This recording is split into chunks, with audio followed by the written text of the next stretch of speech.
Before we get to that $2,000 slam and your chance to win $2,000, it's Heather with the news. Yeah, let's get to the news. Kamala Harris called Donald Trump yesterday to congratulate him on his victory. She also addressed the nation for the first time since he clinched that victory. And speaking at her alma mater, Howard University, she said that while the election didn't turn out the way that her supporters wanted it to, she said, quote, "The light of America's promise will always burn bright as long as we never give up and as long as we keep fighting." She also made sure to note that the current administration will, work to engage in a peaceful transfer of power. And she said this election shouldn't end the fight for a better future for all Americans.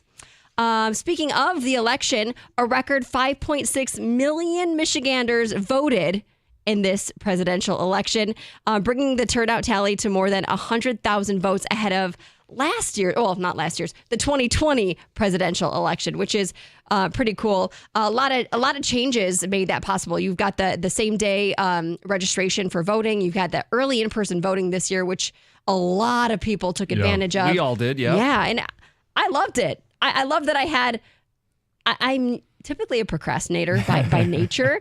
So I love that every day I was like, I'm going to go today. I'm going to go tomorrow. I'm going to go the next day. I had time to procrastinate, and I still got it done early, which was great. Well, and the great part about seeing the voter turnout is we're in a swing state. There's going to be mixed responses to whoever wins, but at least we know this was the will of the people. This is what people voted for, and that's something you can live with, knowing that's the way that the system's supposed to be. Yes. Oakland County residents will soon get free park entry. This was something on the ballot that I voted on.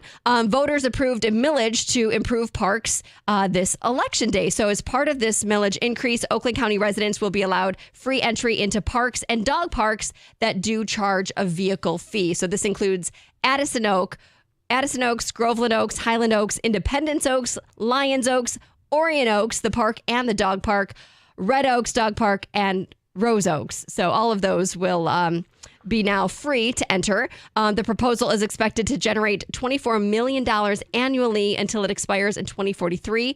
And it is expected to cost homeowners about $40 more a year. Lions' Brian Branch has issued an apology. So after he was ejected from Sunday's game against Green Bay, he obviously flipped the birds to the Packers fans. And now that he's had some time to, reflect on his behavior, he has issued an apology, and he says he agrees with the ref's call. I don't think we have the audio. Oh, we don't? No. Oh, okay. It's okay. Well, anyway, he said sorry. Sorry. He said it was basically in the heat of the moment, right? Like that he acted on his feelings in the heat of the moment, and he apologizes to everybody who had to see that, right? And then he also says, I do agree with the ref's call. He said my target was obviously high, and that moving forward, he's going to try to move his target down. He is a likable player. It's heat of the moment. It's a bang-bang play, first of all, on the initial penalty, and it's a heat of the moment. He owns it. We move on. Yep. Kirk Herbstreit revealed some sad news on social media on Monday about the health of his beloved dog, Ben. Oh. So apparently he and Ben, have been like a staple on ESPN. I didn't realize Ben was making so many appearances, but a lot of fans love him. Unfortunately, Ben has been undergoing treatment for cancer. He's lost the use of his hind legs, so he can barely walk. He isn't eating a lot. He's been in the ER. So it sounds like his health is declining quickly. So a lot of fans and colleagues have been offering their support during this time. Sad news. It's like they become part of your family, they right? Are, right. Yeah. It's anybody who's ever had a pet knows what he's going through. Yeah. Yeah, and we've seen him we've even seen him during the broadcast, not just College Game Day, but on the game broadcast, the primetime broadcast. Yeah. It's a good dog. Listen to this story. There's a guy in Oregon, a 71-year-old man. He was riding his bike. This is a while back, a couple years ago, and he was hit by an ambulance.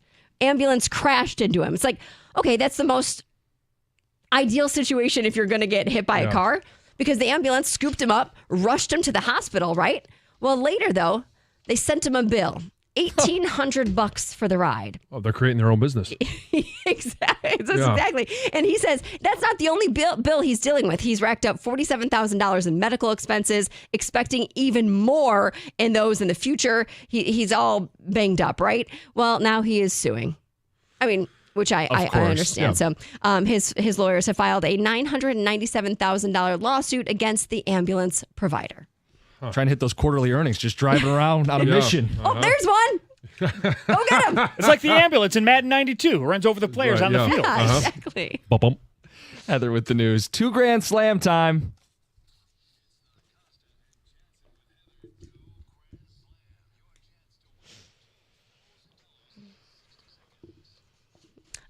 It's always the best part of my day on Thursday, All the right. 2 Grand Slam. Let's give away some money. So our contestant is going to have 60 seconds to answer 10 questions, which sounds easy, but it's harder than it sounds with Goes that quick. timer ticking down. $25 for each question answered correctly. Hopefully $2,000 if they can get them all right. Who's our contestant? It's Nathan and Taylor's lucky day. Nathan, good morning. Good morning. It's actually Mason, Mason. Oh, Mason. Hey, what's up? Another day in paradise. How are you guys? Good. Good. Are you excited to play? Super excited. I'm guessing you know the rules. If you don't know one, pass. And if there's enough time, we're going to get back to it. Are you ready? Yes. Yes, ma'am. Okay, here we go. Who do the Baltimore Ravens host tonight? Pass. Who leads the NFL in receiving yards this season? CD Lamb. Is Mackinac City in the upper or lower peninsula of Michigan? Upper Peninsula. Who is the head coach of the Oregon football team? Pass. What is Virginia Tech's nickname? Pass.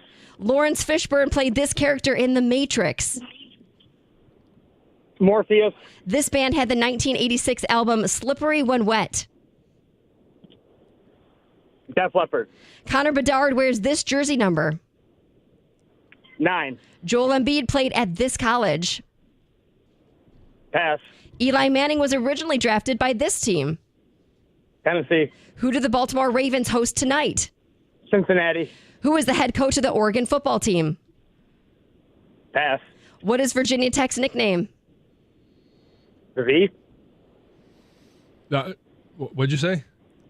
The V. It is not the V. Mason, we got you down for 2. That's $50. Awesome. Cool. I mean, you got through them quickly. We almost went through the whole thing again. That's crazy because I listen every week and I get like 6 or 7, but these ones are hard. Mason, Heather. it was hard, Yeah. and it's really different when you're playing. It is. People think it's easy when they play in their car. It's not. I actually blocked 2 lanes in my semi to play this. Oh, my gosh. No.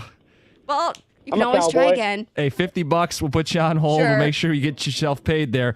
I think Nathan and Taylor would have got 3 or 4. You want to go through this? Sure. John, the Ravens play the Bengals tonight. He got that on the second try. Yeah, Yep. well done.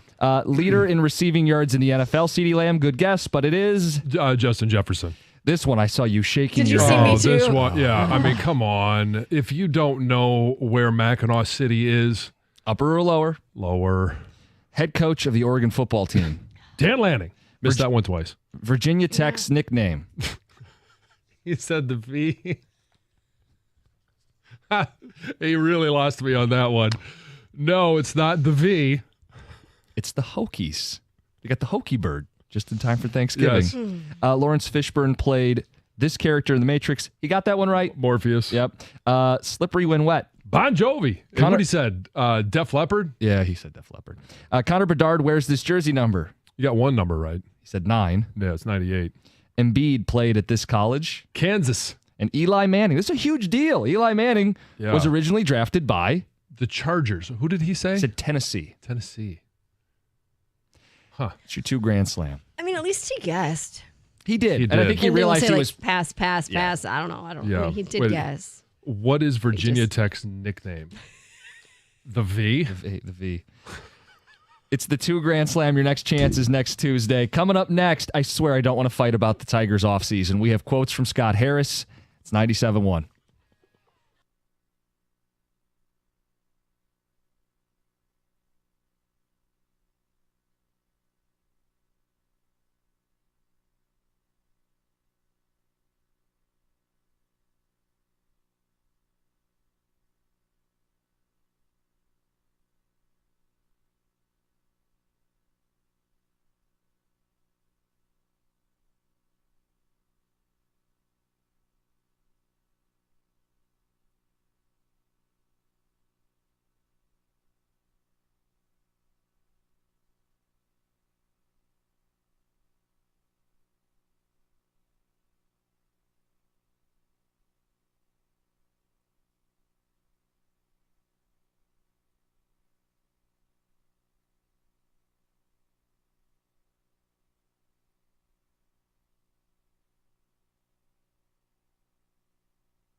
802, a question about kids and sports.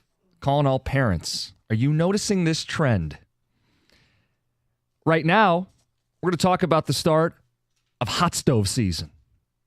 The Tigers were 1 win away from the ALCS. They captivated the city, and everybody wants more.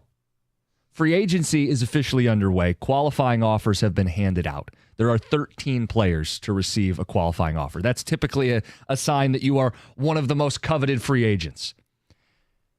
John Scott Harris has provided some context as to how they want to approach the offseason. He's quoted in the Free Press as saying we have to do both, talking about internal and external growth. He said, this isn't a moment in time where we just focus on external additions and forget about development. We're just as focused on development through the offseason while trying to add from the outside. It means we have a lot on our plate, but that's what it should be. We have the youngest team in baseball. We just made the playoffs. We want a playoff series. If each one of those guys gets a little better, we're going to be just fine in the future. So, in theory, that's great. Mm-hmm. And I do expect all of those guys to get a little bit better. They're experienced now, and some of those guys are going into like a Riley Green. Year 3 where, yeah, he has been better year after year, and he was in large part healthy. So they should understand more of what getting better means. And how to get better, how to train in the offseason, how to practice in the offseason, what you have to do to be better. But there's some young guys, too, that are still figuring it out, right? And Colt Keith, what does it mean in the offseason to go from where you finished and looking back on everything you did throughout the course of the season, what does it mean now that you're not with A.J. Hinch and your teammates all offseason? Oh, they're going to challenge these guys to get better. And they should. And there should be a roadmap put in place, especially for the young guys. This is what we expect of you and how we see it best done. Now, everybody's going to tweak it a little bit. And as you get more veteran, like a Riley Green, you know what you have to do and how to go about doing it and when to do it. So I do expect that there to be improvement.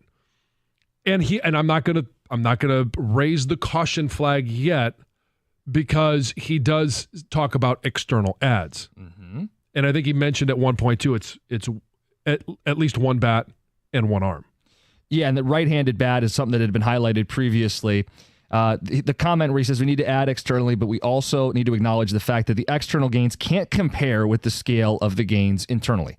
Okay, what I'm going to do is dial back as much smarm as I can. I'm going to give him the benefit of the doubt. He's saying if 4 or 5 young guys all get better, that helps us more than any one bat. Mm-hmm. Okay. Fine, but you still got to get that one bat. And I want to know from people. We spent a lot of time bickering and fighting about Matt Chapman last year. I don't want to fight with people. Mm-hmm. We have a good baseball team that should be getting better. I think of the 13 players who were offered a qualifying offer, they need to get one of them. There are 7 hitters. I don't think I'm being unreasonable, but you guys can tell me if I'm being a Richard or if this is unfair or if this is... Can I answer that now? Oh, wait. With regards to this specific talking point, not for me overall. Sorry. But John, as I look at this, it's Willy Adames, it's Pete Alonso, it's Alex Bregman, it's Juan Soto, Christian Walker, Santander, and Oscar Hernandez. All of them are, with the exception of Soto, right-handed bats that provide some power that could be plugged into this lineup and make this team better next season. You're a win away from the ALCS. Your payroll's low. You've told us you're willing to add externally, that there will be money available. Is it fair to hold them to the standard, add one of those 7 players? Yes, it is fair. Okay. And it's now there may be guys that are just outside this list. How about this? I'll even give the caveat. You could trade for a player who would be equivalent. Yes, that's what because I do think they're in a position that they haven't been in a while, where they are building up the farm system. They do have prospects that have value, and you can go and trade for other players that may be under contract that aren't free agents. So I think to just limit it to those 7 guys. Or how about that you trade for Vlad Guerrero? You may have to be a little bit, great example. Fine. You might have to be a little bit more creative. Fine. I wouldn't rip Scott Harris if they traded 2 prospects and a player and added Vlad Guerrero and extended him. I'm just trying to set what I think is a reasonable expectation for the offseason. I'm not going Willy Adames or else, because it got kind of that way with Chapman last year. Yeah. So to me, maybe Willy Adames isn't the guy they want. Maybe Bregman, it's going to require 7 or 8 years, and for whatever reason, that's a deal breaker. What about Christian Walker on an estimated 2-year deal, according to The Athletic? Right. What about Pete Alonso? You know you don't have enough power at the first base spot. I'm willing to be reasonable and flexible, but I want you guys to tell me what the expectation is for Scott Harris this offseason. 248-539-9797. It has to be a high-impact bat, and this is an easy way of judging it. Who are the highest paid free agents? The highest coveted free agents. Right, highest valued. Yes. And so obviously you look at that list and everybody would go Juan Soto. Right. That's a no-brainer. I don't know if they're going to spend that much money on one guy for Juan Soto, because it's not just the amount of money, and now he's young enough that you could go with an extended contract, and I think you're going to be okay. I just don't know if they'll put all of those eggs into one Juan Soto basket, and because you're going to be bidding against the Dodgers, the Yankees, the Mets, and the Giants. There's other teams that have a more of a track record for current ownership of spending more money. Now, if you take Juan Soto and say, okay, that's the dream prospect of getting him, you look at the ones, and you mentioned the two that number one for me would be Pete Alonso. Okay. It answers 2 questions. It answers the question of bringing in a bat that teams will fear in the lineup. But it also answers the question of it's not Spencer Torkelson right now. And it doesn't mean that Spencer Torkelson can't be a part of the future, but he is not feared by anyone that's going to take the mound. And by Spencer Torkelson, he could be a part of the organization, and he could be down in AAA. He could be a guy, maybe he's a guy that, you package and go get Vlad with. Not that, wait, we're going to send you our, lesser player for yours. Somebody could be one part of a bigger deal. One part of a bigger deal. And because maybe somebody else says, you know what, they haven't done anything with them, they haven't developed them, but we believe we can. So he would be a lesser part of a trade such as that. But I also don't think that they necessarily need just to give up on him, because if he finally does get it, he can come up and be a DH. He can be a bat that they would use. I just don't know that that's ever really going to be a part of the future. So you go and you answer the question, and you get power. You get somebody that you fear playing that first base position of Pete Alonso. Christian Walker would be my number 2, because he's not going to require as long of a commitment. It's probably a 2, maybe 3, maybe avoidable, maybe however they want to do it Option in years, baseball. the whole thing, all that stuff. And so Christian Walker, you get a guy that's really good in the field, a Gold Glove player. Yeah, multiple. Along with 30 home runs. Yeah, and last year's OPS was even higher than Pete Alonso's. The point here is Pete Alonso would probably strike out more but give you more home runs. What they can't have is a team that strikes out a lot and doesn't hit for power. So you can target any profile of hitter that you so choose. Maybe you want a guy that makes more contact, a higher batting average. That's fine. You avoid the catastrophic strikeouts they had in Games 4 and Game 5 of the ALDS. But it could just be a Pete Alonso. But, John, I will tell you, if they sign a Pete Alonso, it is the end for Torkelson. Because if you're signing a Pete Alonso to a 4 or 5 year deal or more. Oh, yeah. The runway is blocked off. They've blocked the bats, which is what we get back to. And, again, I don't want to be the smarmy guy today. I just want to present this as we're all on the same team here. We're all Tigers fans. They're good. They can be better. They can spend. There are players available who would help them. All of these guys are good hitters. And there is an opportunity for Scott Harris to both develop internally and have a couple guys in the lineup that can drive the young guys in. We want to get some phone calls in the mix. We see you guys, 248-539-9797. It's 97.1. Hey, the awards just keep rolling in for Dr. Berkowitz at Michigan Hair Restoration. He just won the Macomb Daily's Reader Choice Award for 2024's Best of the Best Plastic Surgeon. So congrats to him, and how incredible is it that Dr. B is right here in Metro Detroit, making it easy to restore your hair by the very best. If you've been thinking about going to see him, you want to go do that now. He's going to have you looking younger and feeling more confident with a thicker head of hair. And the sooner you go to see him, the more options you're going to have. Dr. B has the most advanced medical therapies and natural pathways to stop your hair loss and improve thickness. And these therapies just keep getting better and better results for his patients. With treatment plans that fit almost every budget, Dr. B will create a custom plan that's just for you. and he guarantees all of his treatments. So call today, mention 97.1, and you'll receive a complimentary natural hair remedy treatment at your consultation. That's $1,000 value. For more information and to schedule your consult, go to MichiganHairRestoration.com.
Oh, potpourri this morning.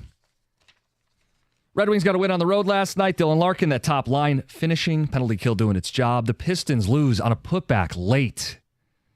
Looked like they got a big defensive play in the final minute only to lose it at the buzzer. Cade Cunningham, 0 fourth quarter points. LaMelo Ball, 15. Hate to distill it all the way down to that, but it is one of those storylines. And then we brought up the Tigers. And this is really where we're looking for you guys. I don't want to fight. I don't want to be smarmy. I know it's a default setting for me. I'm really trying to dial that back here. Last year, the Matt Chapman thing became frustrating. Mm-hmm. I don't want to put out one player that the Tigers, quote, have to sign or face my wrath or anything like that. There are 7 bats that received qualifying offers. They headline the free agency class. You know these guys. Am I out of line to expect one of them or a player of the same caliber via trade? I'm not asking if I'm normally a bleep hole. I'm asking specifically in regards to this request of the Tigers. They were 1 win away from the ALCS. Do they have to land either Alex Bregman, Pete Alonso, Christian Walker, Willie Adames, Juan Soto, Oscar Hernandez, Anthony Santander? Is it out of line to ask of the organization to add a bat of that caliber? I don't think it's out of line, no. I think that's exactly what this team needs. And whether it's giving AJ just another tool, we saw what he could do with young bats and working miracles with the pitching staff. Now add in somebody that another team would fear, and he can place that player however he wants in the lineup to protect a young bat, to take advantage of other bats. And it's also a guy that you don't have to necessarily sit there and say, well, we can't play him against lefties or we can't play him against righties. He's an everyday bat. AJ is a great manager. Give him even better players to manage. Let's go to Jacob in Chesterfield. Jacob, you're on 97.1. What's going on, guys? How are you? Good morning. Good morning. I just wanted to talk about how much sense I think Alex Bregman makes to the team. I mean, we went through last season that Matt Chapman was the guy from pretty much the start of the offseason to the end was the guy that we wanted. We have a guy here that's very similar profile. Contract-wise is going to be probably very similar to what Matt Chapman got. So I think it makes just too much sense. And, I mean, Matt Vierling's a great utility guy, and I love having him on the team. But when you're rolling that guy out at third base every day, I mean, that's just not going to lead to success, especially when Bregman has the type of playoff experience that he does that a young team like this could use. And he's a guy who can hit righties and lefties, right-handed bat, good glove at third base, and the connection with A.J. Hinch from a leadership standpoint for a very young team that this is all new for. Yeah, Bregman to me makes a ton of sense. I was looking up, The Athletic does their breakdown of what these guys might sign for, and it's just a projection. They estimate a 7-year, $189 million deal for Bregman.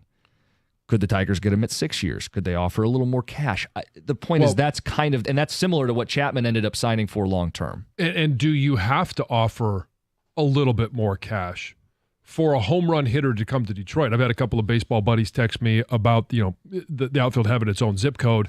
Numbers for these players matter. For Pete Alonso, for Bregman, I mean, for all of these guys. I worry a little bit about a Bregman fall off and not providing. See, I think this lineup needs power. I mean, it just what Jim said at the beginning there about a true power hitter. That's why I'm with Alonso. I think he's the safest option, actually. I know his strikeouts are a little high, and that's concerning, but that's what comes with a true power hitter. I think he's the best of the power hitters available, taking Soto out of it, which I think is unreasonable. I really do. Willie Adames has said very recently he's willing to switch positions. Really, the bottom line, what they need to figure out here is what position do they need to add that then determines the rest of your infield? Because there are thoughts of Keith going to first. Well, if you're going to do that, you don't go get Alonso. But to me, I would be fine with the only bat being Alonso because everything else remains the same. And I am fine with that for the most part with this team. I'm willing to see, can Parker Meadows truly become a leadoff hitter? He's an everyday player. It's over. The question is, does he hit first or does he hit 7th to 9th? Something like that. I think he will turn into a leadoff hitter. Well, you're talking about those for them to make a decision. You used this season as an evaluation year and you overachieved. Yeah. Now you got to make some decisions. If Keith's staying at second, you need a first baseman, right? What's Jace Young? Is he a long-term third baseman, or is he going over to second with a Keith move to first? Make some decisions and then spend around them. Support those decisions that you make. We did the season of observation with Torque. Yes. You know what? The irony is Alonso wears number 20. I mean, to me, it's a simple swap. You make the decision that you're moving on from Torkelson, and you put Pete Alonso in this lineup, and all of a sudden you have a guy that, guess what, in his career, hits a home run every 3.75 games. COVID, if you look at his stats, 16 homers that year. Guess what? He played 57 games. Pete Alonso played 162 games last year. He's routinely played, he misses 10 games at the most in a full season. Okay, that's my point is you don't have, that's a bat that you don't have to worry about righty-lefty. He just is there every single time. The one problem is it's another left-handed bat, and this team truly does need a right-handed bat. So you're going to turn down Pete Alonso? No way. Pete Alonso bat's right. I'm taking left-handed, what we should have got from Torque. Right. He's what Torque should have been. He's only 29. Pete Alonso is a right-handed batter. I thought he's a lefty. No, he's a right-handed batter. I screwed that up. No, I'm sorry. no, you're good. It's a minor detail. It's this. The point is good, and I was looking. It's at even better then. Yeah, and I'm looking at the home runs. To your point, and to John's point, these all don't translate to Comerica, but he hit 53 his first year, and then the COVID year, but then 37, 40, 46, 34. I mean, he walks out of bed and he's hitting 35 home runs. Yeah. And he's got the upside to hit much, much more. 226 home runs in 846 games. Yeah, I mean, it speaks for itself. Let's get to Brian in Detroit. Brian, you're on 97.1. I'm mad, and I need a drink. The only reason the Tigers made the playoffs is because Minnesota faded from August 1st and couldn't play 500 baseball. Torkelson's had, 3 or 4 hitting coaches in, 3 years? Come on, guys. We got no shortstop. We don't have a third baseman. I need a drink. It's a little early for it. What are you choosing at 8 o'clock in the morning? I don't know, man. Anything but coffee.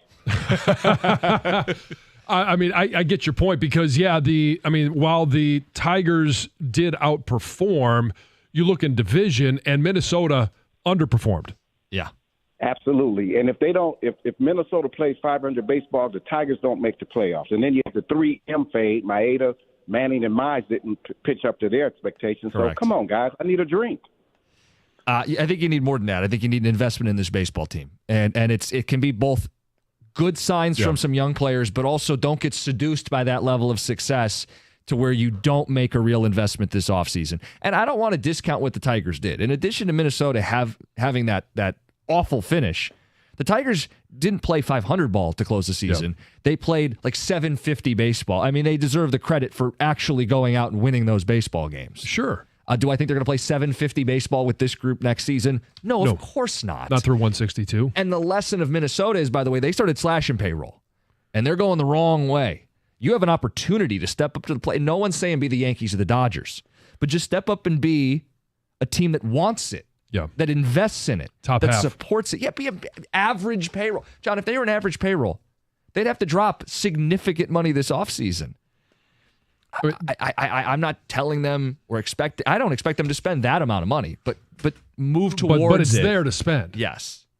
Anyway, 248-539-9797. We got some ticket texts on the Tigers. Want to read some of these. And then the question for parents regarding this trend with kids and sports. It's 97.1.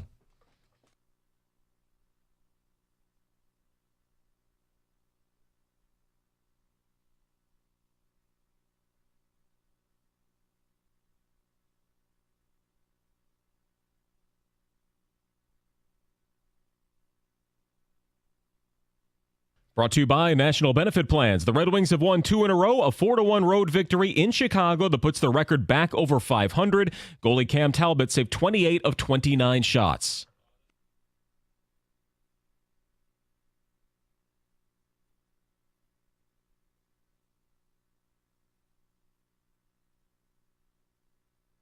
Dylan Larkin scored his team-leading 8th goal of the year. DeBrincat, Veleno, and Kopp also lit the lamp at the United Center. They'll remain on the road for a game in Toronto tomorrow. It was a heartbreaker for the Pistons. A putback off a missed 3 at the buzzer took away their win in Charlotte, 108-107, despite a second straight Cade Cunningham triple-double, which hasn't been done for Detroit since Grant Hill. Coach J.B. Bickerstaff admitted that one stings. Forward Jalen Duren also exited the game early with an ankle injury, only playing about 8 minutes. Western Michigan fell at home to Northern Illinois 42-28, their first loss in conference play. The Broncos gave up 21 points in both the second and third quarters at home. And new Lions edge rusher Zadarius Smith will not arrive with the team until Friday. It would have been his bye week with Cleveland before the trade. They're giving him a breather before trying to acclimate him before Sunday's game in Houston. At the Corewell Health Sports Desk, I'm Chris Villar. For more, go to 97.1 The Ticket and Odyssey.com.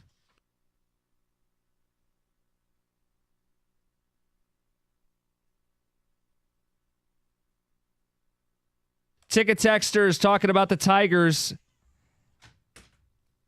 If Harris and Illich sit on their hands and make pointless signings while, quote, waiting for the young guys, I'm going to lose my mind and turn in my fan card. We need a big bat in this lineup. Team got lucky last year and overachieved. Another one says, get rid of Torque and sign Alonzo. Nick in Richmond. Your best move is Bregman, signed an unnamed ticket texter. He's familiar with A.J. Hinch. This offseason will be another Matt Vierling and 2 average pitchers. Cookies, I would definitely go for Alonzo, Burns, and bring back Flaherty. Move on from Torque, move Mize to the pen. People have a lot of thoughts on this baseball team. Well, and whether it is, you bring in Bregman and he plays third base, then you just start bumping everybody over and you move Cole Keith to first.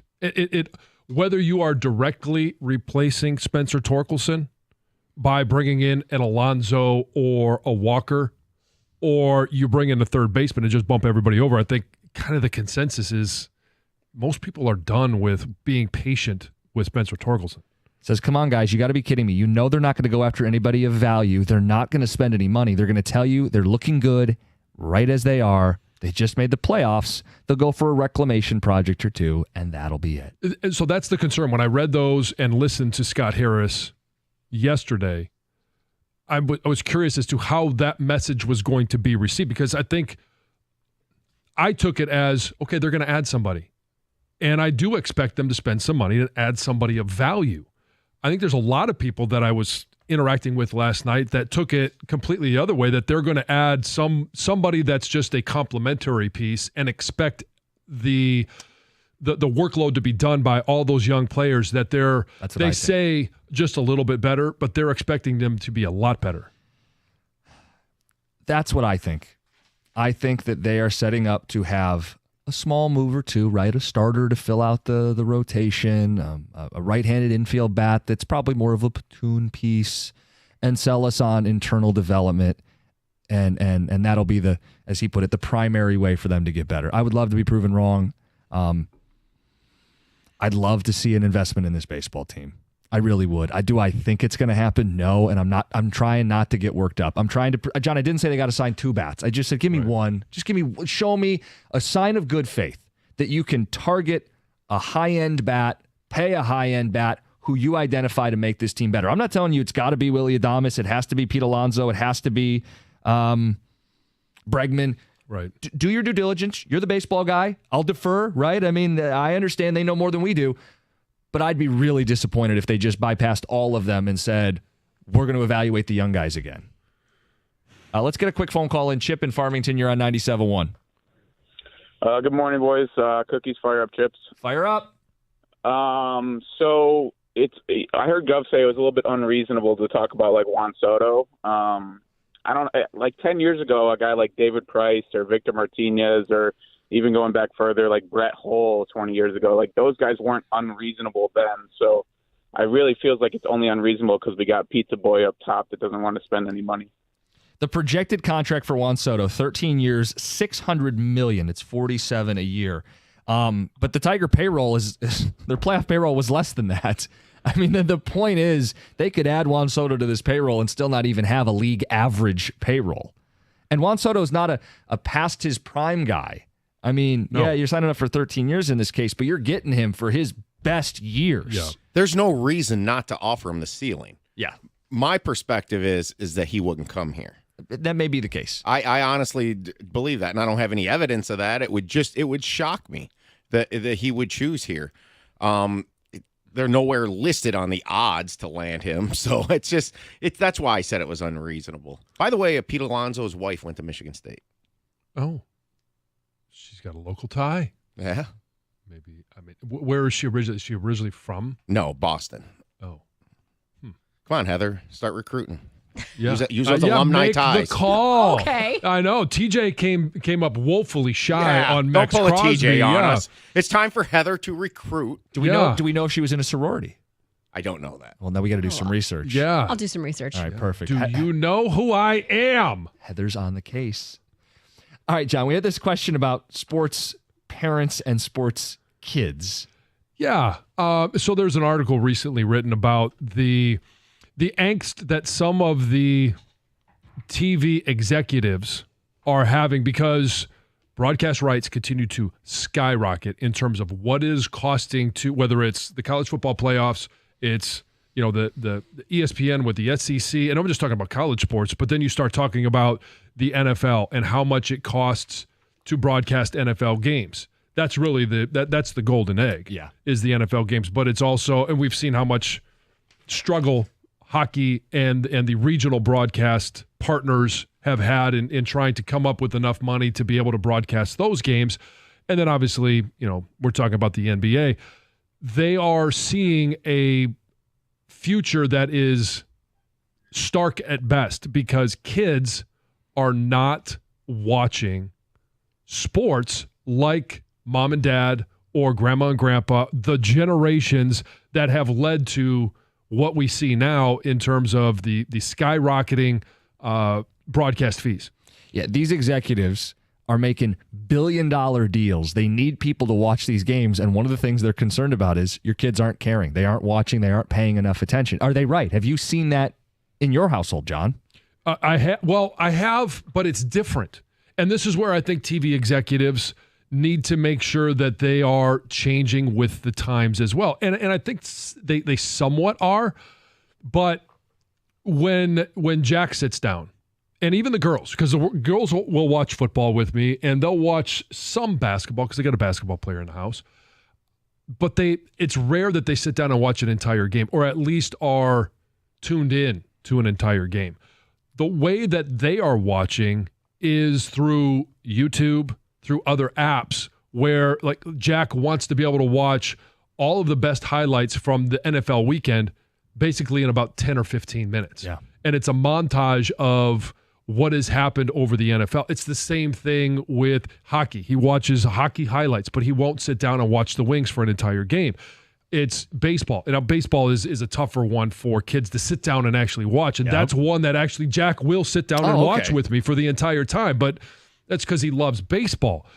And but when you think about the way that they're consuming it, they're not sitting down for 3.5 hours and watching an NFL game, or 3 hours, 3.5 hours for a college football game. Some of it is there's more activities for kids now than there have ever been. There's also more distractions. There's video games. And I know video games is not new, but they are spending more time in front of screens that are not broadcasting games. Yeah. So, I mean, we'd love to hear from parents this morning. How are your kids taking in sports? Are they taking in sports? Will they sit down and watch a game with you? And if not, how are they consuming their sports? Because it could be something like you said, highlights, or they're seeing clips on TikTok. Yeah. I don't know. I mean, you guys tell us. The attention span of the average viewer is much less now than it was even 10 years ago, but certainly 20 or 30 years ago. Well, and I wonder, too, just from a local standpoint. Like, you got hooked on the Tigers when you were 84. very young, and I got hooked on the Red Wings in the 90s and early 2000s. Like, they capture the imagination of your childhood.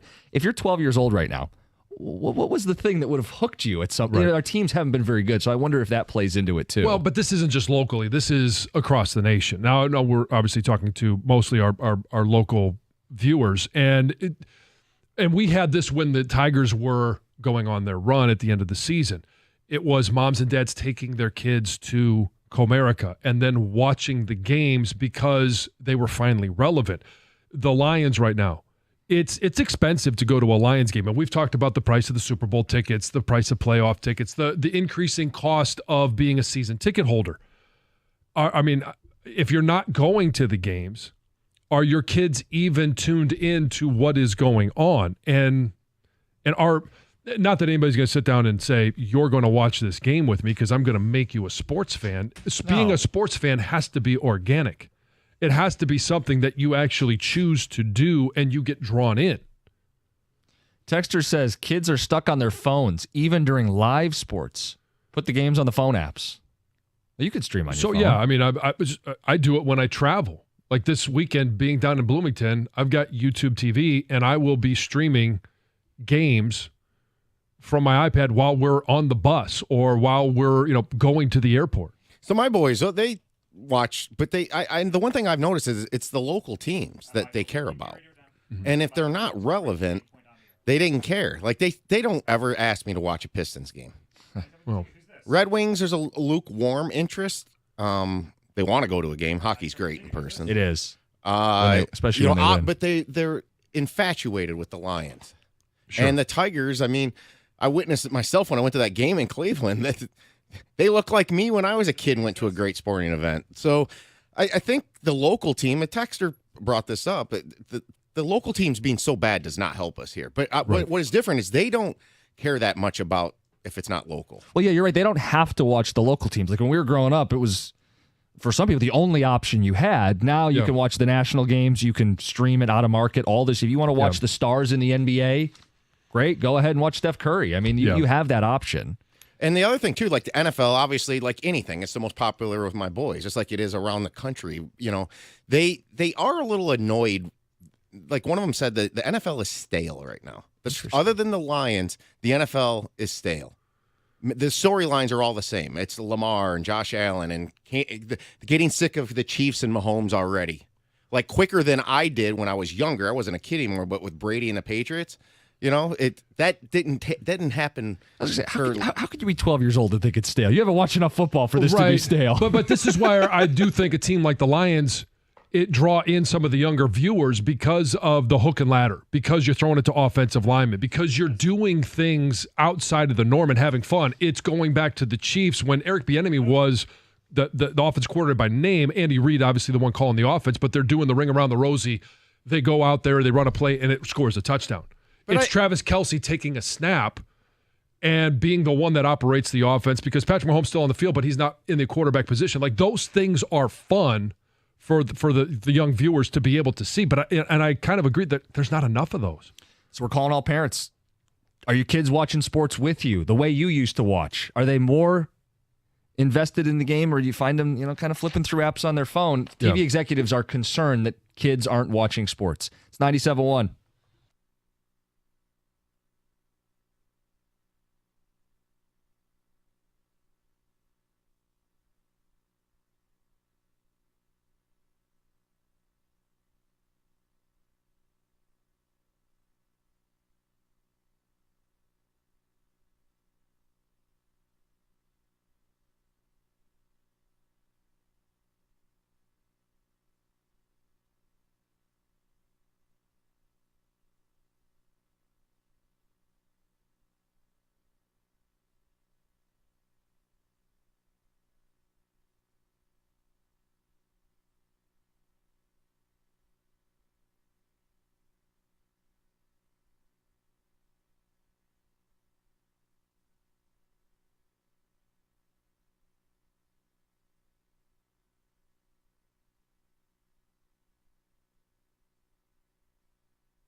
Did your kids watch that with you? No. 248-539-9797. Pistons nearly had it. Nice defensive play late, but then didn't box out.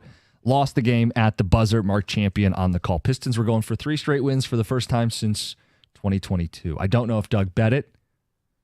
Remember that was his deal last year? Could they win 3 straight? 3 in a row? Yeah. I don't know if he was in the proper headspace or eye space to watch that game, but we'll check in with him at 10 o'clock.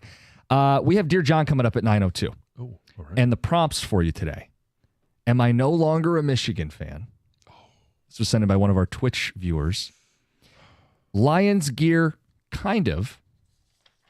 Nobody likes the one-upper. And Thanksgiving my way. Which one has the picture? There is a visual aid for one of them. You will find out at 9:02. Okay. But getting back to, and I'm sure you've got some text that you want to share, the concerning numbers, and this is what blows me away. And now I know that I'm kind of in the middle of this age group now, but it's the average age of the viewers. And I think there was a texter that Gov mentioned in regards to they need to be on the apps. They need to, the games need to be more of that. And it's the older viewers are resisting that. And that's who the TV execs are currently marketing to because they're the ones that control all the purse strings. But if you want the future of, the future viewers, how are you going to connect with them? And it's YouTube, it's TikTok, it's Netflix, it's Instagram, it's all of these different things that are distracting them. The average age of viewers, and this goes to the younger viewer, on Amazon Prime, Thursday Night Football, TV executives are extremely excited about the fact that the average viewer is 47.7 years old. And that's young compared to, that's 7 years younger, so 54 years old for the average viewer for NFL games on linear networks, and it's even 15 years younger than those that are broadcast in prime time. With that average age is 62 and a half. Those numbers blow me away. Yeah, it really puts a perspective on how old the sports viewer is, and it puts a premium on them trying to get younger sports fans to sit in front of a TV and watch a 3-hour game, which we've asked you guys as people with kids, parents out there, what have you experienced? On the attention span side of things, you mentioned TikTok.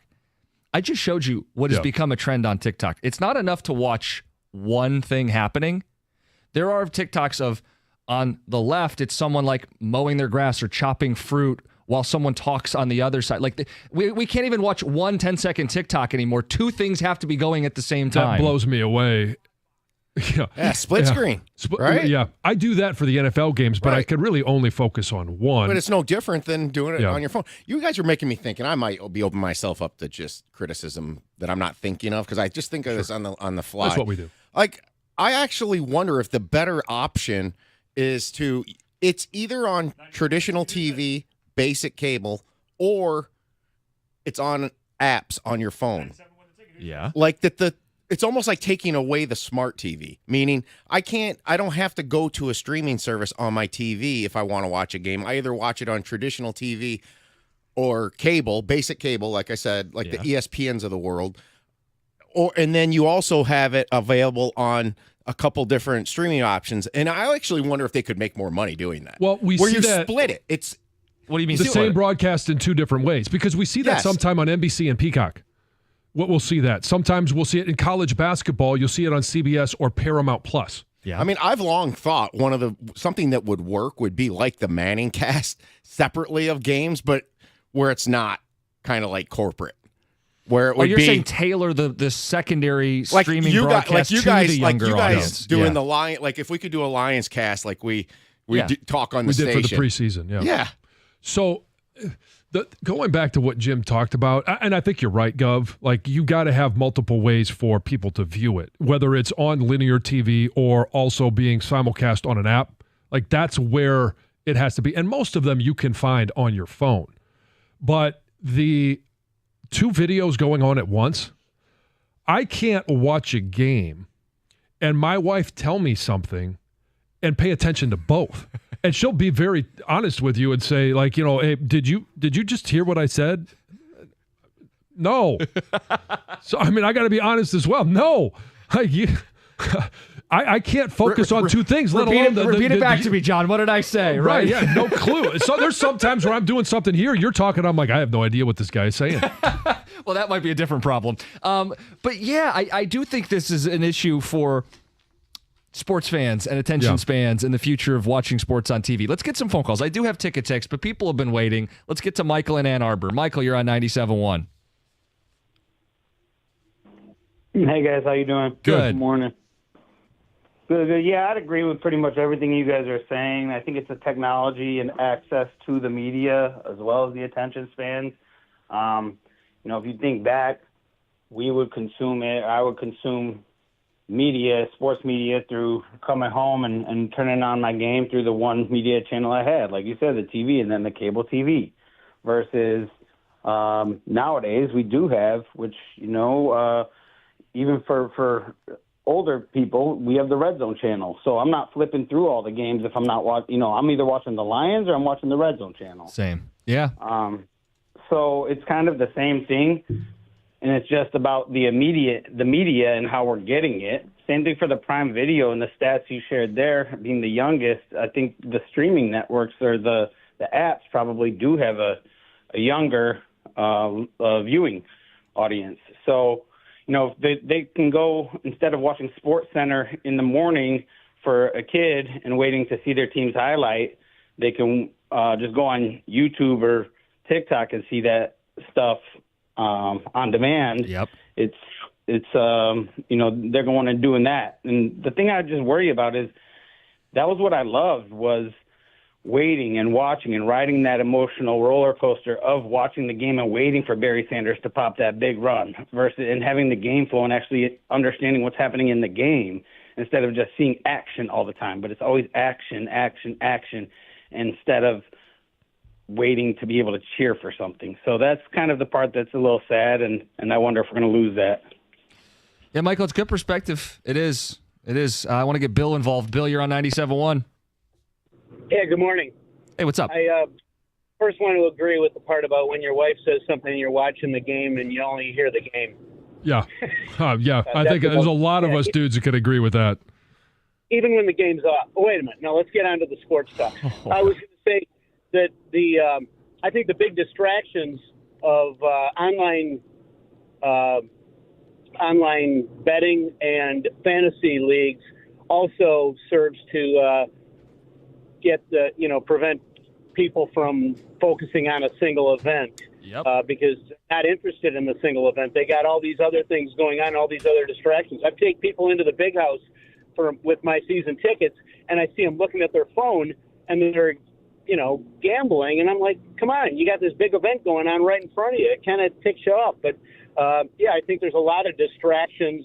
But those two right there, I think the online betting, and I think that the fantasy leagues tend to be big distractions. Yeah, it's like extra stimulation, but then you're never really focused. You're bouncing around. How's my fantasy team doing? Is my bet looking good? What about the game over here? I'm not even watching it, but I want to monitor it on top of the games you're already watching. I run into some of that. So I can only imagine, like, if you're a younger fan that already doesn't have the attention span. Some ticket texters. This one says, I can't get my 13-year-old boy to watch an entire game with me. He cares about sports. He has alerts set up on his phone for the updates and player stat updates, but he won't watch an entire game. 23-year-old Lions season ticket holder here. So they've had season tickets for 23 years. 14-year-old son doesn't watch sports at all. No interest in watching anything that lasts more than 30 seconds. It's amazing. It really is. And how do TV executives reach the next generation? That's the big question. Won't someone think of the TV executives? But no, it is a fundamental question about the way sports are consumed. It eventually affect all of us. Yes. It's tough to get my 9-year-old to sit through more than one quarter of football. No interest in the Pistons. He was interested in the Tigers out of nowhere. Brandon in West Bloomfield. I have 3 children. 2 oldest will watch live football games. Nothing other than highlights on TikTok or YouTube. Youngest will sit and watch college and pro with me, but that's about it. The iPad is always in their hands. They only like football. No interest in anything else. Yeah. We got phone calls to get to. We got Heather's News. We've got Dear John. We have the Thursday touchdown. Lot to do. It's 97.1.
Get some ticket text, some phone calls in the mix.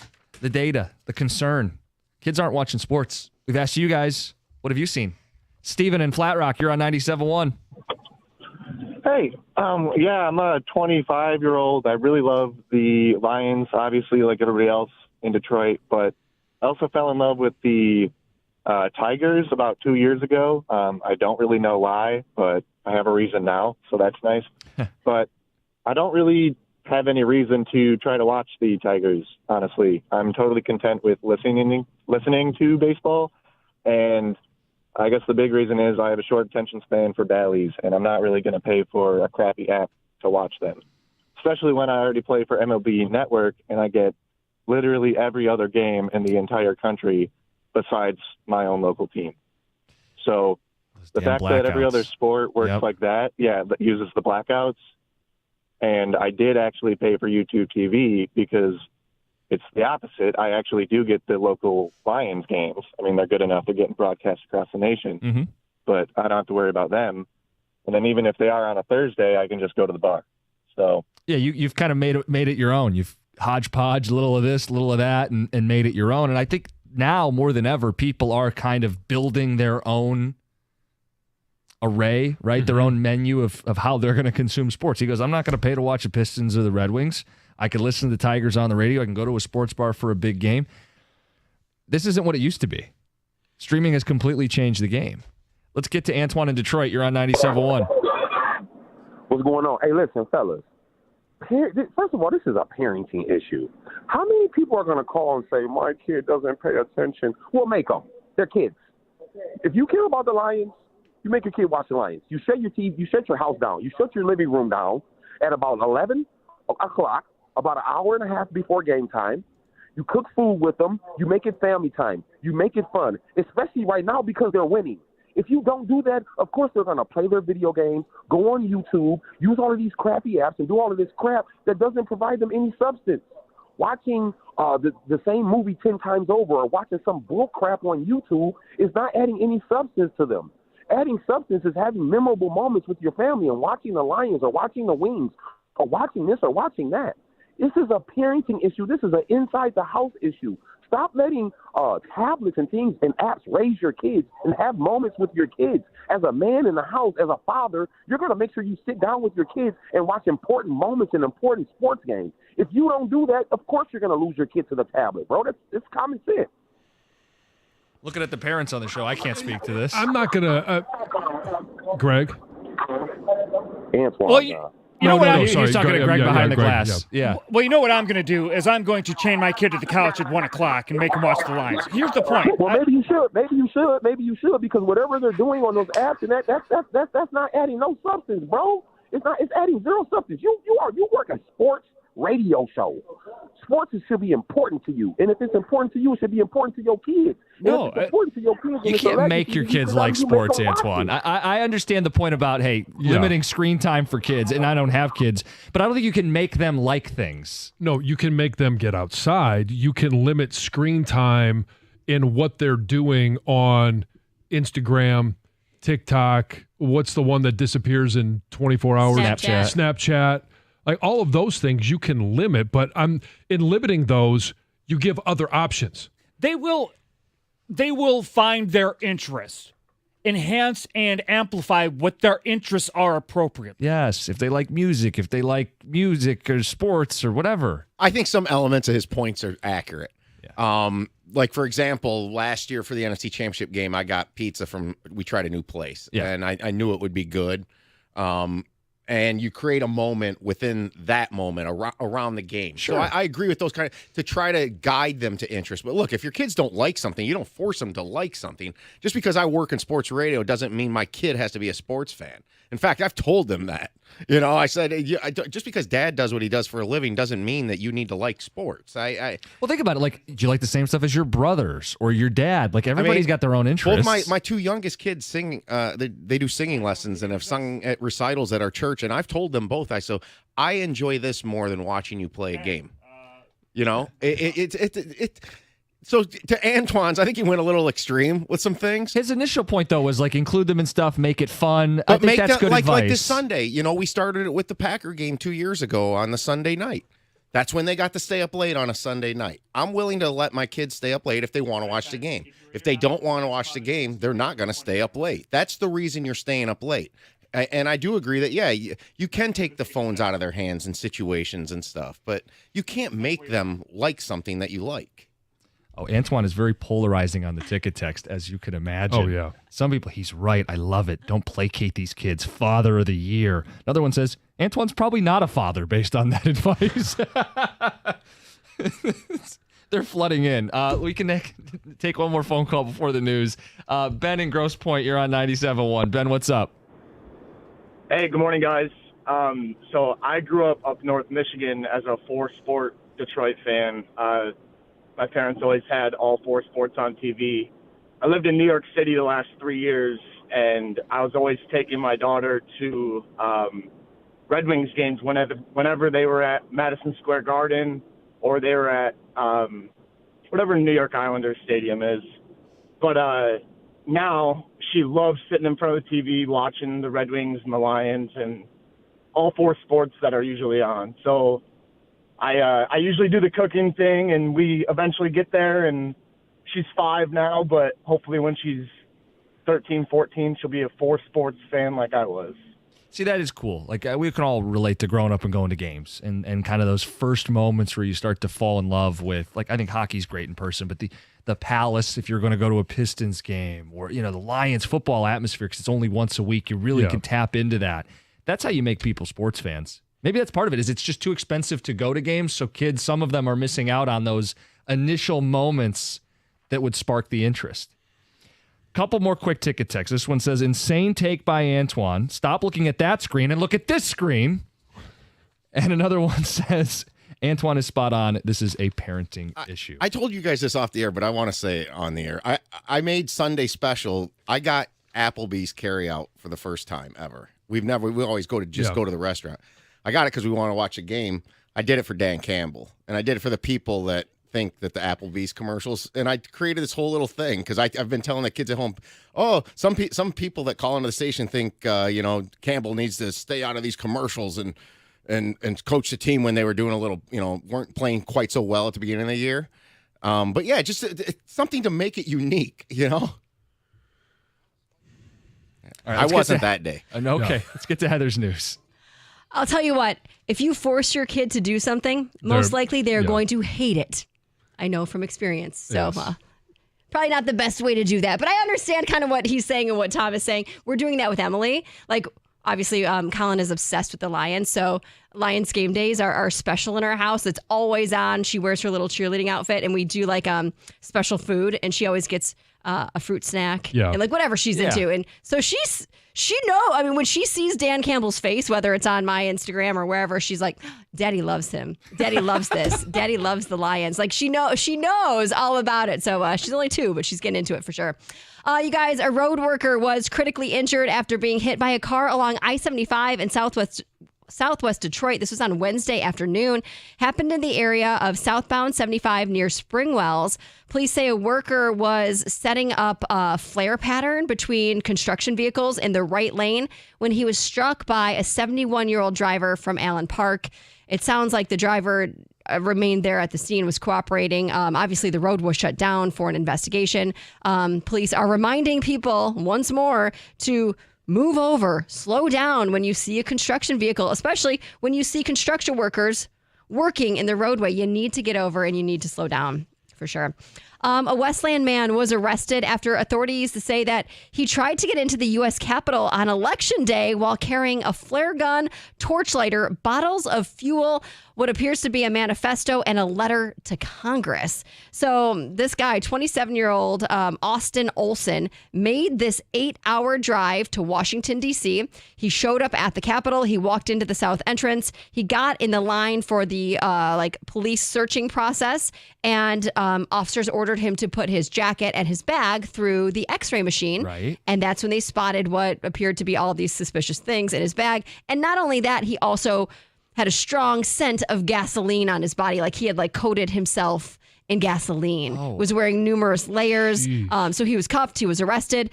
Police are still working to determine like exactly what his plan was and why he came there with those items. He is facing charges for possession of a prohibited weapon, unlawful activities, and disorderly conduct. Yikes. Yeah. And all his neighbors are like, oh, gosh, we thought he was a see that great one guy. coming, Yeah, yeah. all of them are like, he seemed just perfectly normal. But apparently, you don't know really anyone. Right. Brian Branch is apologizing for flipping off Packers fans after being ejected from Sunday's game. So he was obviously frustrated. He took it out on the fans as he left the field. While at practice on Wednesday, Branch did issue an apology and also said that he did agree with the ref's call.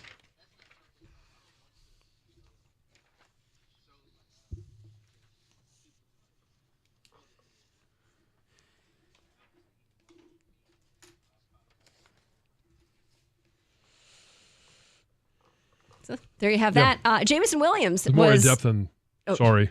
Wait. He said more than sorry, but not a lot more. No, I know. No, he Wasn't did. that Yeah, in-depth, we got but the point. Yeah. We get it. Jamison Williams was also back practicing with the team as well following his 2-game suspension. And he said that moving forward, he's going to be smarter and be a bigger person in certain situations. That's kind of like what he said he learned from everything that went down. Hopefully it takes, yeah. Yeah, let's hope so. That's it. That's all I got time for. That's Heather with the news. We've got the Thursday touchdown. 9:02, Dear John. And at 9:35, Mike Tirico. Is there an asterisk on this Lions season? Hutch is hurt after all. We'll have some fun with Tirico in less than an hour. It's 97.1. Hey, you've heard me talk about injury attorney David Femininio for quite some time now, and here's a couple of other facts. Just listen to some of the results that David has been able to get for injured clients. $3.5 million for one, $5 million for another, $11.5 million for an individual client. You need an attorney and a team that comes with them that will fight relentlessly for you. You can call and speak to David right now by calling 855-65-CRASH. You can always go to his website, getdavidgetpaid.com. That number again, 855-65-CRASH, or on the web at getdavidgetpaid.com.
Brought to you by Hamilton Chevrolet. Heartbreak at the buzzer for the Pistons. A go-ahead bucket with 6 seconds left for Detroit. And then Charlotte put back a missed three to steal the victory away, 108-107. Coach J.B. Bickerstaff felt the bite of that loss.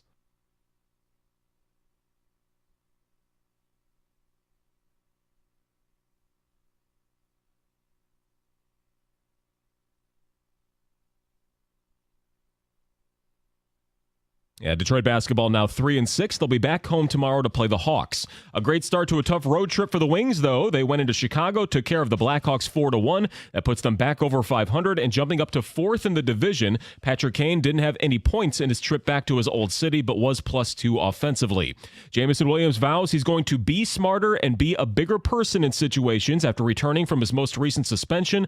He wouldn't talk about what exactly triggered the ban. Jamo said that the support of Coach Campbell means a lot to him through it all. Also, whether fans like it or not, Brian Branch did say sorry for flipping off the crowd in Green Bay, costing the team an extra 15 yards. The talented safety says it will not happen again after being in the heat of the moment. At the Corwell Health Sports Desk, I'm Chris Villar. For more, go to 97.1 The Ticket and Odyssey.com.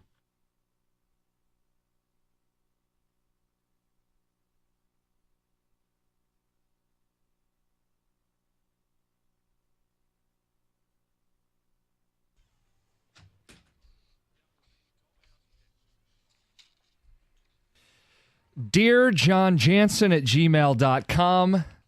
Life advice from our own John Jansen. Mm-hmm. The first one comes courtesy of Stingray1222 on Twitch. Okay. He says, am I no longer a Michigan fan? Dear John, it goes without saying the Wolverine season has been a major disappointment. I was so down on Michigan leading to the rivalry game against MSU. I was convinced the Spartans were going to beat the Wolverines, and I put my money where my mouth was. I bet a sizable amount on MSU outright for an emotional hedge. First time in my life, I openly rooted for MSU. I was hate watching Michigan and rooting for my bet. My buddy, who's a diehard Michigan fan, knew about the bet and said I'm no longer a Michigan fan and has given me the new nickname, Captain Sparty. Do I need to burn my Michigan gear and accept my fate as a Spartan fan? No, you can come back. Whatever you do with your money in terms of gambling, that's your call. It has nothing to do with your fandom. That's an investment. And I know most people don't see it as an investment, and it shouldn't be seen as an investment. But, yeah, we will take you back. The frustration is real. It is real everywhere. And whether it's you bet for Michigan to lose, you bet for them to win, it doesn't matter. It's a tough year. You can find a way. You can find a path back to respectability. Yeah, I've never understood the real fan never picks against their team. No, the real fan is aware of the team's flaws.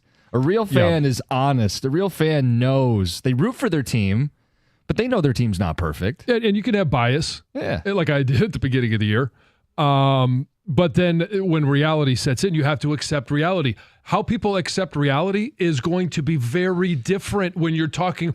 Fan is short for fanatic, and you're allowed to be an emotional fanatic. This is a coping mechanism. This is a person who deeply cares about Michigan and had into a sick, dark place because the team has brought them so much misery. Yeah. They are still a Michigan fan. Yeah.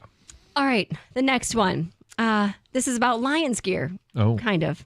Dear John, I'm writing you as a concerned wife. The Lions fever has taken over our house. Game days are an event, and my husband might be taking things too far. He bought jerseys for us to watch the games in, which was nice. And while a Lions helmet for decor in the living room isn't my style, I want to be supportive of something he's really excited about. Well, for my birthday last month, he bought me some Lions panties. Oh. A thong with the Detroit Lions logo on them. Why does he want to think about the Lions when we're getting busy? How do I tell him I'm not wearing these? And there is a photo for a reference. I'm scared to look. No, is this an attractive photo? Yes. Oh, okay. All right. Yeah. No, there's nothing wrong with the photo. It's just the photo to the link of Yes. where they were purchased. I believe the top picture is probably the photo of the thong that he bought. The others are bathing suits. Yeah, I'd need to see the other side. John. I totally approve. No, I'm just kidding. So is he going too far? All right, I'm guessing this isn't game day attire in regards to the only thing you're wearing. I mean, if that's the case, wow, that's a great way to watch a game. But you're not watching it with the kids at that point. So, the helmet decor, Yes. it's only coming out for game time, right? Right. So it's not going to be there all week long. It could be there all week long. It could be, but I wouldn't imagine that. It could be. Maybe Is your not in the house living room. decorated all Lions? I got him a Lions helmet for his birthday. So this is not from me. I was going to say, is this Colin? And my birthday was last month. So there is a Lions, but it's sitting in the theater area, not in the living room. So, Okay. but it's out. It's out to always. But theaters for viewing. It is. Yeah. All right, back to the topic yes. here, though. You got away from turn on, turn off, irrelevant if your wife wore these. But clear it's a turn on for this guy. Well, sure, he wouldn't bought it do for it. her. And it sounds like it's a turn off for her. Lions hotness. Okay, but I don't get why it's a turn off. I mean, if Lions Colin fetish. bought me Lions underwear, I would be like, awesome, thank you. Like, what's wrong with this? Like, I don't think he went too far. I don't necessarily see there's anything too far with this because you're going to have clothes on top. So it's not like you're saying here's your game day attire. That's why I brought that up. But apparently, though, she thinks obviously the clothes on top are eventually going to come off, and he's going to want to see the Lions logo when things are Let's go. heating This up. thing is Yeah. steamy. It's lingerie, by the way. This isn't like this is Lions lingerie. Right, That's yeah. the way it's Well, branded. the Very photos uncomfortable are right not now. like Doesn't have Lions lingerie. leather. Very uncomfortable. The photo is just like an everyday pair of underwear. I think. Yeah. I mean, it's not like, to me, lingerie is going to be much Like lace? lacy and less material. I can't believe you're making me look at this smut. How dare I? This next one. No one likes a one-upper. Dear John, Jim's 15-2 Lions take made me remember how much I hate one-uppers, especially this time of year. I'm the middle of 3 kids. We all have grown up and have our own careers. When we get together for the holidays, our youngest sibling always goes over our agreed spending limit. For context, we usually budget about $100 a person. Last year, he got us Bose headphones, 3 times that price. He's gotten us Yeti coolers in the past. He really likes giving gifts, but it makes us look cheap. The holidays are expensive enough as is. How do we address it with him?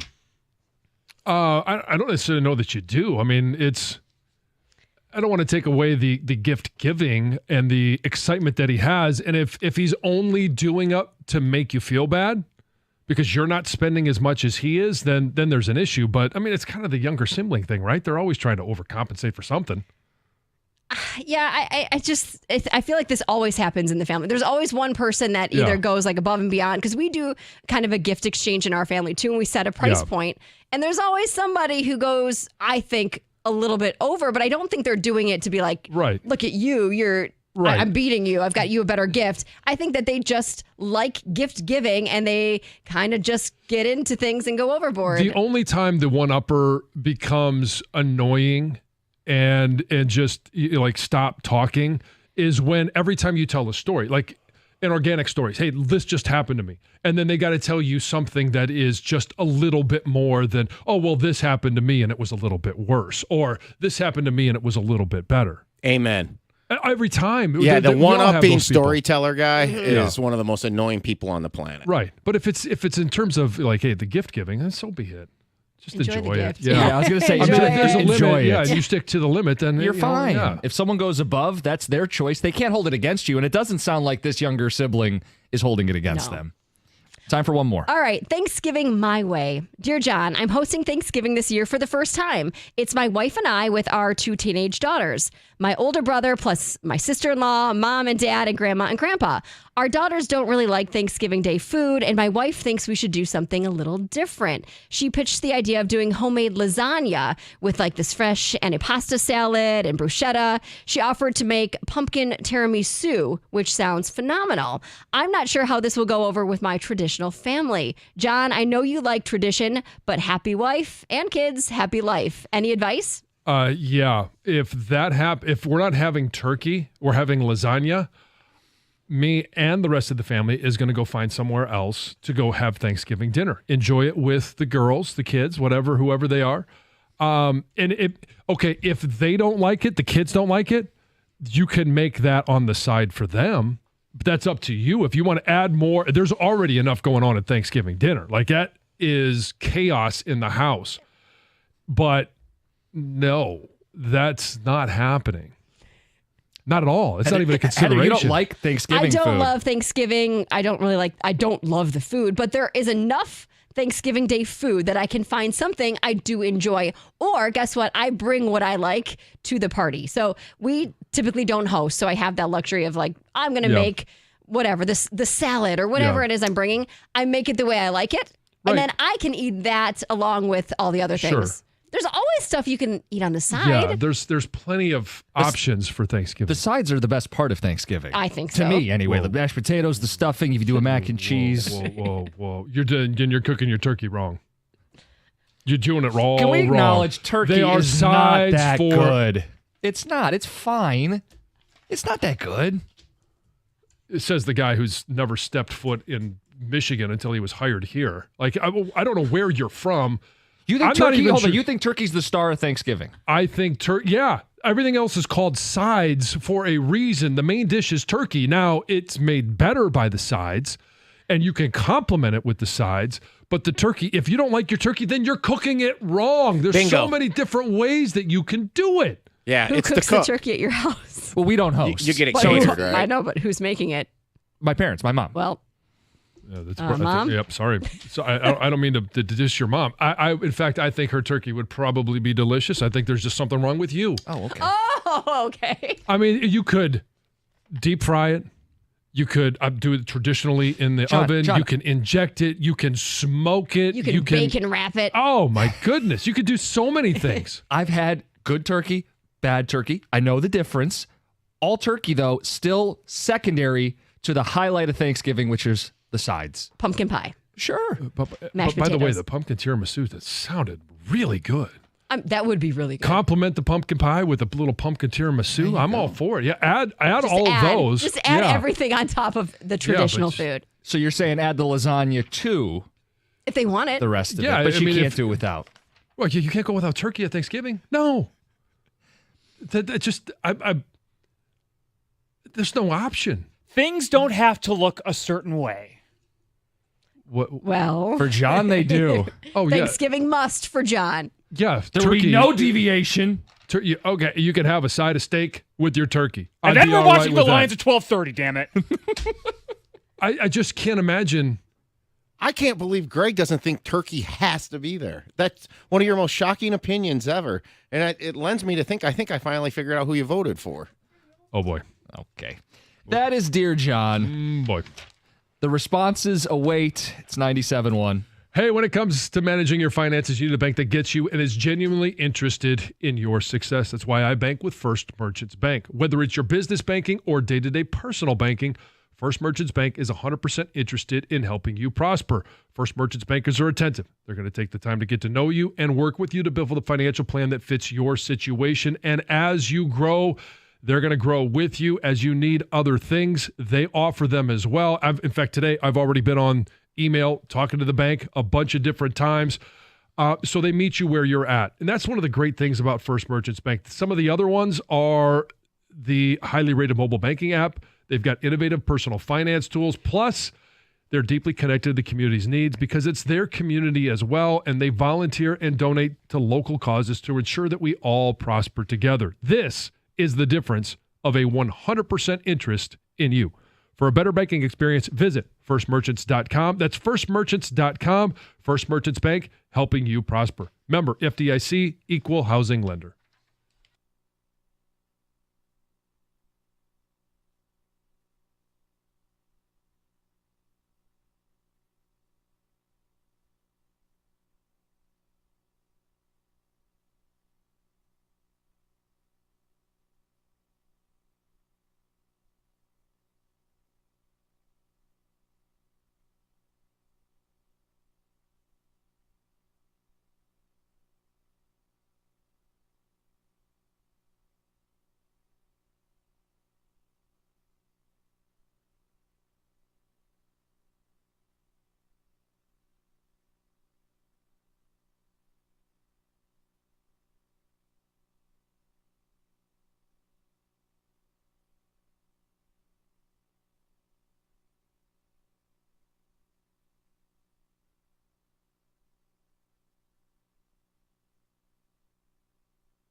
All right, tons of ticket text reacting to Dear John. We had quite the list of topics today. By the way, Mike Tirico will join us 9:35. Lions on Sunday Night Football. Always good to check in with him. Texter says, as long as he doesn't sing Forward Down the Field when he sees the panties, I think you're good, Jake and Howell. No comments on any of that. Says, I do have Lions gear that pops up in my ads on Facebook. I see women's yoga pants and even bikinis. Sometimes I think my wife would look hot in them. Thong might be going too far, though. LOL. What was the last part? The what might be going too far? Thong. A thong might be going too far. I guess if she doesn't wear thongs, then yeah, but if she does. Some people should, some people shouldn't. I'll just leave it at that. Maybe Lions... Like on the beach, maybe? Are we talking like at home? If that's what you want to your wear, own home, wear a thong. Go for it. Go for it. Maybe this Lions fan has a few trick plays up his sleeve. Spicing it up. That's right. Guy probably thinks he'll get lucky after the Lions game if his wife wears those Lions panties. If they lose, he'll probably get shut out. Oh, well. This one says, a real fan's aware of their team's flaws? Then Jim must be a super fan of the Tigers. It was tough listening to him with the mean, sarcastic remarks for most of the season. Signed, Ron B. On the Thanksgiving topic. Ron Burgundy? Might have been. Texter says, turkey is gross. If you're not having ham for Thanksgiving, I would not go to Thanksgiving. Who has ham? You have ham. Ham's That's normal. Easter. No, you or do Christmas. You do both for Thanksgiving, right? You can, as long as you have the turkey. None of my family likes the traditional stuff, so we do steak and lobster. Easier to prepare, and everyone's happy. If everyone's on board, go for it. That would be a close second. Steak and lobster would be all right. Cookies, I'm 100% with you. Not sure how you're on side island here. There's nothing great about turkey. It's forced. I don't think it's forced. I think if you don't like the turkey that you're eating, you're just doing it wrong. Try a new way. Turkey done right is marinated and fried on the ticket text. Deboned and deep fried with all the trimmings. Yes, turkey is the star. Some people support me. Say, Jim. Oh, this one says John's right. John's absolutely right. If you think the sides are better, you don't know how to cook the turkey. Yeah. Turkey's disgusting. All it does is make you tired. I would prefer pizza on Thanksgiving. Oh, you don't like turkey and the nap that follows? Lasagna for the win. We've done it for 20 years. Turkey is the worst part of Thanksgiving. I just don't. I mean, to each their own. I'm not going to tell you how to do your Thanksgiving. You just asked me, would I be okay with lasagna? If it's a complimentary side, because you have some people that aren't, maybe you have some people that aren't going to eat meat. You can have a meatless lasagna. I'm not sure why, but you can. That's good. I do think like the smell of the turkey is better than actually eating it. Walk inside with a dude. And that's part of the Thanksgiving like aroma of the house and everything else blending together. I gotta say though, John, I try to be a fair person here, and I do think we need to at least concede a little here that turkey's not quite maybe the way it used to be. It's lost some of its pizzazz with the younger people. I do think that the ticket texts are overwhelming. That turkey. It's one thing that the people aren't saying necessarily you don't have it at the dinner, but sure, it's part of Thanksgiving, but it's not the star is what I said. Yeah. More people are in line with Jim here. That's a rarity. I mean, people rave about that. Yeah, I was going to say, this is a unique time for the show. Let me revel in it for a second. Yes. Been a good week with you. 15-2 train. And the one up. Slowly winning people over. I said at the time, too, I'm like, you're a tool. I think that's my exact words was when you tried to one-up, you're a tool. I didn't try to. I did one-up. Right, and you're still a tool. This one says, John is wrong. Thanksgiving is about giving thanks and being with family. Turkey's pretty mediocre. Football and family, that's the key. Max in Bath, Michigan. Yeah, John, come on. It's about thanks and family, not about your mediocre turkey. And the kids know when they have their, they have their Thanksgivings, if they want dad to come, they're going to have turkey. Now it's theirs, and they can have whatever they want. If they want to have lasagna as their main dish, they just want to have a turkey breast on the side for dad, that's fine. I'm okay with that. So how would you react if you had shown, this is down the line, you're going to one of your kids hosting Thanksgiving, and they spring a lasagna on you, and there's no turkey. Do you leave? Wait a second here. Where's the turkey? Would you leave? Or would you grumble? You'd make fun of them? I'd be the grumpy old man. Yeah, Grandpa, he's grumpier than hell. Why is he grumpy? Well, there's no turkey. Yeah, because you can't put, yes, you can, and I have, put gravy on lasagna. But why would you even have gravy if you're having lasagna? Right. Why would you have mashed potatoes? Because mashed potatoes do go with everything. Mm-hmm. They're actually wonderful with lasagna, but most people wouldn't pair them together. Should this person give them a heads up if they're not going to do the traditional Thanksgiving? Yes, absolutely. Yes. Yeah, heads up. And then you can be like Heather. Be like, you know what? I'll bring a turkey. Yeah. And it doesn't have to be big. If there's going to be 12 people there and only 2 are going to have turkey, I'm going to bring a smaller turkey breast. I'll take the leftovers with me because they're just as good as the original. But yeah, I think you should have that option. We'll get to Tarico in a second. Let's get to Heather's news. Well, during Wednesday's episode of New Heights, the podcast, Jason Kelce continued to express regret for his actions before that Penn State-Ohio State game. And after he made some statements, his brother, Travis, kind of chimed in, commended his brother and how he handled the aftermath of the situation, and also came to his defense.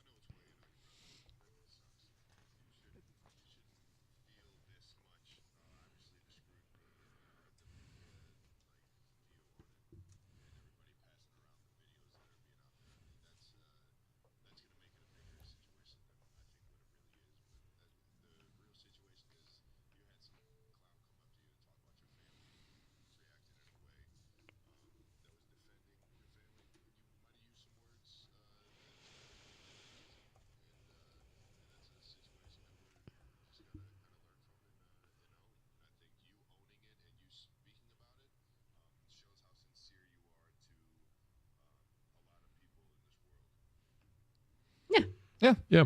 Great. Yeah. Nice response. Police in Ann Arbor are on the lookout for a man who actually assaulted a driver during a road rage incident that took place early on Wednesday morning. Police are saying there was a person that pulled up behind a stopped vehicle at a yellow blinking light. This was at an intersection right around 1 a.m. Well, the stopped driver just wasn't moving. So the victim, the person behind him, kind of made some offensive gesture towards the driver, telling him to come on, get moving, go. Well, that's when that driver of the front car jumped out, pulled the victim out of their vehicle, and then punched him in the face. The victim also believes that the suspect had a handgun on him. The suspect got back in their car, fled the scene. Now, police are trying to search for who that person was. The whole thing is a little bizarre to me. Did he pull him out the window? Did he open the door and pull him out? Because isn't your door locked? All of it is a little silly. Well, not silly, but a little strange. A group of masked men approached a woman who was inside a dorm building on Oakland University, and they tried to rob her on Wednesday morning. According to school police, the victim was on the second floor of Oak View Hall. This was around 12:30 a.m., and 5 guys in ski masks walked up to her, and then they started asking her if she wanted company, if she had a roommate, if she wanted to take a car ride with them. But then there was some sort of struggle between them, and the guys were trying to take the victim's keys from her. Thankfully, she was able to scream for help. Her roommate was there, opened the door, and that's when these guys fled the building. They were all wearing dark-colored jackets, about 5'11" to 6 feet tall. That's the only description we're getting. They were all obviously in ski masks, so their features couldn't be described. But anybody with information is being asked to contact the Oakland University Police. Scary situation for sure. Yeah. Also scary, a Westland man was arrested after authorities say he tried to get into the U.S. Capitol on Election Day while he was carrying a flare gun, a torch lighter. He had bottles of gasoline in a backpack. He also had this manifesto and a letter to Congress. Got in his car, drove the 8 hours to Washington, D.C., showed up at the Capitol, kind of walked in through the south entrance, and he was in line through the police scanning process. And you have to put your bag on the x-ray machine, put your jacket, did that. That's when they noticed all these things in his backpack. And they also said he reeked, could smell of gasoline, and the backpack smelled of gasoline as well. Taken out to be interviewed, handcuffed, arrested, facing charges of possession of a prohibited weapon, unlawful activities, and disorderly conduct. Police are still investigating what his plan actually was and why he was there at the Capitol as well. So. Deeply disturbing. Yeah, very, for sure. Very good they caught him. Finally, not that shocking. Your food could be aging you. Ultra processed foods like packaged snacks, really sugary drinks, mass processed breads, yogurts, breakfast cereals, even like meat alternatives have been linked to accelerated biological aging. So our biological age, which is like the age of our cells and our tissues, is influenced by genetics, lifestyle, like your diet and your exercise. And there's this study that says middle-aged and elderly people who got more than 14% of their daily calories from these ultra-processed foods are biologically older than their counterparts who I get it. eat. Hey, what you put in your body. Yeah. It's I mean, we all know. And I mean, it's You are been what linked you to eat. cancer, to like a lot of sugar, candies, things like that. I mean, we all know it, but it's sometimes hard to Say no. say, yes, exactly. Absolutely.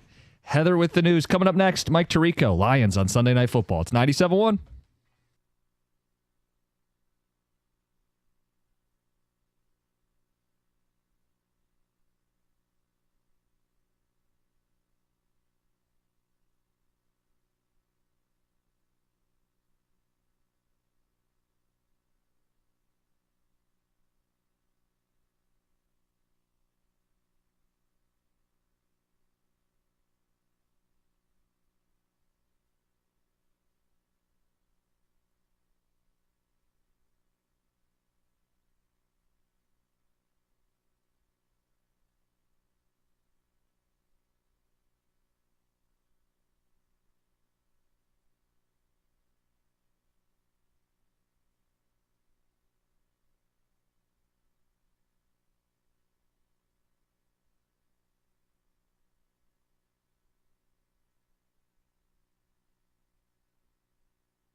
He's got a great sense of humor. Let's dive into the best pool in history. Let's talk Stadium Swim, located at Circa Resort and Casino, where you can catch the biggest games at a viewing experience that's built for the sports fan.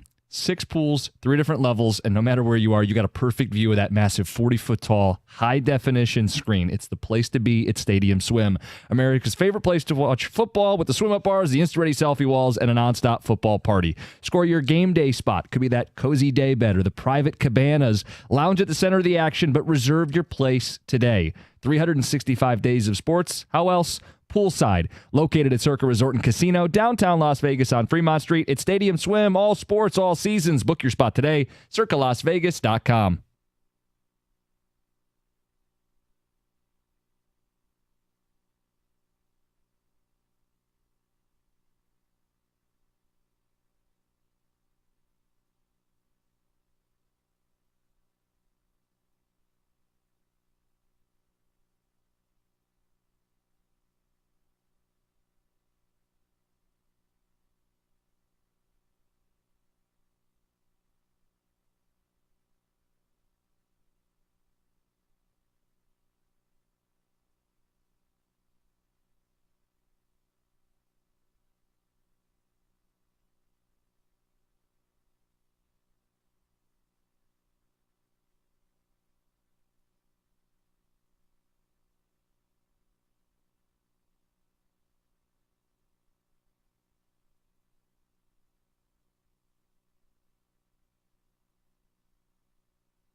Good? Just give me a thumbs up when you're ready. All right, 3, 2, 1. All right, guys, this football season, it's time to elevate your tailgating game. Let me do it again. 3, 2, 1. All right, guys, this football season, it's time to elevate your tailgating game with Moran Chevrolet, where GM employees and immediate family members can lease a 2024 Silverado 4-wheel drive LT Crew Cab for just $267 a month. That's 24 months with only $999 down. Only at Moran Chevrolet. You always get the best price, period. Moran has shipments arriving daily. They're going to have the vehicle you're looking for. Score your best deal. Shop online, moranexpress.com. Stop by in person. Test drive yourself. They're on Gratiot, north of 15 Mile in Clinton Township. Chevrolet. Together, let's drive. Thanks.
I'm still not over this Thanksgiving deal, and neither is the audience. Okay. Ticket Texter says, you're right, Cookies. Sides are the star of the show. Turkey is a subpar dinner meat. I'll take ham on Thanksgiving over turkey. Yeah, but if you have ham on Thanksgiving, it changes the sides. How so? You could still do the same sides. You can still do your You're cheesy still gonna potatoes and your stuffing and mashed potatoes. Cheesy potatoes. Some people do that. We have cheesy potatoes. You can do multiple kinds of cheesy potatoes. if you have ham, but you got to have mashed potatoes. You got to have turkey gravy. Yeah, you can still do that with ham, right? How are you going to get your turkey gravy? You got to buy it in the store? No, what do you mean? You can make your own gravy and put it with if you with the don't mashed potatoes. have turkey, how are you going to have turkey gravy? John, you can serve mashed potatoes with gravy without there being turkey there. You can. No, you're missing the point. If you don't cook a turkey, You're saying you want the fresh turkey gravy.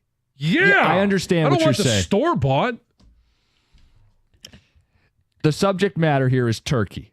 We got into it a little bit with Dear John. I said it's not the star of Thanksgiving. People have pointed out correctly on the ticket text, if turkey's so good, why do we only have it a couple times a year? Because you're doing it wrong. If you do it right, you're going to want to have it more than just once a year. We have it frequently in the Jansen house. See, your thing is if you know what you're doing in the kitchen, you can make turkey taste very good. And I've had good turkey. My grandfather was a great cook. My point is if you're a great cook, you can also make the sides really good. And they have higher ceilings, John. They do. Turkey can only be so good. I think you can get a higher ceiling out of a mashed potato, out of a stuffing, out of whatever side dishes, a mac and cheese that your family does. That's my point, my contention. Your contention. Yes. I don't agree with your point, but I will concede that it is your point. And in the totally unbiased way of measuring this, I tweeted out, we stumbled into a show disagreement. What's the star of Thanksgiving? 80% say the sides. All right. Totally unbiased, my Twitter poll. 80% say sides over turkey. Well, you finally won one. How long have we been doing the show together? It only took about 8 months? 8-9 months. Yeah. Good stuff. You just had your baby. People are also loving Mike Tirico. Oh, Mike's great. He is the best. I mean, when you talk, because you could talk anything, right? And obviously we're talking Lions with him.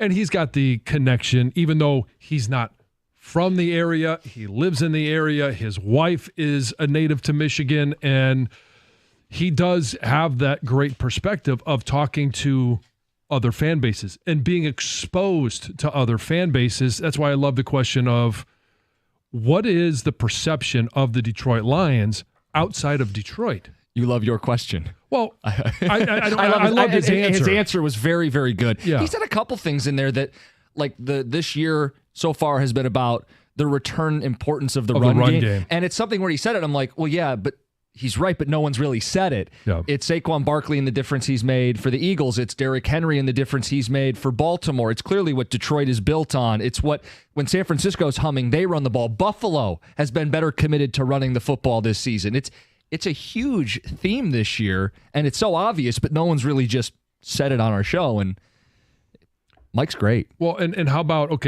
talk about the run game and how important it is. You got two guys right now. Jahmyr Gibbs has 656 yards. Montgomery has 488 yards. Both guys are on pace to be 1,000-yard backs. And so when you talk about Derrick Henry and the opportunity that he may have to be a 2,000-yard back, the last time that he was on pace for this, what happened in, I think it was week 14, I believe it was a foot injury. I think you're right. He wore down a little bit. Yeah, it came up short. And now you've got two guys that are going to do the job of one Derrick Henry, and I understand the difference there, but chances are both guys are going to be healthier than one Derrick Henry. The wear and tear, now he's amazing. Yeah. But the 1-2 punch, because they're both different styles too. And you see it even within a game. Like often it's Montgomery early, setting the tone, showing that the Lions are going to win the battle up front. And then as soon as Montgomery leaves the game, Gibbs is fresh. Yeah, and boom, he goes. In the last game, I think it was the third quarter, he came out and it was like a bolt of lightning. Yeah. And the other team's on their heels because they've been getting worn down by David Montgomery. And it works the other way. Gibbs has had some good first halves, and then the other team's huffing and puffing trying to keep up, and they can't catch their breath because a sledgehammer hits them over the head with David Montgomery. Yeah, and the irony is we talk about the numbers for both of these guys. It's 103 carries for Gibbs, and he's got, almost 200 yards more than Montgomery, who's had 7 more carries. But it's both backs being able to be dominant in their own respect.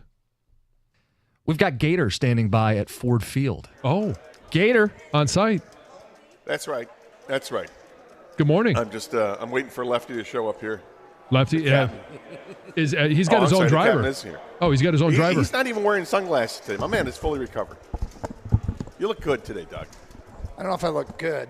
I look better. I don't know if I call it good. Well, I'm impressed, nonetheless. Hey, that you playing hurt. Playing hurt. Yeah. John, you should appreciate that. I do. John? I do. Yes. Although I did offer, if Doug was going to be out this weekend, that I would do the play-by-play for Michigan football. That would be interesting. Oh, I would love to listen to that. That would be how would you enjoy that, John? Yeah. I actually probably would not enjoy it as much as working with you, Doug, but it would be very entertaining. I would be entertained. I kind of want to listen. Gator, have you ever done play-by-play before in any former life? Yeah.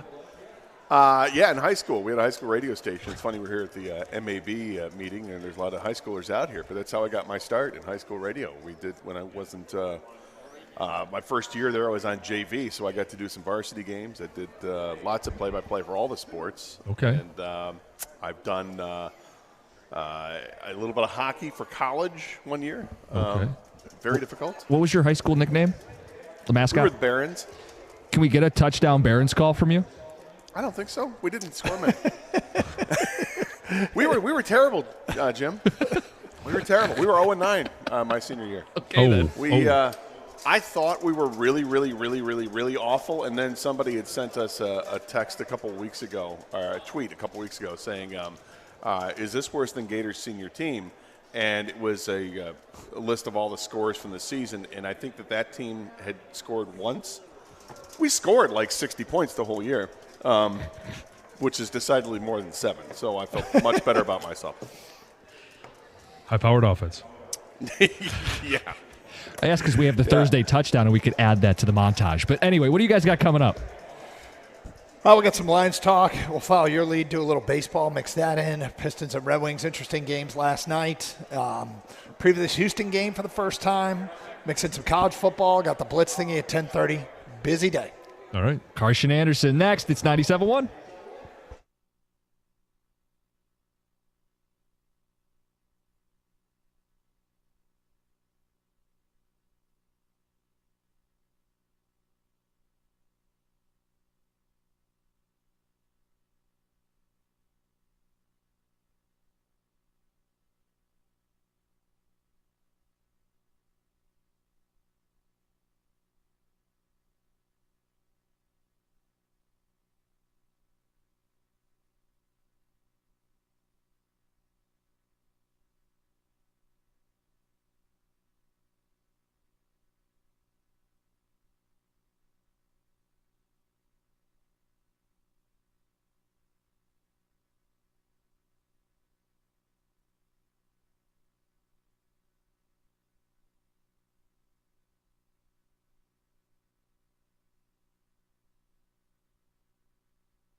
All right, Carson Anderson here on 97.1 The Ticket. We are broadcasting live from the Michigan Association of Broadcasters Career Fair, which has become kind of an annual thing for us here, Gator.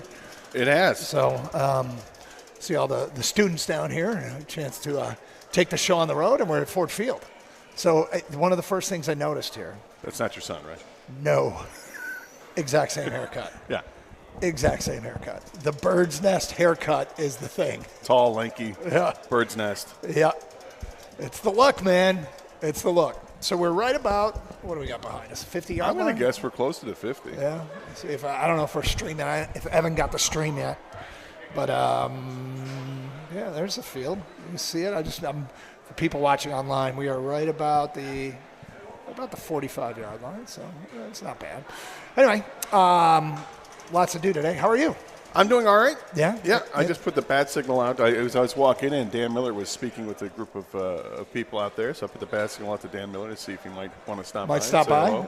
I don't know. He hasn't replied. Speak to the He might voice still of be the Lions. speaking, yeah. Yeah, cool. But it was kind of cool as I'm walking in. I'm hearing the voice of the Lions talk about the broadcasting career, and it's pretty cool. All things Lions. Anything exciting last night in the Gator household? Just flipping back and forth. The games were exciting last night. Pistons. Maction was not. The Maction, Maction let me down. I forgot about Maction until it was too late to get in on the Maction. How can one forget about Maction? Well, like I said, it was too late for me to get in on the Maction, but I watched a little bit of it. Western did not finish strong. No? They finished rather weak. Was it a game for a while? It was, yeah. Okay, because that was high scoring. It was kind of back and forth, but then turnover issues. A lot of the back and forth. forth. There was a kick return for touchdown. Yeah, so not good. No, and obviously the way the Pistons game ended, that's very, very, very disheartening. I hope there isn't regret over the way that game ended. Being that they were trying for the third win in a row, had they gotten the third win in a row, then your self-proclamation of a shoot-the-boot bet guarantee that they would win 3 games in a row during the course of the season. At some point, I made a shoot-the-boot guarantee, which doesn't sound like that much of a guarantee until you realize they didn't do it last year. And at that point, the stakes were buying you lunch. This year, I will drink beer out of a shoe if they go through the entire season and do not win a third game in a row. And last night, they had a chance late and probably should have closed it out. Unfortunately, it scored with too much time left on the clock. Or perhaps you could say you didn't box out. Yep. That was unfortunate. Not good. Which led to the literal last-second field goal to win it for Charlotte. But a nice effort from the Pistons for the most part. I mean, another double-double for Cade Cunningham, although he did not score in the fourth quarter, which is not good. Mm-hmm. Jalen Duren got hurt, which is suboptimal. Hopefully it's not too serious.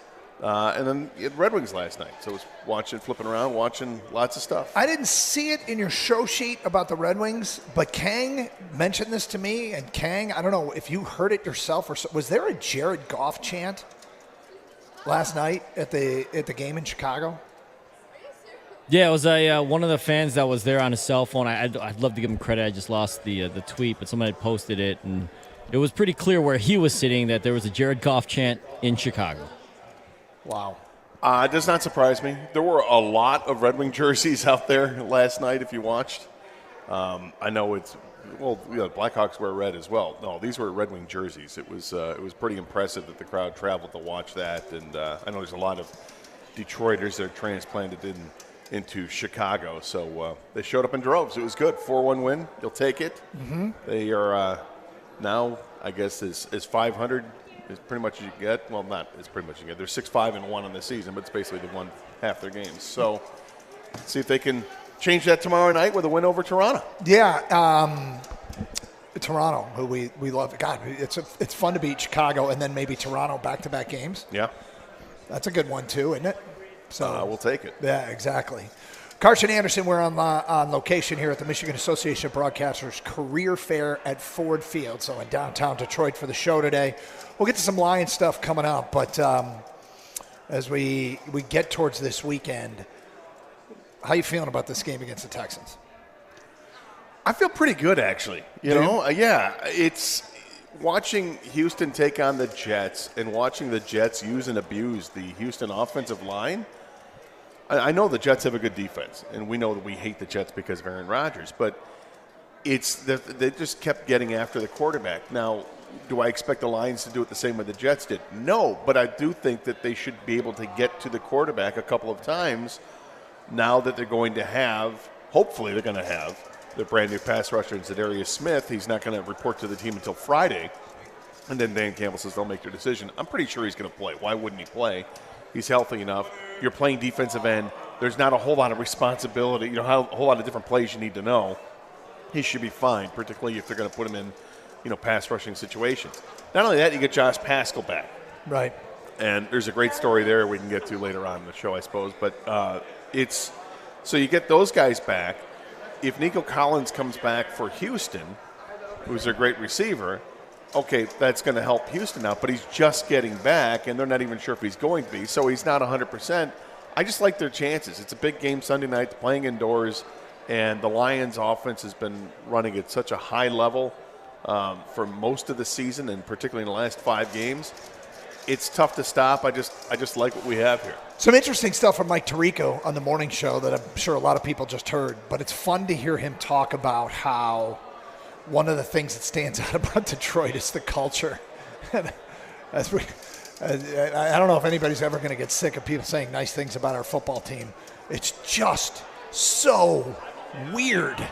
It's just so opposite of basically our entire adult and professional lives. Right. The things that used to just be talked about as the downfall and things that were broken with this organization are now things that are considered a strength. It's bizarre. Yeah, I mean, hearing Tirico talk, and I mean, he went all through the organization. So we'll run from Sheila down to Rod. I'm like, don't say Rod. People go What's nuts funny when you say about it Rod. is people used to go nuts when they said Rod. Yeah, now people don't go as nuts. No, they they certainly don't go as nuts. You're No, right they're about not as worried about what it is that he does for this organization. Whatever he's been doing has been good, and whatever the organization has been doing has been good. So, but to hear it from the top down, from obviously he's here, he's close to it, he understands. Now he's not as close as perhaps we are to it, but he gets different access too. So that's pretty cool. All right, so I do have to tell you, today at 12:30 we have another edition of Are You Going to Eat That? Last week was probably my favorite Are You Going to Eat That of all time when I got to let you know that the Mexi Melt was coming back from Taco Bell. Yeah. How many times have you been to Taco Bell since that announcement a week ago? I went yesterday. Okay, and? I mean, it's fantastic. No, but I mean, how many times? You went Twice. Twice? I went last week, and then I went yesterday. Gotcha. And how many times have you been to Taco Bell the year prior to that? 4. Okay. So you're picking up the pace here a little bit. I mean, it was on the way home. Ish. That's the only reason you stopped. Yeah, that was it. They must have built a new one because you would have stopped, right? I mean, it's funny because I had food in the house, and I'm like, yeah, but Meximelts, man. I don't have Meximelts in the house. No, you don't. Carson Anderson, we will get more into this game this weekend. We'll swing around the NFL at 10:30 with the Blitz thingy. Hey, Michigan Auto Law, auto accident attorneys. They care more, so you win more. Because they specialize, Michigan Auto Law has received more million-dollar auto accident results than any other lawyer or law firm in Michigan. If you do your research, you'll see it's the truth about Michigan Auto Law over any other law firm in the state. Michigan Auto Law's Michigan's largest legal newspaper reviewed all law firms in Michigan and called Michigan Auto Law arguably the best in the business. There's a reason judges often send their personal cases to Michigan Auto Law. There's a reason other personal injury lawyers send their car accident cases to Michigan Auto Law. They care more, you win more. Michigan Auto Law, auto accident attorneys. Visit autolaw.com. That's autolaw.com.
Doug Carr, Scott Anderson, 97 won a ticket.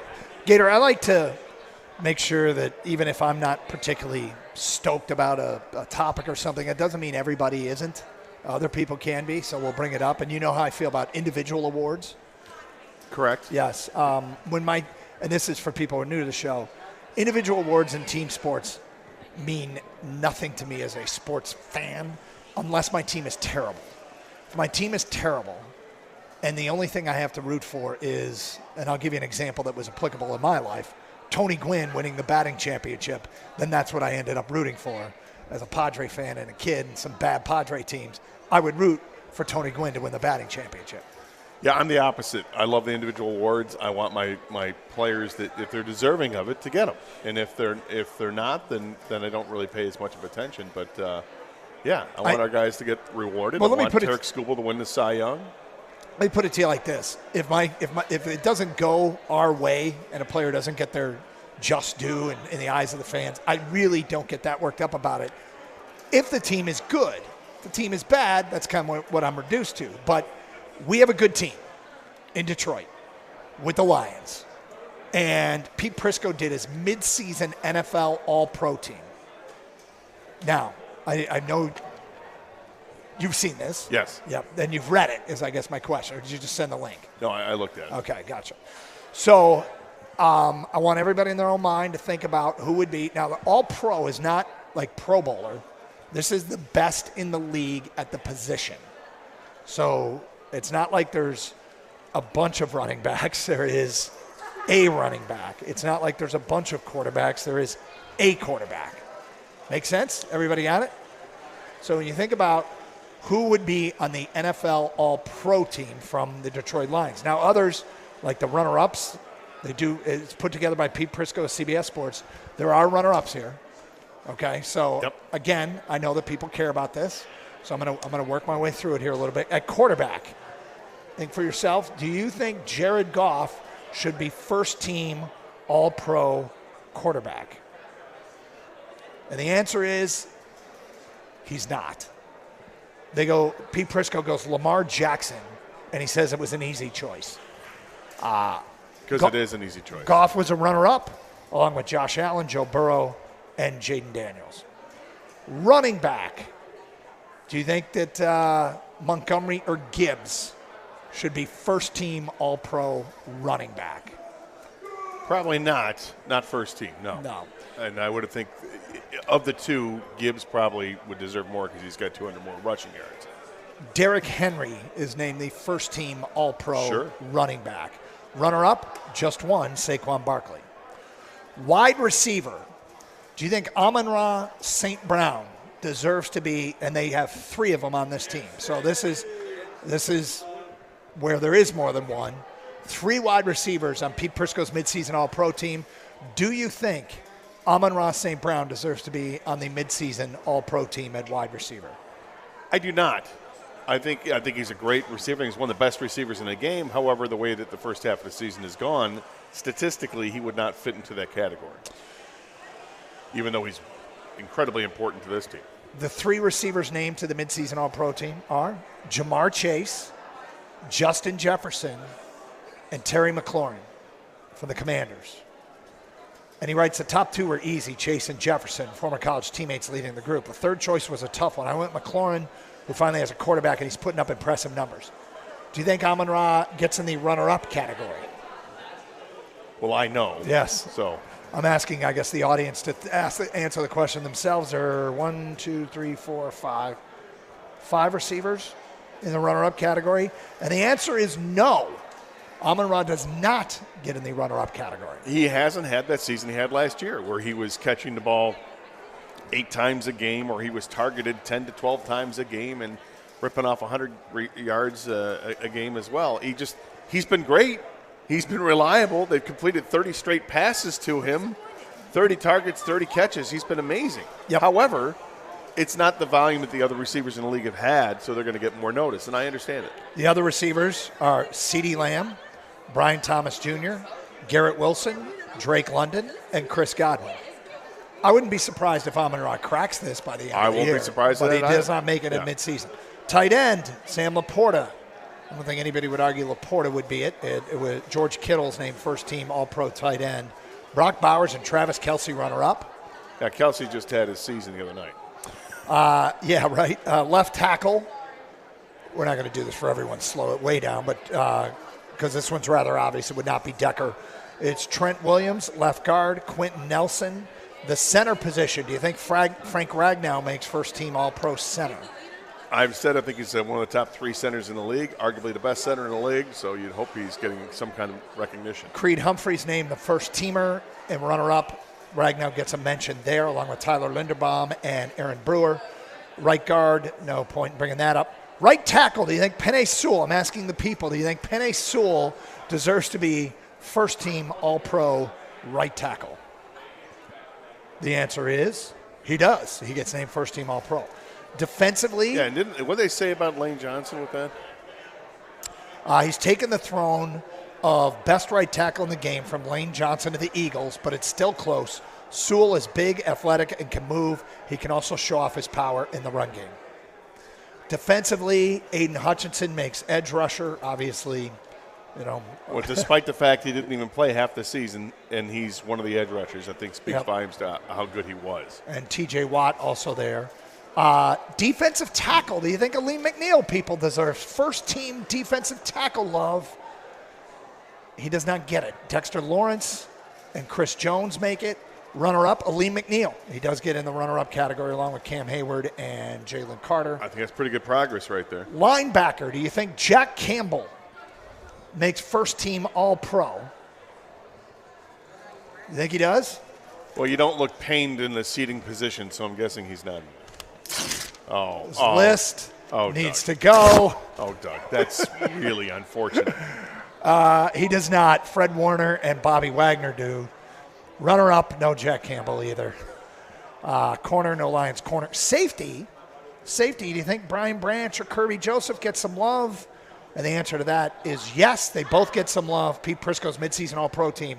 Xavier McKinney and Brian Branch are your first-team All-Pro guys. Runner-up, Kirby Joseph, Brandon Jones, and Jesse Bates. And finally, I will tell you that Jack Fox gets the punter spot. So, plenty of Detroit Lion love. Hopefully that makes people feel better.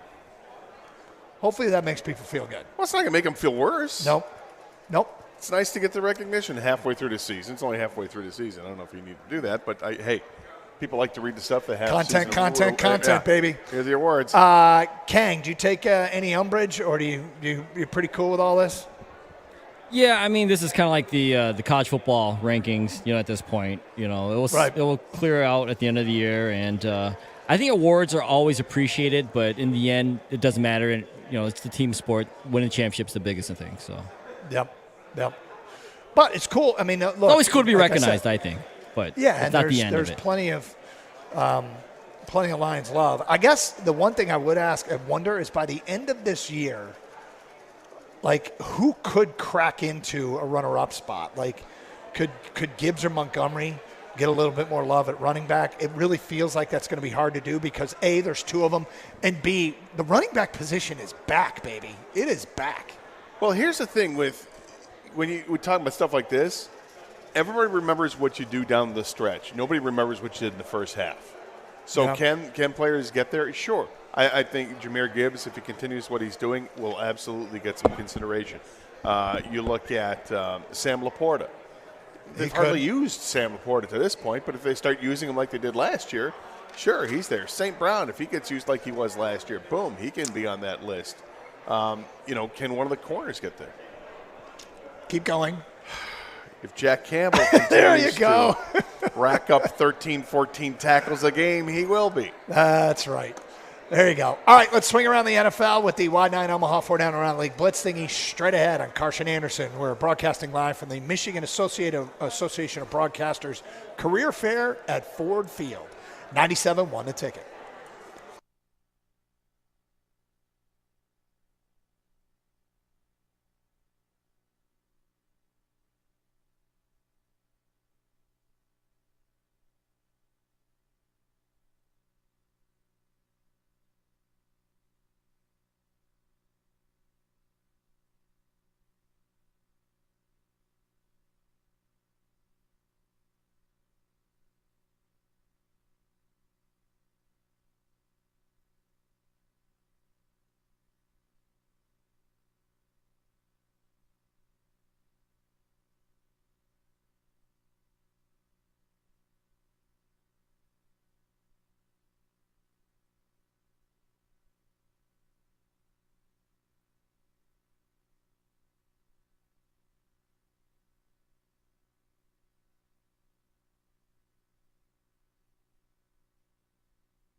All right, Carson Anderson at Ford Field for the Michigan Association of Broadcasters Career Fair.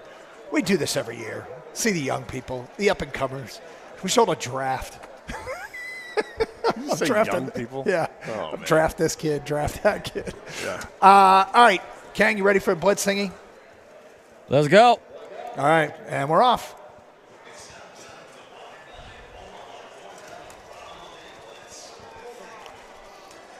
Yesterday, I made you go first every question. That's do you right. want to go back and forth, or do you want me to go first every question? I think you should go first every question. Let's go. All right, here we go. First question, guys. Who is your first half MVP so far? So I really want to pick Jared Goff. But in this new NFL, I talked about it's the return of the run game. Derrick Henry's got over 1,000 yards for the Ravens. He's got 11 touchdowns, and he's averaging a mere 6.3 yards per carry. I'm going to go with Derrick Henry. I'm glad. Let's just say this. I'm glad he's doing all that damage in the AFC. Yeah, it's nice to see him do that in the AFC. I'm going to go with his teammate, though. I agree with Pete Prisco. I think it's so easy to say Lamar Jackson, so I'm going to say Lamar Jackson. He's thrown 20 touchdown passes to only 2 interceptions. He's got a quarterback rating of 120. He's also run for 500 yards, by the way, and a couple of more scores. He's having an outstanding season, and absolutely one of the reasons why is because of his teammate, Derrick Henry, but it's the Lamar Jackson show right now. Two very good choices, and then they both have wonderful stats. The team's good. But, Doug, I am going to make the case for quarterback Jared Goff. They're 7-1, best team in the NFC, maybe the best team in the NFL. In his last 6 games, 6-0, 82.8% completion percentage, 13 touchdowns, 1 interception, a quarterback passer rating of 140.1. The completion percentage and quarterback rating in a 6-game stretch is the highest ever since the merger in the NFL, better than Peyton Manning's MVP season in 2008. I would give it to Lamar Jackson, and Derrick Henry might be fighting out the award for best offensive player of the year, but as far as MVP, if Jared Goff's name was Patrick Mahomes, I think he'd be on top of everyone's list. I think it's a team game for the MVP, and the Ravens are actually technically second in the division, so I'm going to make the case for Jared Goff. All right, the Colts dropped to 4-5 after losing to the Vikings, and they started Joe Flacco in this game, who wasn't particularly very good. Did the Colts make a mistake by benching Anthony Richardson? Well, yes and no, and I will answer the question. The tap-out thing with Anthony Richardson was weird, and to me, it could be a red flag, something to pay attention to. But this is the era of load management in the NBA, which probably would have been scoffed at 30 years ago, so maybe this becomes a thing. I'm tired. Give me a playoff. But you can always just roll with your young quarterback and take your lumps and try and develop him, and that might be the fastest way to develop a guy. But I'm going to say no, it wasn't a mistake, because this team is 1 game out of the playoffs, so when you're in that position, you have to do everything you can to make the postseason and start the guy that you think gives you the best chance to win. Well, I agree. It was not a mistake. I think, the fact that he was tired, you need the rest of that sentence when it relates to the decision to bench him. They were tired of seeing him suck so bad. He was like 10 of 32 in that game when he begged out of it. Now, it's a learning lesson for him. He's clearly the future for this team. It's not Joe Flacco, but they needed to make to send him a message. They need to send the team a message that you all have to be better. Okay, even though he's the golden child with the big arm and the high draft pick, you have to produce and you've got to perform, and he wasn't. So I think it's a good move for the Colts. They can go back to him anytime now because Flacco's clearly not the answer. But what Joe Flacco is a professional. All right, so no surprise here. I'm going to make a case the other way that it was a mistake, guys. It depends on what you were trying to do when you drafted Anthony Richardson and started him right away, okay? Anthony Richardson had the fewest amounts of college starts ever for a first-round draft pick at quarterback. 13 starts is all he had. So when you drafted him, he was 20 years old. You knew you got something completely raw, and it was going to be erratic, and everyone knew he had accuracy issues. So if you're going to start him and play him, because clearly he needs starts and experience because he got none in college, then that's the plan. To divert from the plan all of a sudden because now you want to make the playoffs, my question to the Colts is, what were you doing?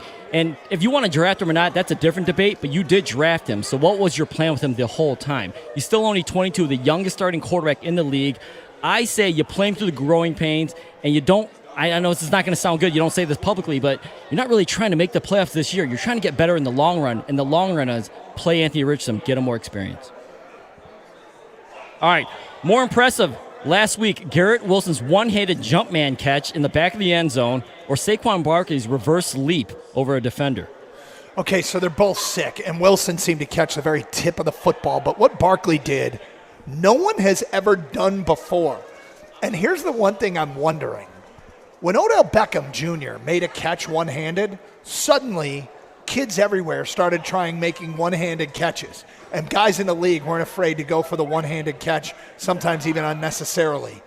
Everybody wanted to do a one-hand catch. So what I'm going to do, and I'm saying Barkley was more impressive, is watch for people trying the reverse leap. We're going to see more people do that. And I think it's going to be hysterical because there's no way people are going to be able to pull that off. The one-handed catch you can. That was such an amazing choreographed movie-type move that would make you roll your eyes in a theater and go, all right. But it was amazing, and I think that was people might try to do it, but it'll never be done again. Yeah, it's totally worth it for 3 yards. Garrett Wilson's one-hand grab for the touchdown is clearly the better play. It's not even close. The body control he had in making that catch, the shin coming down, everything was unbelievable. I'm not entirely sure that he controlled it when he hit the ground, but they reviewed that apparently and said it was fine. The Saquon Barkley back, Humpty Hump leapfrog thing, though it looked cool, is incredibly dumb with a DUM.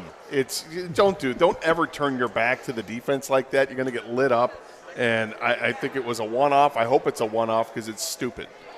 I wouldn't call it stupid, but you make There's hostility here. Yeah, definitely. I sense it, Doug. Great point, though, Gator, with the fact that Garrett Wilson's play resulted in a touchdown and Barkley's play resulted in an extra 3 yards or so. But with that being said, I cannot help but be more impressed with Hidden Dragon, Saquon Barkley, Crouching Barkley, whatever. Doug, I agree with you.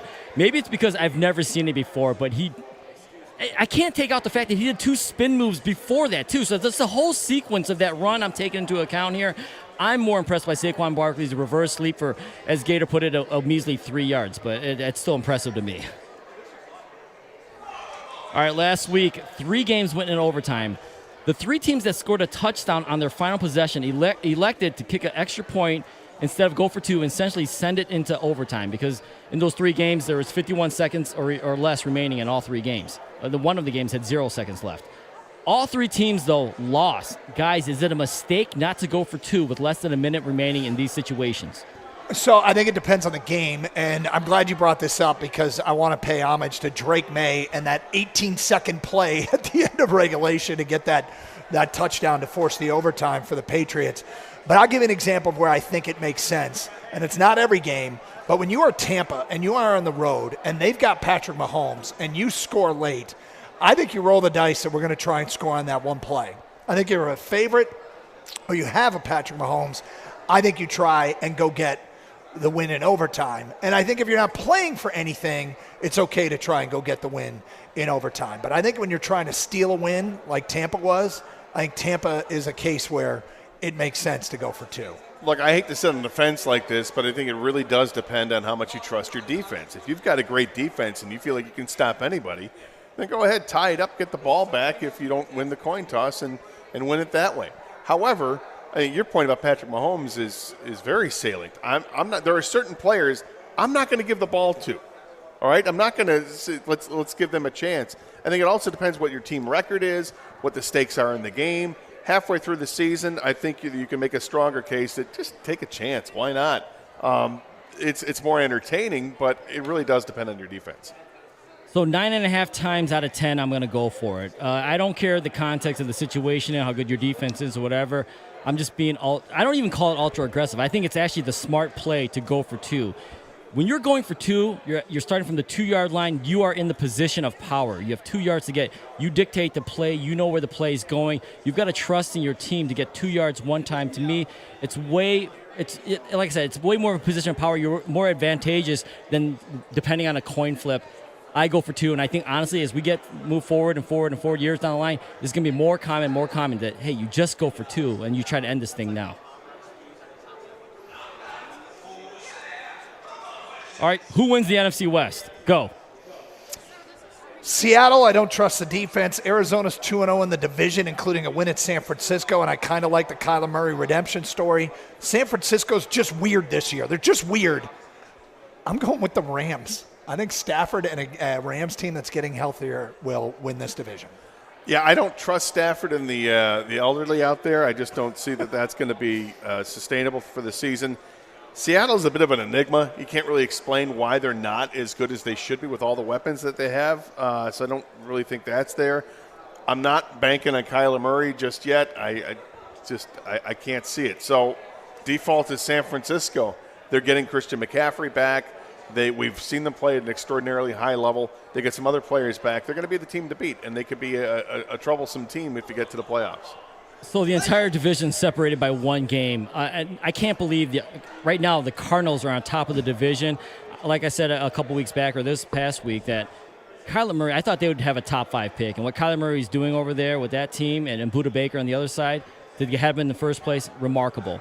But they are all just separated by one game. So I consider this almost like a restart of the year. If I'm going to restart the year and pick it all over again, I'm going with the Niners. They should be getting CMC back, which originally people thought he was going to start the year. So they just have too much talent. They have the experience. I think everyone kind of falls off a little bit. The Niners take over eventually and win the division.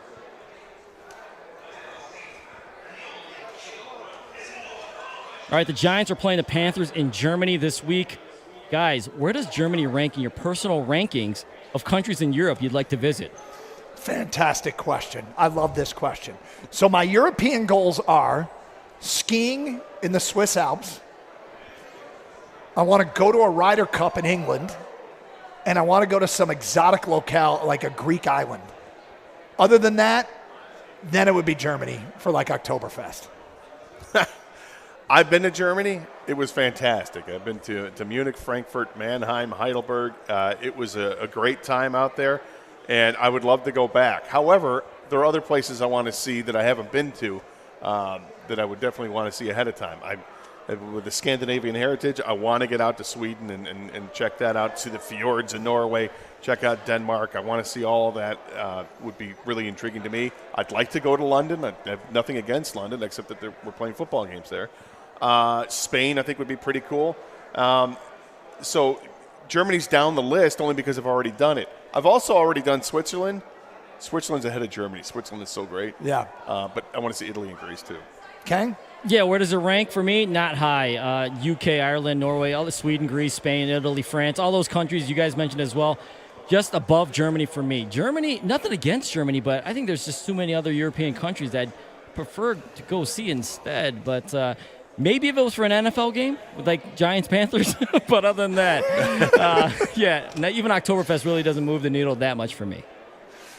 And there it is. That concludes the Wide 9 Omaha 4 Down Around the League Blitz thingy. Hey, you guys hear me talk about Twin Peaks a lot. It's hard not to in terms of being a sports bar. No one does it better. But compared to other restaurants, they deserve your time. They don't just serve up bar food. It's elevated and impressive. Did you know they actually have a scratch kitchen? Their team is in there every day at 7 a.m. prepping all the food for you to enjoy. Twin Peaks has something for everyone. For starters, they smoke their own ribs, brisket, chicken wings, and thighs. They cut their own New York strips, craft their own meatballs, hand-cut their chicken tenders, their boneless wings, make their own salad dressings, touched on all the food, and they got the bourbon list. It's something else. It's stuff you don't see everywhere else. High-end favorites like Orphan Barrel, Jefferson's Reserve, and Blanton's. Even high-end tequilas like Socorro Anejo or Don Julio 1942. And you should all know by now they pour the coldest draft beer in the state at a teeth-chattering 29 degrees. Pair all that with wall-to-wall TVs and the beautiful Twin Peaks girls. Forget about it. Check out tonight, Cincinnati, Baltimore, and that should be interesting. And if you're in Livonia, be sure to check out their new and improved video wall. Twin Peaks, eats, drinks, scenic views.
This Germany thing's got me thinking. Yeah? Because I rank it 4th in terms of European places I want to go to. I really want to ski in Europe once. And I've heard great things. Well, obviously, it's Europe. Play French Alps, Swiss Alps. Austria. Yeah, Switzerland. to get into all that. That's on my to-do list. But my number one sporting event, and I've said this a bunch on the air, is Ryder Cup in Europe. And if I get super specific, I kind of want it to be at one of those classic courses where they hold the open gator. A Carnoustie. Yeah, something like that. St. Andrews type. Yeah. Yeah, somewhere out in the UK, that area. Yep. I want to be at that. I want to be at the one course that's next to the water. That's always overcast, and there's a train that goes past. May or may not be some mass transit that's going to go through. There's one hole called the road hole. It's the one with the square greens and the castle at the end. That's the one. Yeah, that one. That's the one. The one where there may or may not be, people having a picnic. Yep. Out on the beach course at the same time. Yeah, there's a bridge. The one with the bridge. Oh, the bridge. Yeah, the little bridge that everybody walks over. The one with that pot bunker. Yes, that's that the one. Yeah, we're talking about the same one. That's every British Open. They all look Let's exactly the same. Yeah. Every single one. And I swear to God, every single British Open is held at the same place. They just call it something different. I think you're probably right. Yep. But Germany, huh? I've heard amazing things. It was good. Now, not surprisingly, okay, I was in high school. So did I have a good time when I was in high school in Germany? Yeah, I had a good time. You don't say. You don't say. No, but it's all those things. Like you talk about Oktoberfest. We weren't there in October. We were there at the end of March into April. But we went to the Hofbrauhaus, which is, world famous, where they swing the beers around. You have these giant liter steins of beer, or mugs of beer, I guess. And to go there alone to see the waitresses grab like 10 of those at a time, and carry them to the tables and set them, like, how? Do you know the arms, the grip strength you have to have, the forearm strength you have to hold 10 liters of beer? And the glass mugs, because those glass mugs ain't light. They're not plastic. They're glass. Here he is making a case for Germany, and I want to see that. And I'm thinking, would I go all the way to Europe just to see a waitress carry 10 beers? Yes. And then I think about see a Heidi or Helga, and you got a pigtail, and she's buxom. Yeah. Yes. And friendly. And bringing me 10 beers. And can out-drink you. Yes. But Kang, it's way down your list, huh? Yeah, it's nothing against Germany, and I think you could have a good time there for sure. It's just compared to the other places I'd prefer to go see since I haven't seen the other countries. I'm going elsewhere, So I guess we could put this in context, right? The reason you asked the question is because there's an NFL game there this weekend. If the Lions do one of these trips again, and for any reason we might get sent there, which, Jimmy, we're talking to you, what European country would I want it to be in? I still probably wouldn't go Germany, although would I go Germany over London? I mean, I've never been to London, and I like to see London, so. Yeah. I'm not a fan of Paris.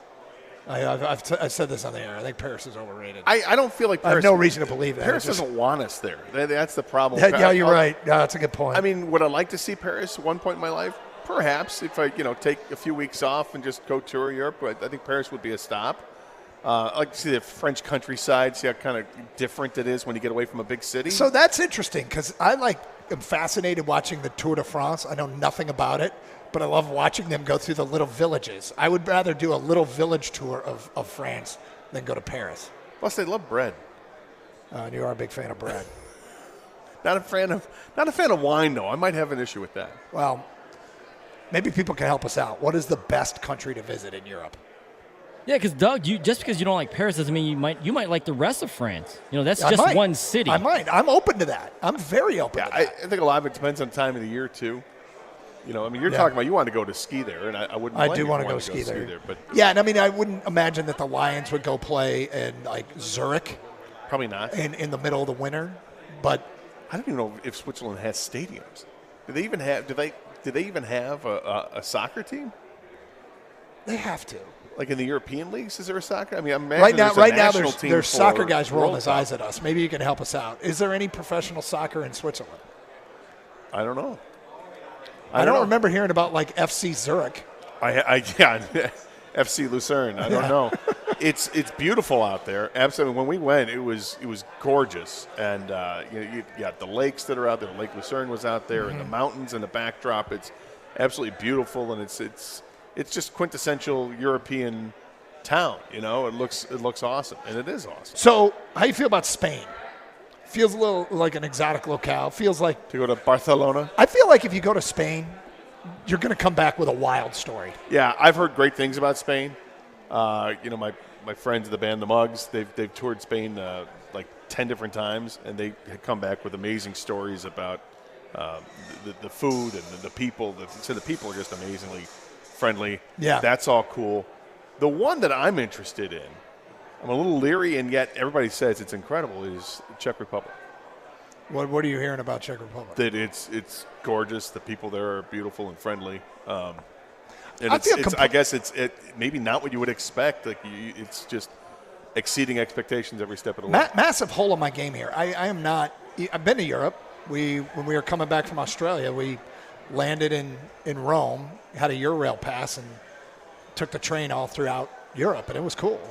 But I feel completely unqualified to even have this debate. I'm coming at it from an uneducated opinion on where I want to go. If we ever go to, if I ever take the wife and we head off, once kids are out of the house, head off to a European vacation. I'm going to need 2 weeks off, Gator, in the summer of 2027. Okay. Yeah. I mean, I understand. You take the time off anyway. Yeah. 248-539-9797. John, you're on 97.1 A Ticket. Hi, John. Hey, guys. How are you? What's up? Good.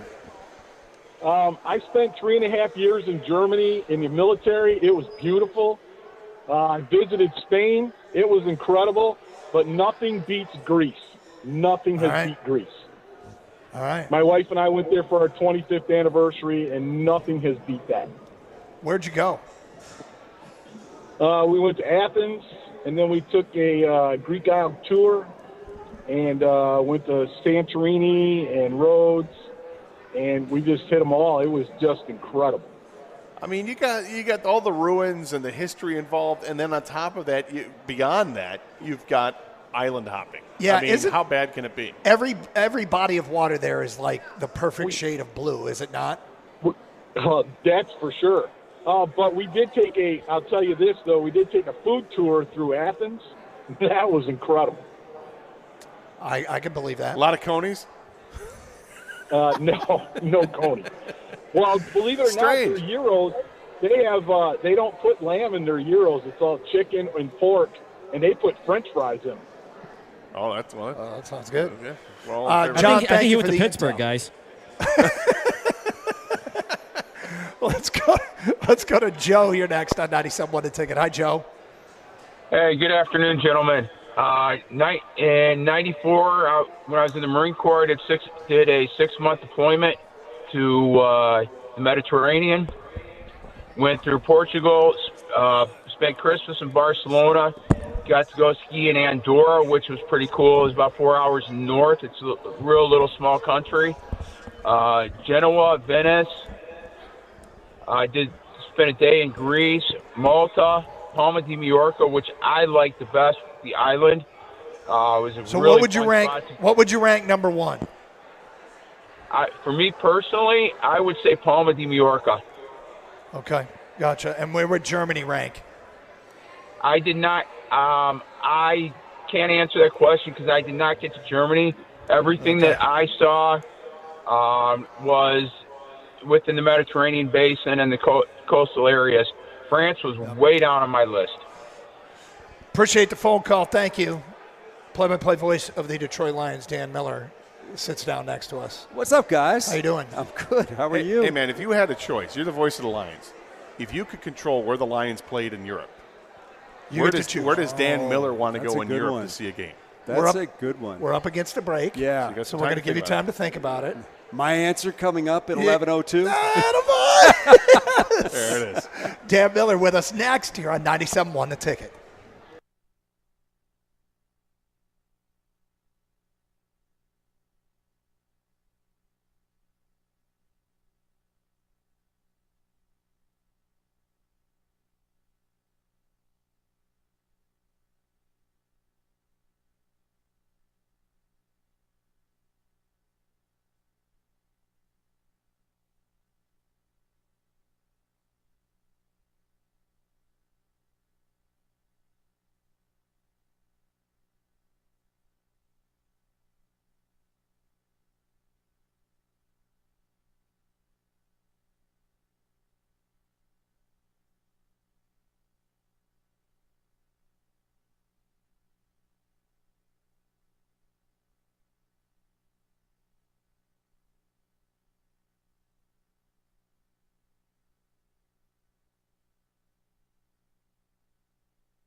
A Michigan native Mike Tirico will be on the call for the Lions' primetime game on NBC, explaining to Costa and Jansen this morning here on The Ticket what he's learned about them since calling their opener back in early September.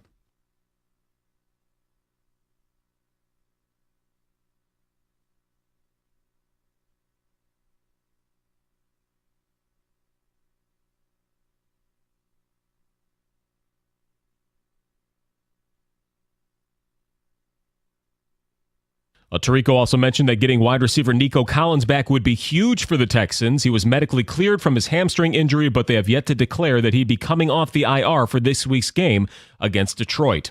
The Lions will have a big determination of their own. Zadarius Smith won't be in Allen Park until tomorrow, which was confirmed by Aaron Glenn this morning. Glenn says that he is very happy to get him, but again, does not know if Z will be ready to play by Sunday.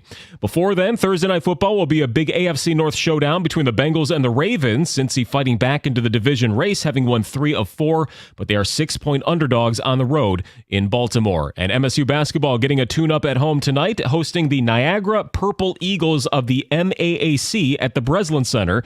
The Spartans are gearing up to play number 1 Kansas next week. Tonight's tip is at 8 o'clock from East Lansing.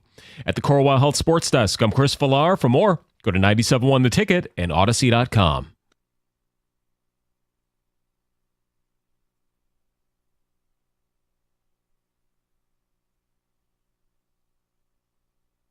All right, back at the Michigan Association of Broadcasters Career Fair. Dan Miller is here, play-by-play voice of the Detroit Lions. He also does some TV work.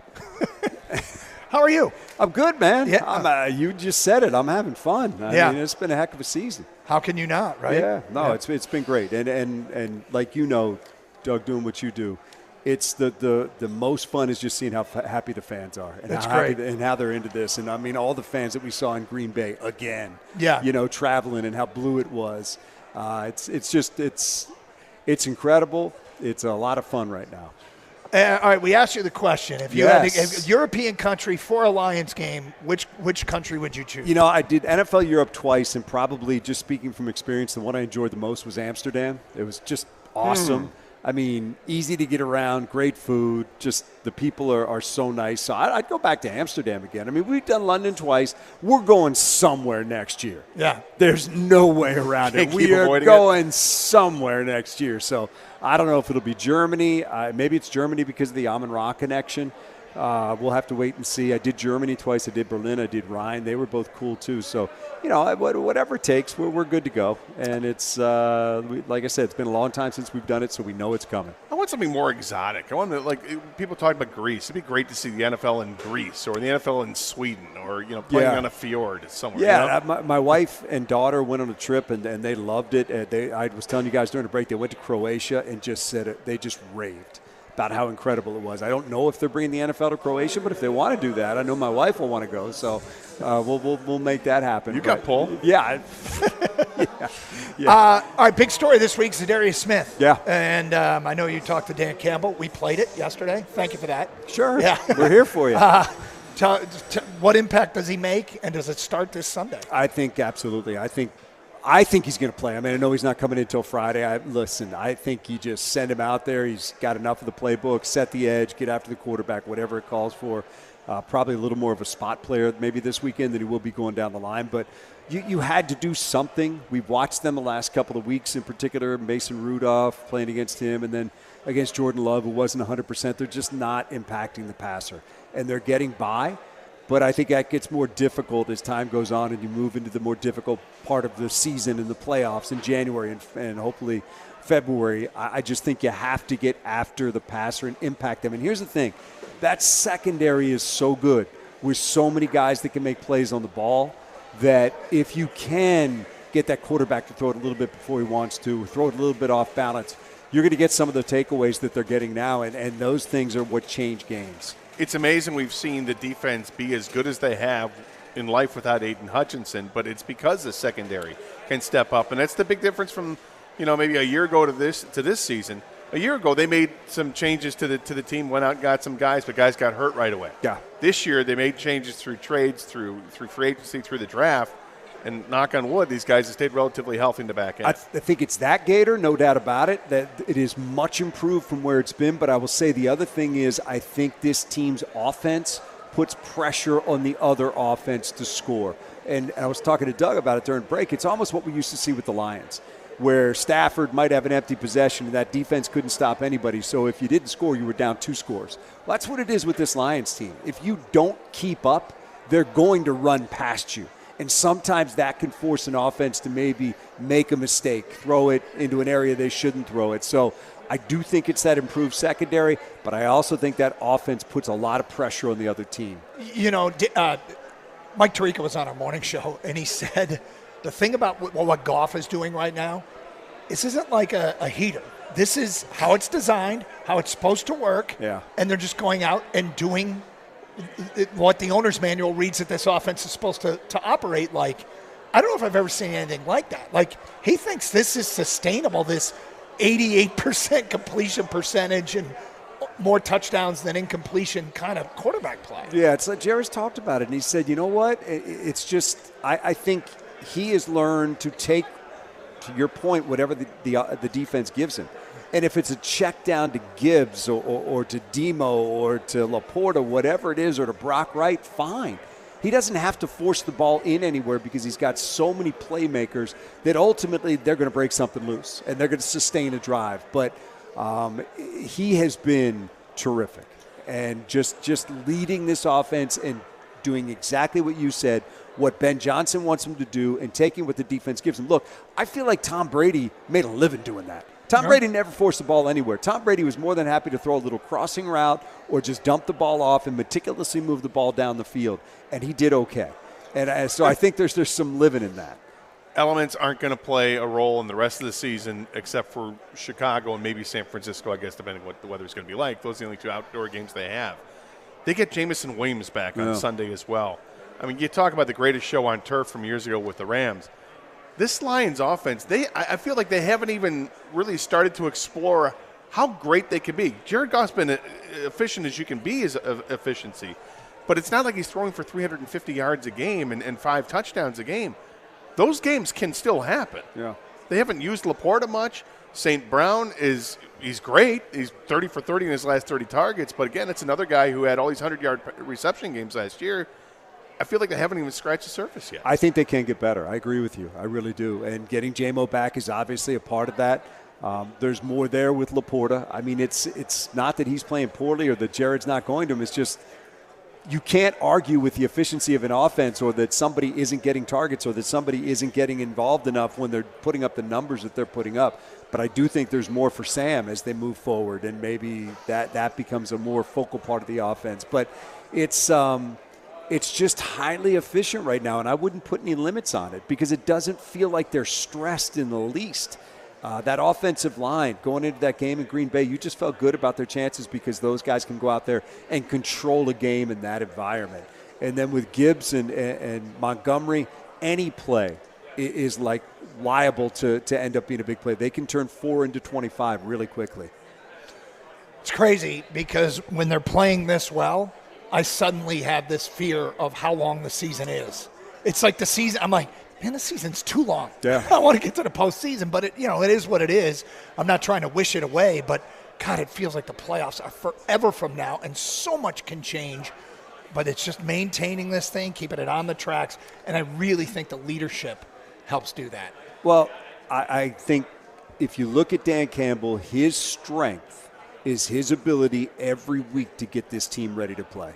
And I think the best example of that, and we may have even talked about this before, but it hasn't changed, and I keep talking about it. They have not lost 2 games in a row since October of 2022. That's insane. There were 2 teams in the NFL that didn't lose 2 games in a row last year, Lions and Ravens. And the Ravens have since lost 2 in a row. This streak of going on without losing 2 games in a row is, I think, a real credit to Dan Campbell that, A, when they're down, he doesn't let them stay down for long. And week after week after week, he has them prepared to go out and play a game and win a game and play the right way. And that consistency goes to exactly what you said. It's the preparation and just really how good he is at that. You've been doing this for the Lions for a long time now. Have you ever seen a road presence like what the Lions are getting with the fans. I mean, it continues to get better and better. Yeah, not even close. I mean, we used to maybe like Chicago would bring fans in here or Green Bay would bring fans in here and always kind of nod at you a little bit. But listen, I mean, that game, my memories of Lambeau Field, I have a lot of memories of the Lions being down 38-10 and looking up and not one Packer fan is left. And I'm like, you people, you're winning by 28. Go home. I got a post-game show to do. But it's one of those things where they were all gone at the end of this game because it was nasty out. They weren't coming back, and they knew it. And you look down, and even during the game, we looked and we said, guys, look how much blue's down there. And there was a lot. But when they left, you could really see how much it was. And, I mean, these fans are amazing. And for me, it started really where I noticed it was in that Kansas City game last year when we walked out on that field and noticed that the whole bottom ring was Honolulu blue. That was just an amazing moment. And it's really been consistent since then that these fans travel. And I said it to Doug before, the best part of the success is seeing these fans be able to enjoy it and get something for all they've invested in this team. Speaking of which, we did get some calls from people who didn't think they did enough at the trade deadline. What do you say to those people? I think they tried. Yeah. I really do. I just, based on what I've heard, I think they tried to make something else happen to maybe get another player even on the defensive line, and it just wasn't there. It's got to be the right deal.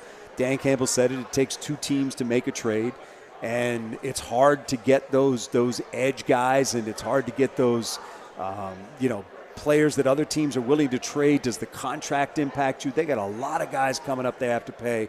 They got to be careful about what they take on. So, look, they went out and got probably the best edge that was available, and that's, I'm not going to question Brad Holmes on that. Now some of these other guys, Josh Paschal needs to step up. He's going to be back this week. Thankfully, he's okay. I still think there's something in the tank there.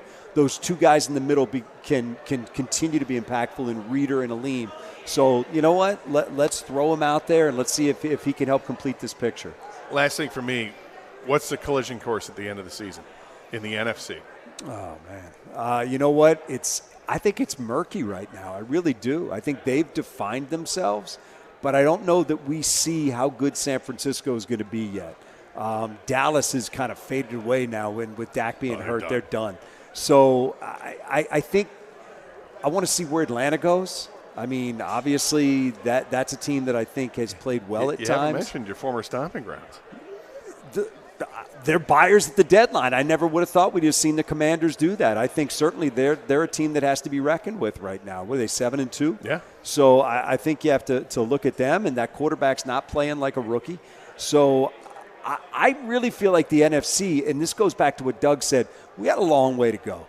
And I think this picture will come much more clearly into view as to which teams are the teams that are the teams to beat as we go on. I don't think the Rams are done by any means. You're going to have to, I think, deal with them. So I still think, Gator, there's a lot left in the NFC to be decided. Dan Miller, great to see you. Good to see you guys, man. Nice to see you out here with these youngsters that are going to come take our jobs one day. Yeah, that's right. But it's really cool to see how interested they are in the business. We're going to hold a draft. We're going to start drafting students. Hey, thanks. Good stuff, guys. Appreciate it. Good luck the rest of the way with your Wolverines there, appreciate Doug. it. There it is. Dan Miller, play-by-play voice of the Lions. Take advantage of this great offer from CGC Water. Save $1,000 or more when you bundle a Connecticut Premier Softener with a Connecticut K5 drinking water system. Call 855-339-4242 or visit cgcwater.com. If you're not filtering your water, you are the filter. Don't be the filter. Let CGC Water Treatment and Plumbing take care of all your plumbing needs. This month, save 10% on a Navien tankless water heater. CGC Water, your authorized independent Connecticut dealer.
All right, Carson Anderson, 97.1 The Ticket. We're broadcasting live from the Michigan Association of Broadcasters Career Fair.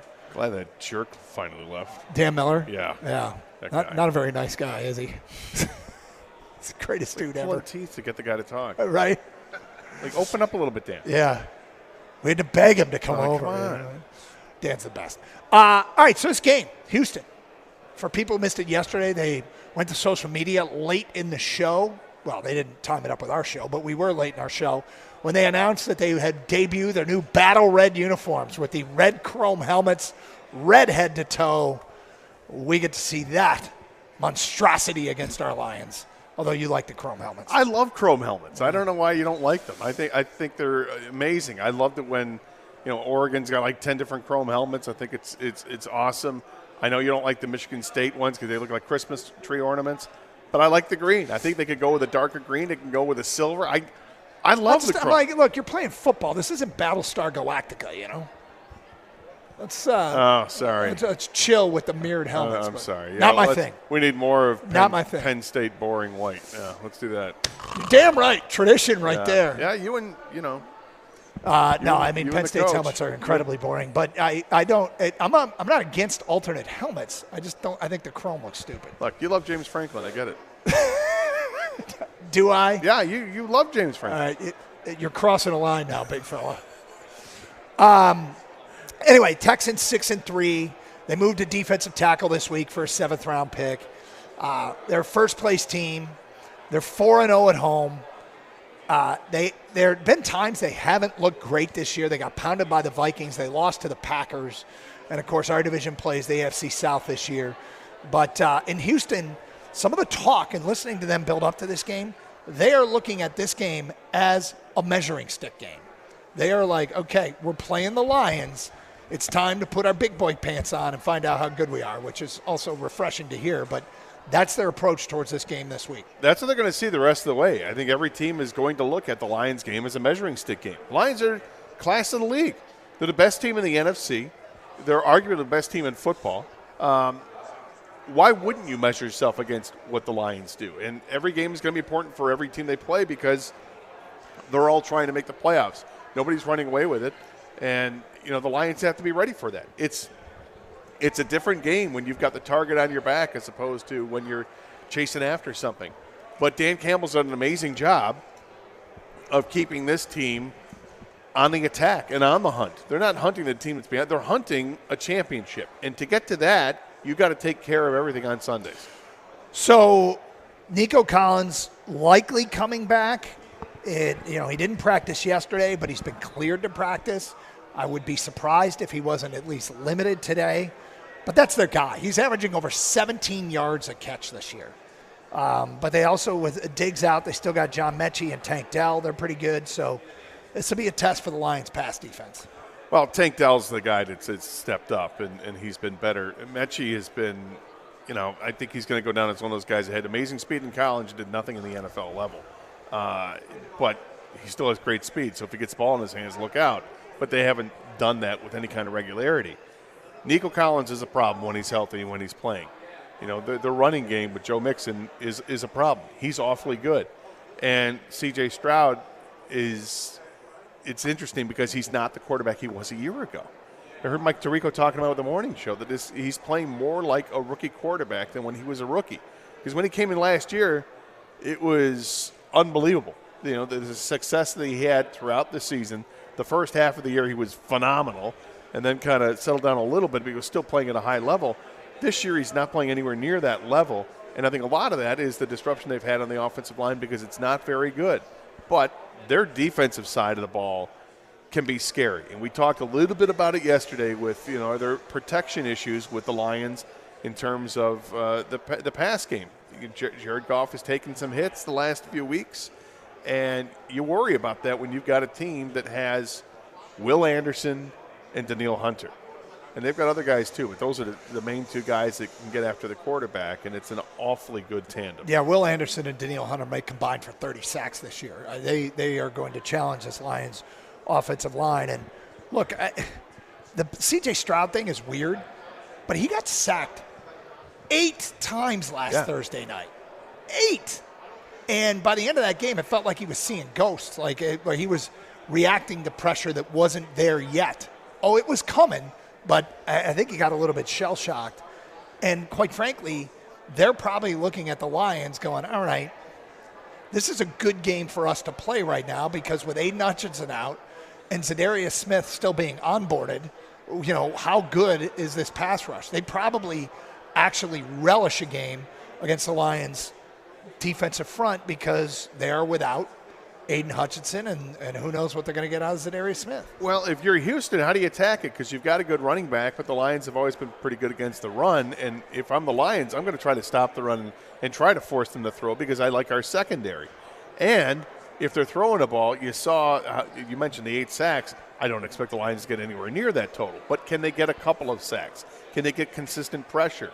If he's seeing ghosts like he did last week and he's rattled, take advantage of it. And the Lions have playmakers. Did you see what he finished? 11 for 30 in that game. 11 for 30. And you mentioned he wasn't the quarterback he was a year ago. Last year, C.J. Stroud threw 5 interceptions all season.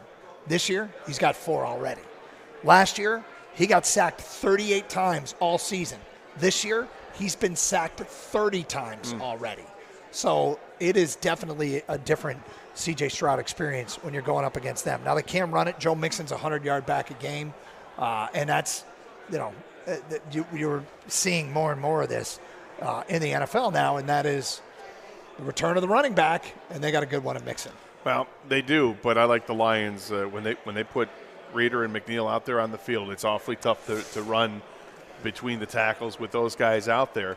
Getting Pascal back is going to help because he's very good as a two-way kind of player. And Zadarius Smith, we haven't seen him yet as a line, but we've seen him in other uniforms, and we know what a great pass rusher he is. But he's also pretty good against the run. So he's a guy that doesn't have to come off the field. He's not just a pass rushing specialist guy. He's that complete defensive end they're looking for. So here's my question, because we saw the Lions last week really got down in the rain and the mud, and they mucked it up, no problem, is whether or not this Lions team can win indoors. Can they win in the controlled environment? Can they win when the conditions are perfect? Why didn't we ask Dan Miller that? No. Yeah, this is the way for the rest of the season. They have 2 outdoor games on the schedule at Chicago, at San Francisco. Everything else obviously is at home, or you're playing indoors on the road. So this is what this is on Sunday night. I love that it's the big game Sunday night. I know Dan Campbell enjoys and relishes the big game and the atmosphere that can bring. When you're on the road, you got to really bring it, and I think that keeps his team on their toes and keeps them alert. I think one Lion in particular, it's time to step up. We will get to that today at 11:32. It's Carson Anderson, Open Lines, 248-539-9797. We're on the road from Ford Field for the Michigan Association of Broadcasters Career Fair. 97 won the ticket.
Doug Carr, Scott Anderson, 97 won the ticket.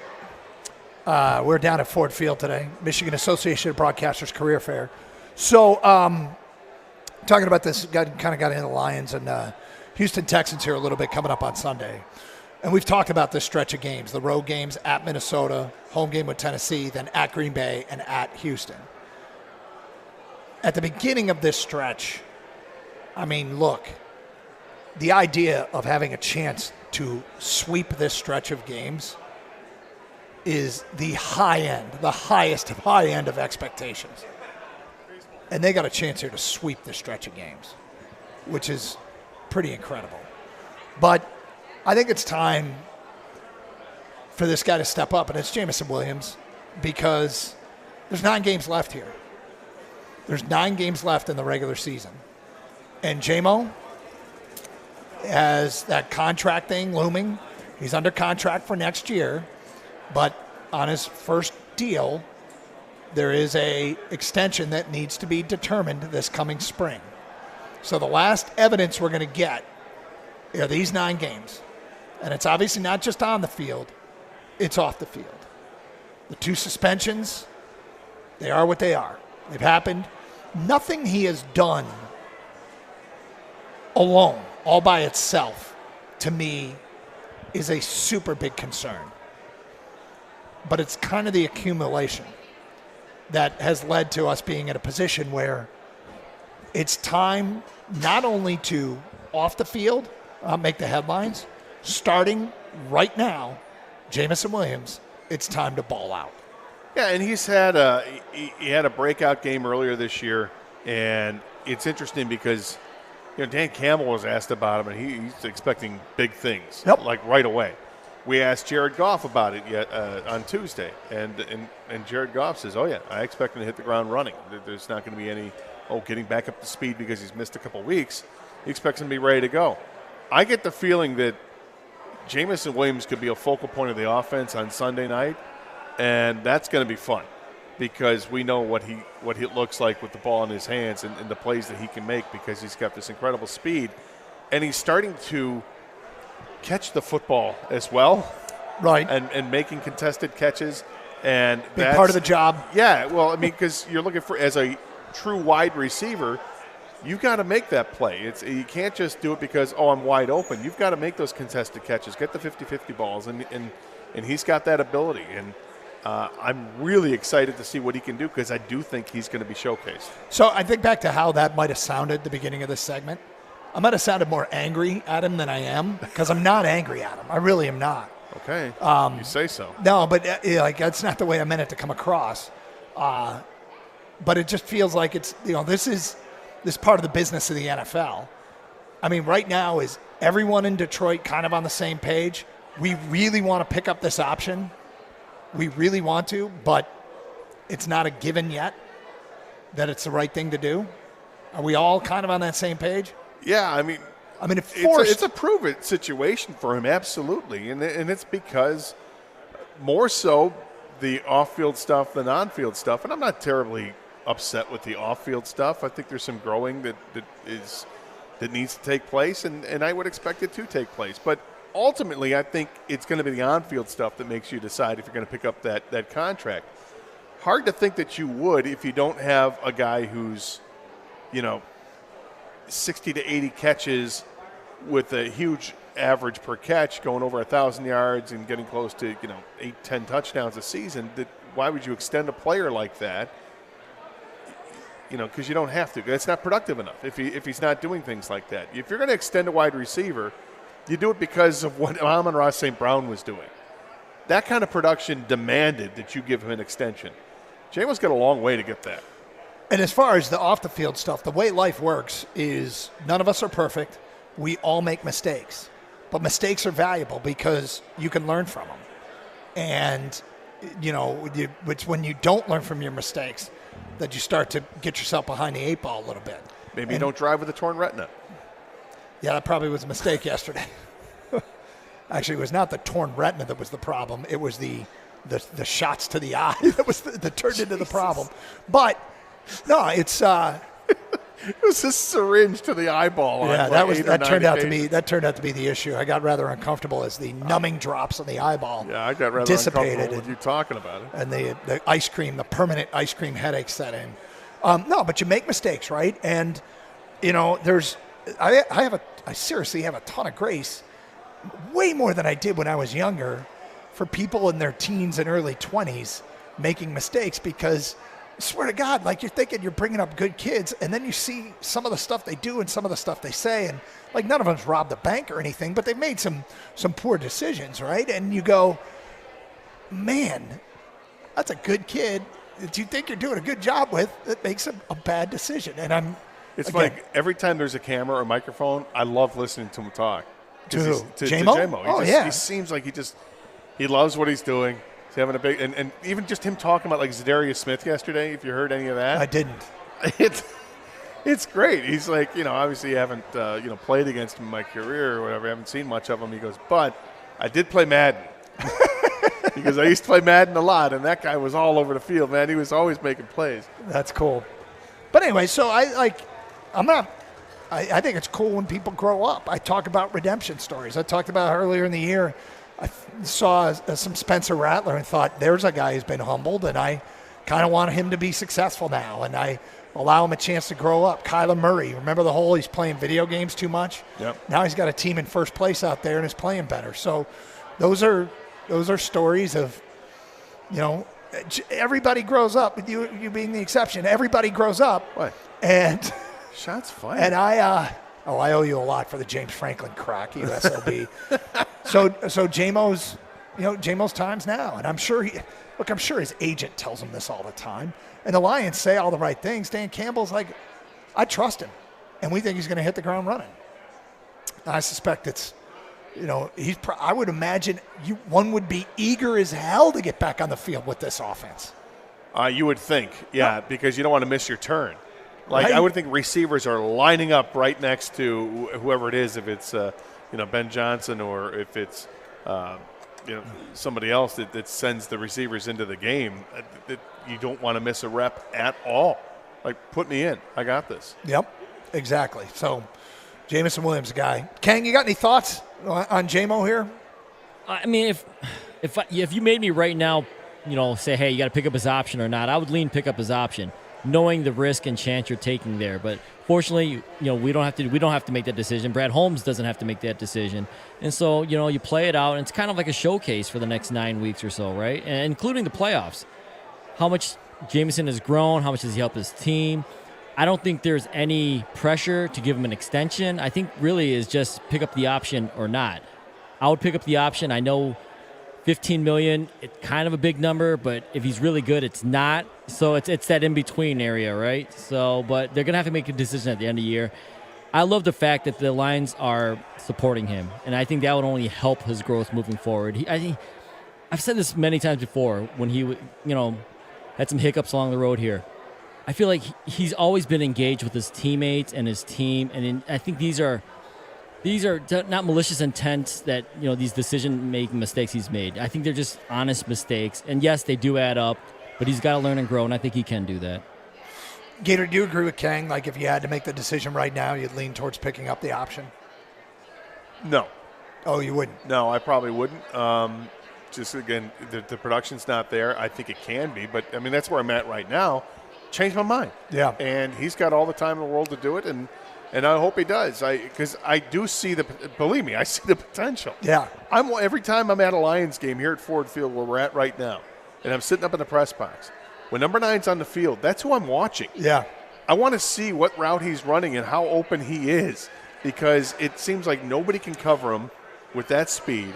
And with that offensive line giving Jared Goff time to throw, now more than ever, J-Mo has an opportunity to make plays, because it's just, okay, I need an extra half a second for him to spring open, and then we can have a big play. He's a big play waiting to happen every time. I think I probably would be in Kang's camp, where I'd be leaning towards picking it up. If I had to make the decision now, I probably would pull the trigger.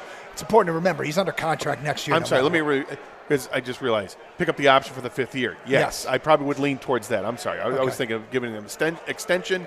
No, not at this point. But the option year, I think that is probably easier. Sorry, I misunderstood. No, it's okay. And so the thing about it is, too, is we're talking about, a player that is probably one mistake away, though, from making it a much tougher decision. Well, it'd have to be a pretty big mistake. Again, the stuff that's happened, I don't think has been all that big. If you make the same mistake, that's a problem because you got to learn from it. Don't want to see another suspension. I'll say let's. That. All right. Speaking of don't want things to get messed up, I'm a little uncomfortable with what's being publicly said about one of our star players. This is baseball related. We will get to that today at 11:48. Lots to do here on Carson Anderson, including another edition of Are You Going to Eat That in the noon hour? So we'll get some phone calls and feedback as well. 248-539-9797. Just a reminder, you can stream the show using the Odyssey app. Download it for your mobile device today, AUDACY. Then there's going to come a time where you're out of the market, you can't listen, and you're going to wish you could. Then you'll be glad you have the Odyssey app. You can hear all the shows here on 97.1 The Ticket. Also streaming to our website, 971theticket.com, where the Birchie Kid and Evan are responsible for great content. Evan getting us up and running on the Twitch feed today, along with Ben. Birchie was down here. Yeah, I saw Birchie lurking earlier. Couple flybys. I think he goes wherever Dan Miller goes. It's probably true. Also streaming with video. Go to twitch.tv. Not much to see on the Twitch feed, just us and the banner behind us. But the field's behind that here at Ford Field. Also youtube.com. At both sites you can participate in the streaming chat there. It's Carson Anderson, 97.1 The Ticket.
So we've done so much trade deadline talk that we're kind of phasing out of trade deadline talk and into stretch run talk here. Huge game Sunday at Houston against a Texans team that hasn't lost at home this year. And we'll discuss that in more depth. But Dan Campbell kind of put a bow on the trade deadline discussion yesterday, speaking with the media. You'll hear what he has to say. And I feel like this is directly, and look, I want to make this clear. Everybody's entitled to feel the way that they feel, but I think this is kind of directly to the fans that wanted more. I think it kind of sums up what they did, and we'll be able to we'll play that for you coming up today at 12:05. In the meantime, Gator, Scott Harris, the Tigers president of baseball operations, a lot going on at the GM meetings right now. He would not comment on the Tarek Skubal extension, the possibility of it. Scott Boras is there, however, his agent. And Scott Boras says he will talk to Harris about the future, but Skubal will go through arbitration likely.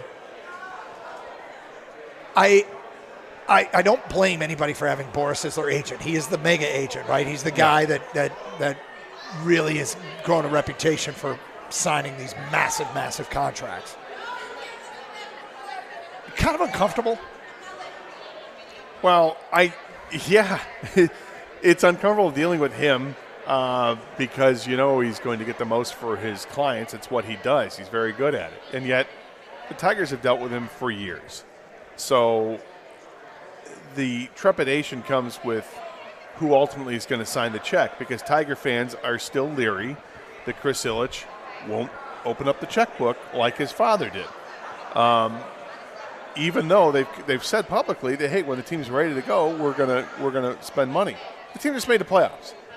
The team won a playoff series, right, and then lost in the divisional series to Cleveland. This is a team that's ready to go. They've got a lot of young players and are ready to take that next step, and they are going to have to open up the checkbook. So I get uncomfortable with this on both sides of it. Like, I'm uncomfortable for Tarek Skubal.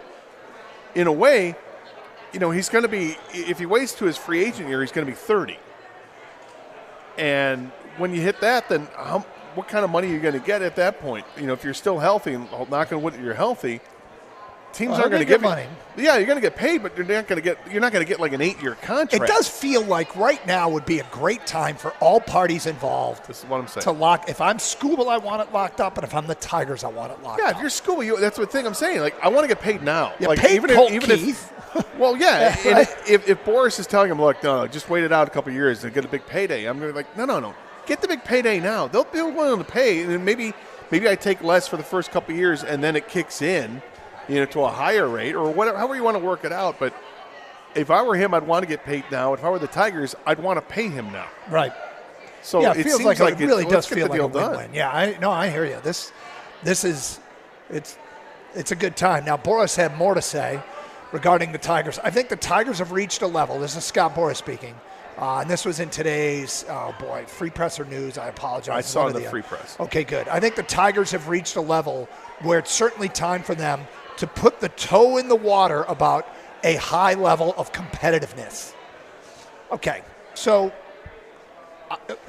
everybody here's on board with that. Yes, put their toe in the water. Put your foot in the water. Put a leg in the water. Jump in with your whole body. Get a torso. Yeah, let's go. Yes, absolutely. Signed everybody everywhere. Boras is obviously speaking on behalf of what he does. Like, hey, it's time for you guys to start paying, and I've got stuff for sale. Yeah. And now Harris said the following about what the goals are this offseason. We're going to try and make the team better. If we find opportunities to get better and they cost money, we're going to do that. If we find opportunities to get better and they cost prospects and trades, we're going to do that. We're just trying to focus on finding a way to surround all the young talent with players that can help the 2025 Tigers be better than the 2024 Tigers. And, I mean, do we believe the commitment's there? And I guess to what level, right? I'm sure, I will shoot the boot guarantee that the Tigers will sign some free agent. Well, I'm not skeptical. I'm more bullish on this. Either. I actually think they're going to. And if you look at evidence in the past, so why would I say that? Well, they did spend money to get Javi Baez. Was it money poorly spent? Yep, it was poorly spent. They also spent money each of the last couple of off seasons in bringing in some starting pitching that wasn't like bargain basement prices of $5 million a year. I mean, they brought guys in that, double-digit million per year. So why stop now? The need is there to bring in more pitching. They're going to add a couple, 3 more arms to this team, maybe 2 rotational pieces, at least 1 rotational piece. And there are really good pitchers in the free agent market that they can add to that. But it's the offense. That was the part that was lacking last year. They just didn't have enough offense. Well, there's solutions to that too. You want to go out there and spend money? You can spend money on Santander. You can spend money on Alex Bregman. And both of those could be positions of need. Santander can play an outfield position, a DH position. I'm sure he could play first base. And Bregman obviously is a third baseman. There's a need there. And when you hear him talk about, Scott Harris says things like trading prospects or players to get what we need, don't be surprised if they make a move involving a Spencer Torkelson or a Jace Young. Don't be surprised if that happens, because now they do have prospects that they can move around, and they've got other guys and they're ready to hit the Double-A market. That we're seeing the Arizona Fall League. They're tearing it up with Briseño and I think Lorazon or what? I forget. Lorenzo. Good God, I'm having an issue. It's okay. But they've got guys at the lower levels that are ready to jump up to the next level, being Double-A baseball. It's exciting times to be Tiger fan. If it makes you feel better, I don't think I've said his name correctly once. It's not Lorenzo. This is the guy I want.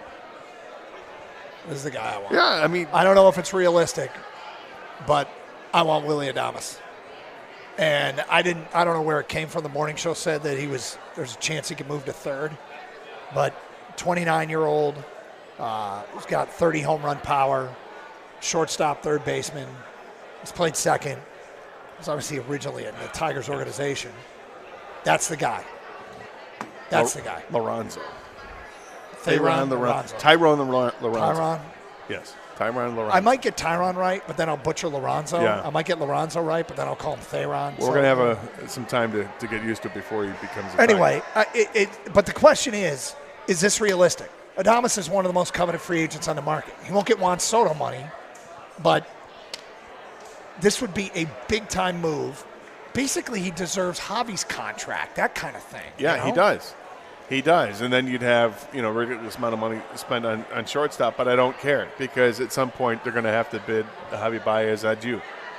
And I think they're going to give him an opportunity to heal up from the hip surgery and see if he's got anything left. I mean, the bluest of skies view on that is that the issue with Javi Baez was that he had a bad hip. I don't buy it. I don't think the hip affects his eyesight and pitches that he wants to go to. So I think that they'll make a decision, I should say, at some point next season to eat the rest of his contract. So do what you got to do. They still have a very low payroll on this team. Spend lots of money. You can spend several big-time contracts and still not even come close to a $200 million a year payroll. All right. Go get Willy Adames. Okay. I'm a Santander guy. I like Bregman. I like that idea. I'm a little worried about where Bregman is in his career. Well, that's where it comes down to how many years are you willing to commit to it. Yep. Adames, I feel like right in the middle of his prime. It's time. It's time to give this thing some juice. Let's go. Bring him back home. Bring him home. Bring Willy Adames Bring him back home. That's the guy. To me, that's the guy. But I guess the ultimate question is whether or not both you and I probably we get some eye rolls and people think we're naive. I think they're spending money, man. I really believe they're going to do it. Yeah, I think they're going to spend money too. And I don't know how you can't. Why even own a team if you don't want to re-experience what we experienced last September and into October? Like, that was so awesome. That was the evidence. That's all you need. If you ever were wondering, should we take that next step, that's why it's a resounding yes. So, and They've always said when it's time, when it's time, when it's time. Now that it is clearly time, they've said they'd do it. I believe they'll do it. Well, when your payroll of the team that was on the, the playoff roster payroll team was what, $19 million or $18 million? That's insanely low. Yeah. When that's what you had as a playoff team, you've got money to spend. You could spend $100 million. Think about that. And you're still nowhere near what the league average is. Although, next year I imagine that when you look at team payrolls, Javi Baez's contract is going to be part of that. But even still, you're still not at the $150 million level. How about that? Baseball talk. 248-539-9797. GM meetings going on right now. All right, Dan Campbell. Kind of has the final word on the trade deadline that it feels like he's speaking to the people that said they didn't do enough. We will get to that coming up today at 12:05. Here on Karsch & Anderson, we're at Ford Field, the Michigan Association of Broadcasters Career Fair. 97-1 the ticket.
All right, for people just joining us, we're on the road for the show today from the Michigan Association of Broadcasters Career Fair. A whole bunch of young and budding broadcasters here.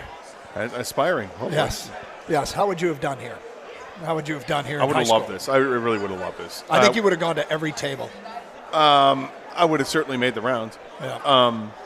We had something, nothing like that to this scale when I was in high school when we first started doing this. Because when I was in high school, I think there were like a dozen maybe high school radio stations throughout the state. Yep. Or community college stations throughout the state that we had like a Michigan Association of Educational Broadcasters meeting that we would have annually that we got to experience. It was fun. But this is a totally different scale. This is awesome out here at Ford Field for all these people to get to go in different booths and stuff. We didn't have anything like this. It was just basically, the high school stations getting together and talking about, the shared experiences they have and the direction of where things were going and, what's difficult to work through and what's cool. And it was great. But this is completely different. This is an event. It's a big time deal. A lot of stations and different media outlets. It's kind of fun just being at Ford Field too. I enjoy Absolutely. that. Yeah. Well, as a high school kid, I would have loved that. Yeah. All right, so a few things here. Coming up later this hour, we'll have another edition of Are You Going to Eat That? And I actually have some items that are available to Lions fans making the trek to Houston. So NRG Stadium concession items that are somewhat unique. So that's coming up at 12:30 here on 97.1 The Ticket. 248-539-9797. Last hour, we were talking about Jameson Williams and about how this is kind of a 9-game stretch for him to prove that, he's obviously got all kinds of talent and he's got explosive talent, but he's also, for his own doing, has kept himself off the field. So, and the Lions will have, this is the last chance they get to see him, these games in the playoffs before they'll have to make an and remember what the contract is, because I don't want it to be misconstrued. He's under contract. He's wrapping up the third year of his contract. It is after the third year the teams have to decide if they're picking up the fifth year of his contract. So he will play next year in the fourth year of his contract. And then if the Lions pick it up, he gets a raise to whatever it is. I think it's like $14 million for his fifth year. And then he'll be a free agent. But they have to decide this spring what they're going to do with the fifth year. They can opt not to pick it up and still re-sign him. But if they don't pick it up, that tells me that they've taken on a prove it kind of, all right. Yeah. So, here's a text that comes in. To not extend J-Mo would be crazy. He's one of a handful of players that can change the score in an instant. Yeah, we're fully aware of his physical abilities. It's really not that. It's his availability and his reliability. You know how much better he would be if he, didn't get suspended last year and didn't get suspended this year? I'm not mad at him, but it's just a fact. He's missed games for breaking rules or misunderstanding or not reading rules or whatever it is. Look, he can make it real easy on this team. Yeah, he can make it, and we hope he does. Yeah. Jerry O writes in from Dearborn, are you guys really seriously thinking through these fractions for J-Mo? A gun violation at 1 a.m. in the morning in the hood is somebody that fits our culture. Some type of performance-enhancing drug infraction fits our culture. I'm really not sure that you're thinking things through soundly. Well, I'm not sure that any of us understands the full totality of what happened in both of those instances, right? There's a lot to unpack with both of them. We don't know any of the details with the getting popped for the performance-enhancing material, whatever it was. So we still don't know what that is, and there seems to be some differing circumstances with the gun violation. I'm not thrilled by it. No, but let's say they do have a really, really good culture in that locker room, and I don't think there's an issue with him there. No. But there is an air of professionalism that comes with being a Detroit Lion now, and that's why we're thinking this through, Jerry. You're done, apparently. You're done. You're ready to pull the plug. I am not. Kevin writes in, morning, guys. As far as Jameson Williams goes, I don't know if you really listened to Dan Campbell's interview, but he stated that J-Mo was in the building every day, working out, doing everything he can. The only thing about J-Mo is he's missing on game day, but he will be ready to go. Yes, I did hear him say that. As did I. And basically, but I also hold the bar a little bit higher for showing up to work. I mean, yeah, he showed up to work as he did everything he could do. Good for him, but that's sort of the expectation, right? Absolutely it is. But he's there, and he's engaged, and he's wanting to be better, and I think chomping at the bit to get out on the field on Sunday night. And I think based on what Dan Campbell said, based on what Jared Goff said, I'm expecting a big game from him on Sunday night. I think he's going to be highly involved in the offensive game plan. When you talk about somebody that, again, has to be motivated, it's got to be him, right? I think watching a Lions offense play and you're a wide receiver, you're a weapon and you're not getting to play, I'd be chomping at the bit. I couldn't wait to get back there. But all right, let's get to what we said we would. Dan Campbell speaking with the media, trade deadline. And this kind of wraps it up, puts a bow on it. But I feel like this is one of those sound bites that if you believe him, and he's been pretty credible here in this town, he's earned a lot of credibility. If you believe him, I feel like he's speaking directly to those of you out there that said, I wanted more, they needed more. We needed a defensive end before Hutch got hurt. Then he gets hurt. How come we only added one? We still should have added somebody else. Here's what Dan Campbell said.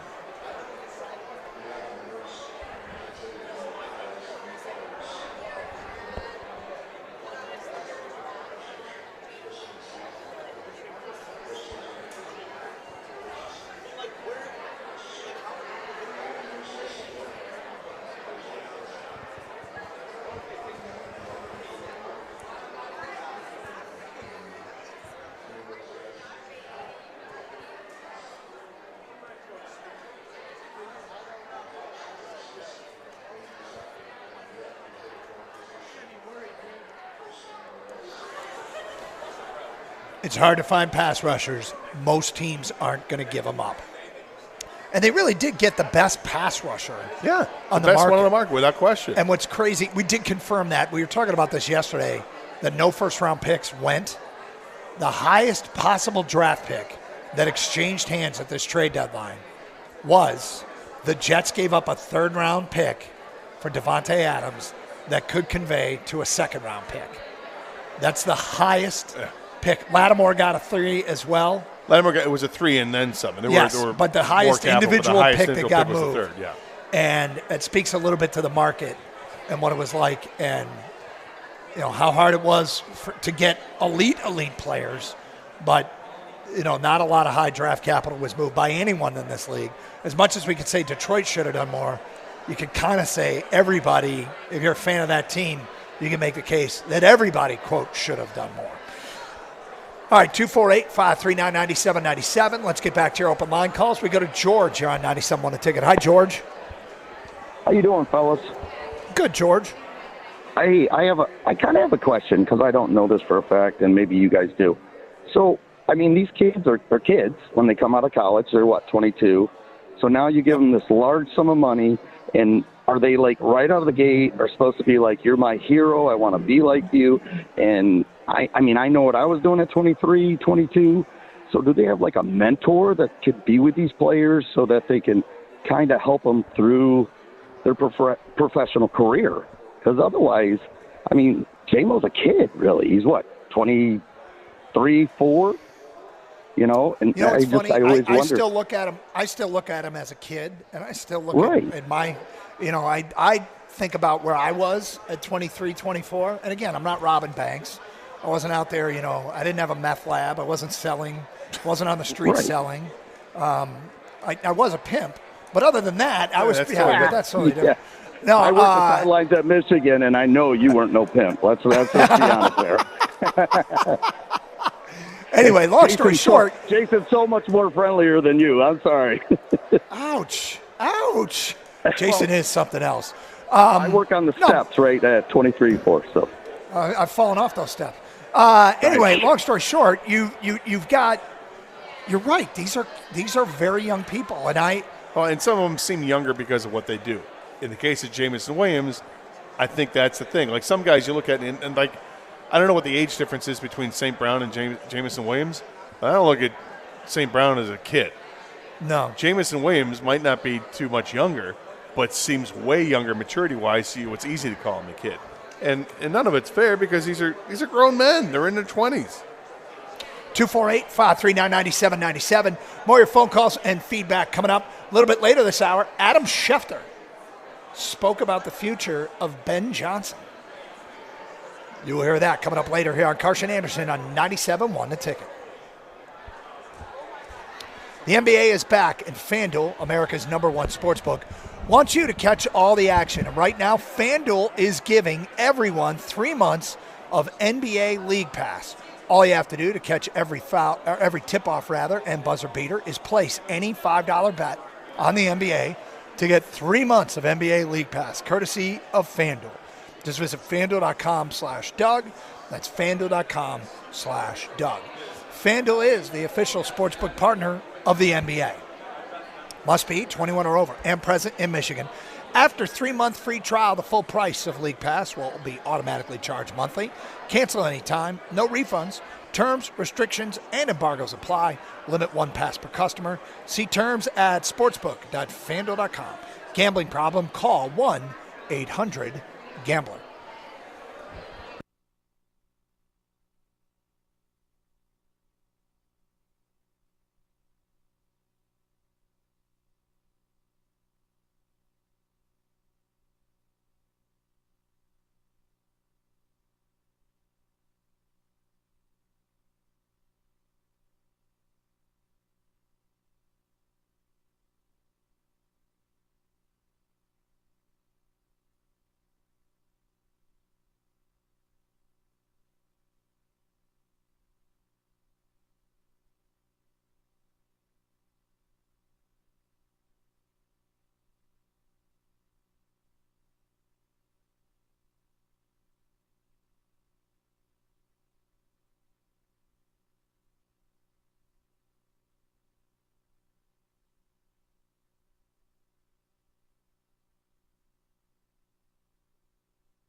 So, Gator, I've been doing a lot of Indiana prep. Yeah? They're pretty good. I'm telling you, they got a couple of defensive linemen that are really, really good. They're active. They plug up the holes. They can stop the run.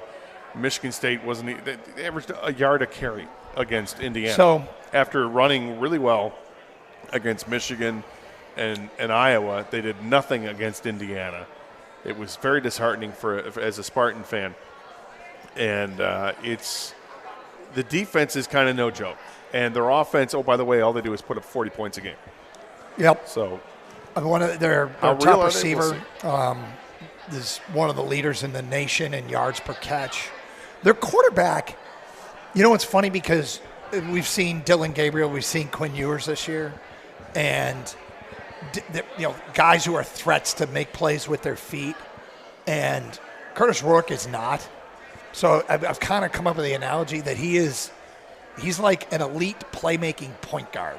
He's a great distributor. He leads directly to buckets, but he's not a scoring point guard. And by that, I mean, you don't have to quite game plan against him running the ball. which feels like a relief. Gabriel was so, I mean, you saw him. Obviously, Michigan State played him. Now Michigan's played him. Dylan Gabriel is an elite college quarterback. And he makes plays with his feet to buy himself more time, or just take off and go for the touchdown right down the middle of the line because it parted like the sea, and there you go. But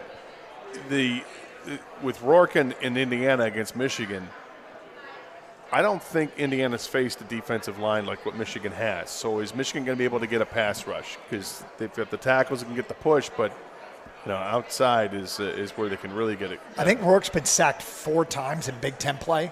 4. So, yeah. I think he might get sacked 4 times in the game against Michigan. Well, I mean, they didn't get to Dylan Gabriel, but Dylan Gabriel was super That's mobile. A different guy, yeah. But, yeah, if any path to victory for Michigan, again, goes through that D-line. I'm not going to tell you how to do your job. Good. But I'm assuming that you've already – well, I'm going to ask you a question if you've looked at this. In all the games you've seen Indiana playing, do you get the sense that Rourke gets rid of the ball quickly? Yes. Okay, so that could be an issue with how do you stop a pass rush? You get rid of the ball quickly, or you're able to run the football. Yep.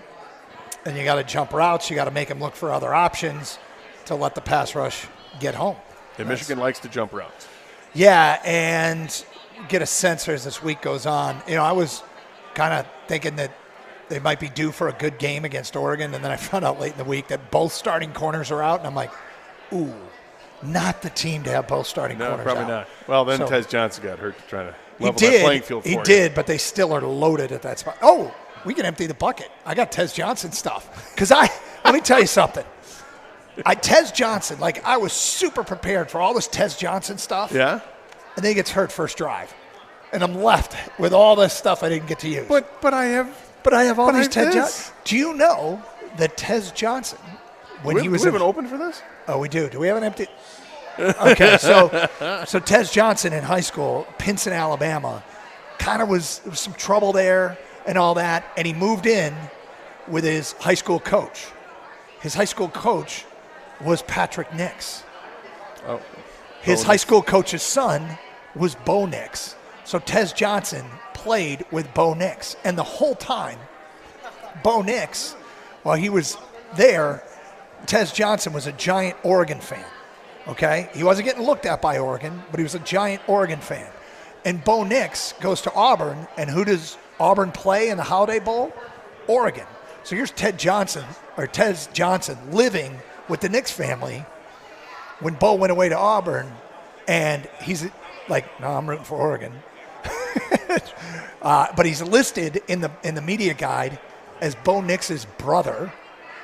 Really? Yes. And when Tez Johnson went to Troy, Tez Johnson would play wearing Oregon gloves while he was playing college football for Troy. Well, that's a little weird.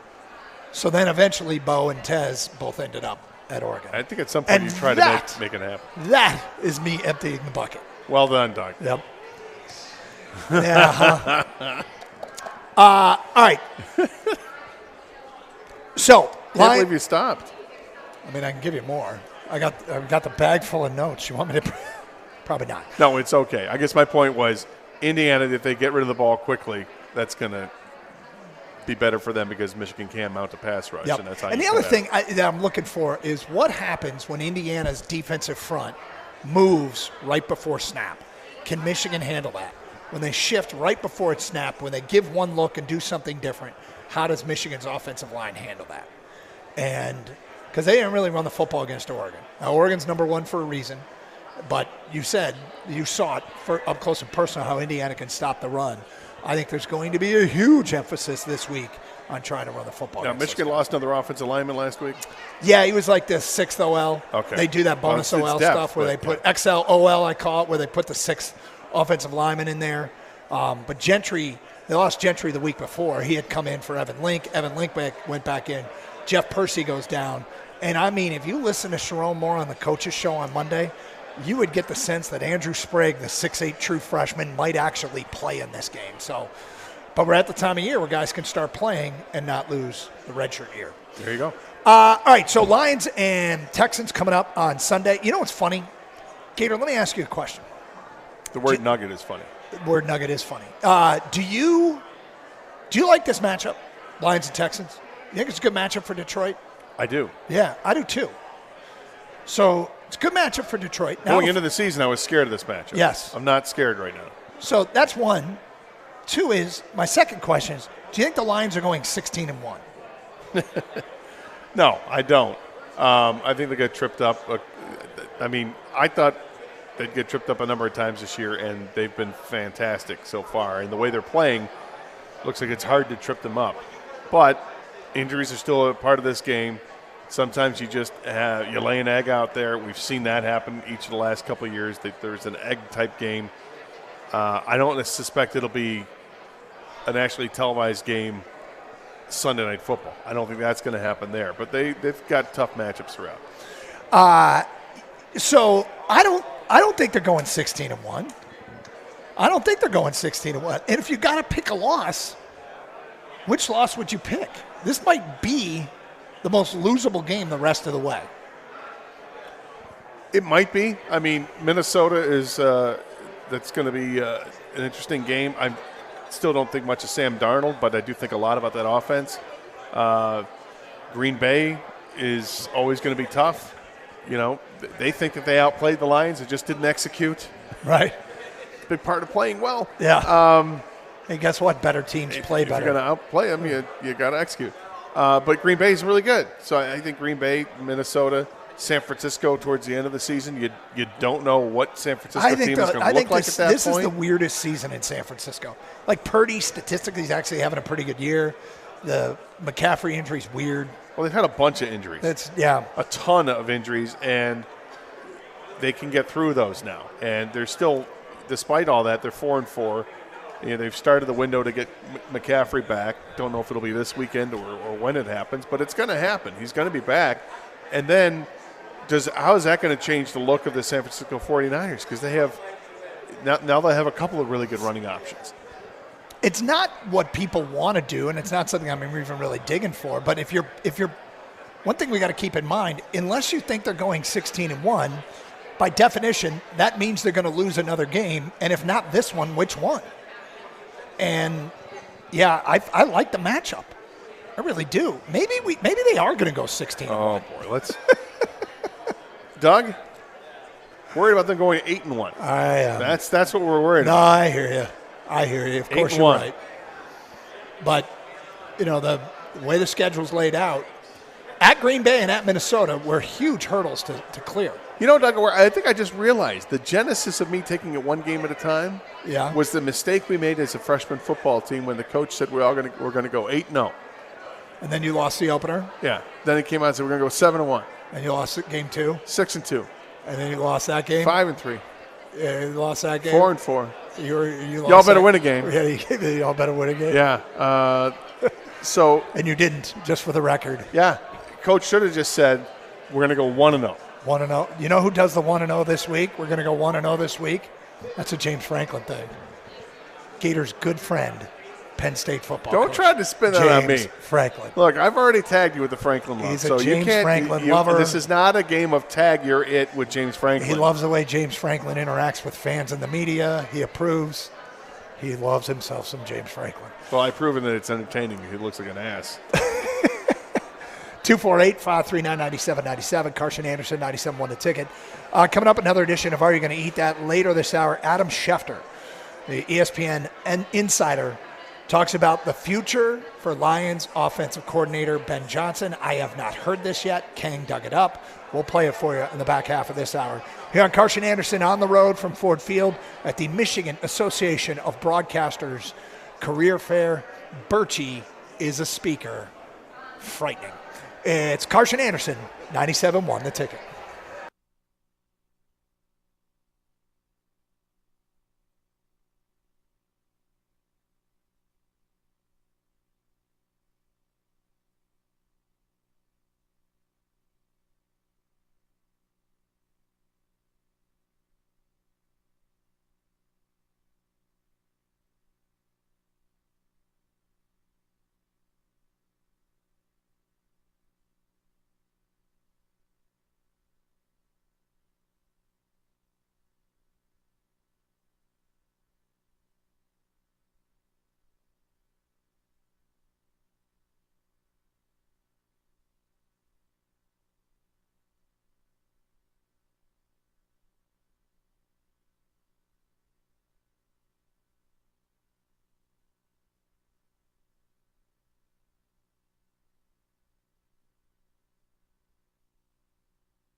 All right, we do have a from the NFL. It's not a whoa.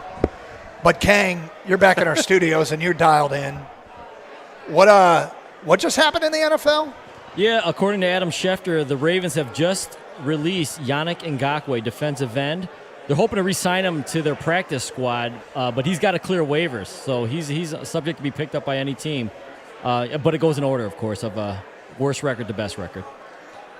Okay, so... Well, if the Lions wanted it, I mean, look, any team can get him. But everybody but Kansas City gets a first crack at him, right? The Ravens. Or, sorry, Kansas City, yes. Yeah, because they'll have the last pick of waivers. So what are the odds that Yannick Ngakoue... Interesting. I don't think they're good that he'll be back with the Ravens. Do you think the Ravens really believe that they could get him through waivers? I mean, does that seem realistic? It doesn't seem realistic. Why are they waiving him in the first place? Oh, they're making room for a running back that's coming back from injury. Curious. And they got a game tonight, of course. And they also traded for I believe a cornerback, Tre'Davious White. So that's why they're clearing space. Had he been productive at all this year? Well, that's what I'm starting to wonder. Because he was a late pickup anyway. Yeah. He's got 1.5 sacks this year. How many games? In 5 games. My TFLs. Yeah, he hasn't made much of an impact, so maybe it's over. Maybe it's over. Interesting. All right. Lions taking on Houston on Sunday down at NRG Stadium. I mean, is this another Lions takeover? I don't know. I'm curious about this. Like, how many people? That's a good football team down there. How many people make a road trip to Houston? Yeah. I mean, if you're looking for a place that you probably won't get a chance to see very often to watch the Lions play, this is the year to do it, right? Yep. Downtown Houston's cool. I'm trying to think of the name of the bar there. There was one bar that I loved, and the wait was forever. Was it Gillies? No. I'll look up the name of it. It was like this. I swear to God, the name of the bar should have been Yellowstone. It was a total Yellowstone vibe. Well, let me see if I can find it. If you're staying in downtown Houston, you're headed down there. I mean, seeing the Lions take over. Is it Rip Wheeler's Dance Emporium?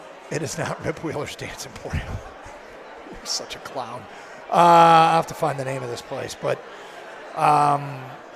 is it Black? No, it's not Blackwater. Sorry, I'm wasting time. Taking over a team that's good stadium, like a team that has Super Bowl aspirations, a team that probably sold out their allotment of season tickets before the season started, that's a tough thing to do. That's a tough thing to do, right? I mean, yeah, I think it's very difficult. But I seem to recall when we asked people prior to the season what road trips they might make. This was a popular one. There were a lot of people saying, "Yeah, I'd like to hit up Houston." Yeah, I would imagine it was. Again, this is not a typical stop off for the Detroit Lions. So, and it's a newer stadium. Some people may have had a chance to look at it. They went to watch the national championship game earlier this year. Yeah, it's a cool stadium. Yeah, that's what I hear. Dude, I know some people that went there. I spent a lot of time there. A lot of time. The day we did the show. Maybe not the greatest of weather. No, well, that day it wasn't, that's for sure. Oh, the Rustic. That's what it is. The Rustic. I found it. If you're going down there, downtown Houston, check out the Rustic. Cool place. Or if you're not going to check out the Rustic, check out Rip Wheeler's Dance Emporium. Yes. Actually, I think it's Rip Wheeler's Gotta Dance Emporium. Is that what it is? Are you ready for another edition? Are you going to eat that? You know I am. Let's go.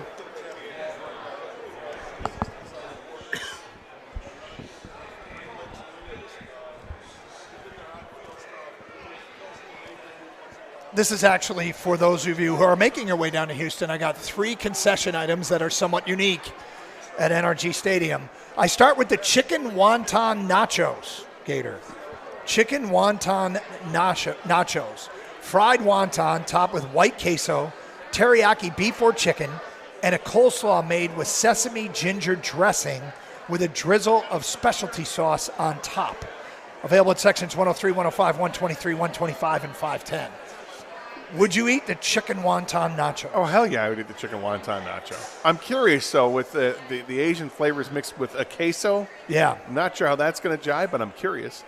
Kang, would you eat the chicken wonton nachos at Houston Texan games? Yeah, it sounds delicious. I'm starting to catch a trend here. Like, people were doing things, traditional things, and wrapping them in egg rolls. Now they've moved on to wontons, and to me, the vessel is delicious both ways. Yes, I agree. I would eat this. Uh-oh. Wow. Yeah, I would eat this. Well, what just happened? Man, what happened? Dude, I know. Wow. The picture's Gator, spectacular. dude, is it the hair plugs or is it the eye surgery? What is it? I think it's the eye surgery. I've changed, Okay, I think man. it's the hair plugs. I think Dude, once it's chicken. It's not unusual. or beef. I think it's once you get not stuck beef. in the eyeball with a syringe Yes. like 9 times, I think that you change. You Yeah. become more of a man. Yeah, chicken queso wonton sounds better. Yeah. Next up at Houston Texans games, you can get their candied loaded popcorn. Fresh popcorn that can be topped with various types of candy, cereal, and dessert-style syrup. Would you want cereal or candies mixed in with your popcorn? Yes, I'd try it. Would you? I'm down with a snack, and I'm looking at it right now. It looks, tastefully done. Look, I like caramel corn, right? Yeah. I like when you mix caramel corn with the cheddar cheese corn. You get the Chicago mix. I like that. Yeah, I like kettle corn. So now you're gonna add some little candies in there, or maybe some fruity pebbles or that. Yeah, absolutely. Kang, would you try it? Oh yeah, I'm in on this, man. It's a different type of a trail mix, I guess, but I'm in like Gator says. Yeah, I like popcorn. I don't need all the candy. I'd pass on that. All right, at Houston Texans games, You got a streak of one. you can get Like the Pistons. at Houston Texans games, for those of you making the trek, the watermelon and feta salad you could get at Houston Texans games. This is watermelon, mint, pickled red onion, feta, and a pomegranate limeade, all mixed together. The watermelon feta salad at Houston Texans games. Gator, are you going to eat that? I would absolutely eat that. Absolutely. I love watermelon. You mix it up with I'm feta cheese. Yeah, I like feta cheese, and the mint is going to all these little different flavors coming in there together. It sounds delicious. Kang, would you eat this? Yeah, I'm all in. For those that have never tried this is a very refreshing type of salad, I guess you would call it, right? Especially in the summertime. Gator's right on. The feta and watermelon, it may sound weird if you never had it. They go together. The mint, everything, like I said, refreshing. I like it. And red onion, I love red onion. I am most eating this ever. Wow. And I think this might be my favorite item ever on Are You Going to Eat That? Wow, really? Yes. I see now Doug's going to make this. Well, I'm surprised I'd he like hasn't. to, yeah. Gator, this is like when this is his Mexi Melt. That's right. Wow. That's right. We'll see if Doug brings some in next week. All right, next up, we move away from Houston. If you ever find yourself at a Nevada Wolfpack basketball game, And who hasn't? yeah, and who's not planning on going, now at the concession stands, this concession item, the armadillo eggs, jalapenos stuffed with cheese, wrapped in ground venison and bacon, and smoked till done. Gator, the Nevada Wolfpack basketball armadillo eggs. Are you going to eat that? Yeah, I would. I enjoy the Scotch egg, and so this is just an armadillo egg. It's a Tex-Mex version. Even though it's I don't love bacon thrown in everything. Bacon wrap stuff I understand, and this makes sense. Kang, would you eat the Nevada Wolfpack basketball armadillo egg? Yeah, you didn't say it was actual egg, right? It was just jalapeno is serving Yeah. as the egg. Yeah. Yeah, I'm in on this. I'm not the biggest venison fan. But these things are made for bacon, Gator. These types of, like stuffing, they always throw bacon in there. I'm in on this, though. I'm in. And the bacon's going to add the flavor that the venison lacks, because venison is very lean. Yep, you need some fat for of the flavor. bacon. Yeah. It's no for me, dog. What?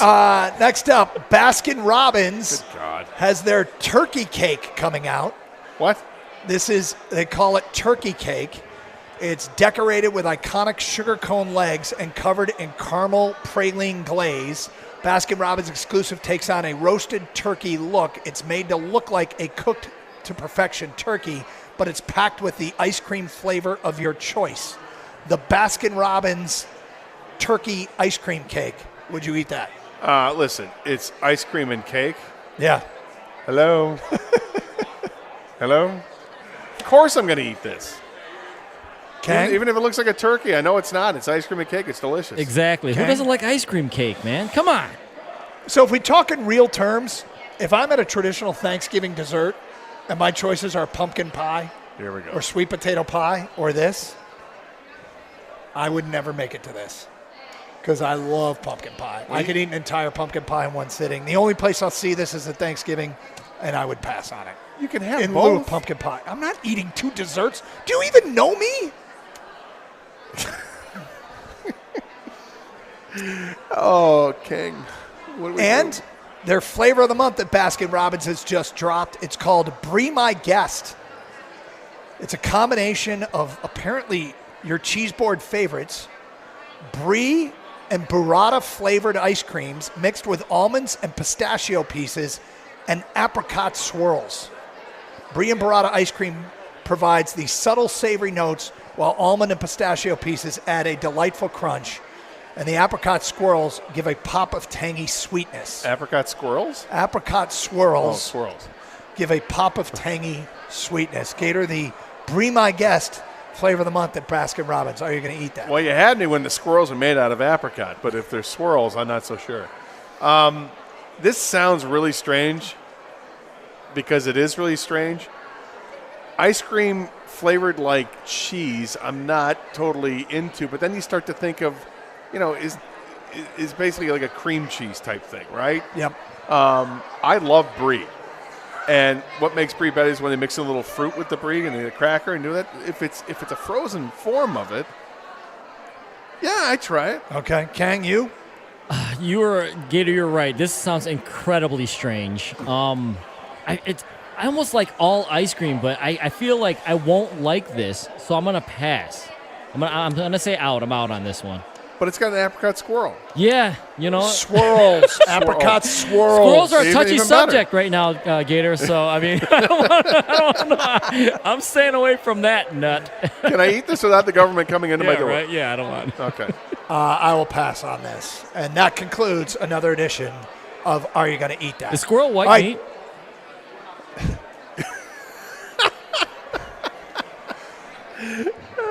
I don't think so. I don't think so. No? Is it the other white meat? It's apricot. You like apricot? I don't know what the hot dogs taste like. Is there squirrel meat in hot dogs? Only the good ones. Okay.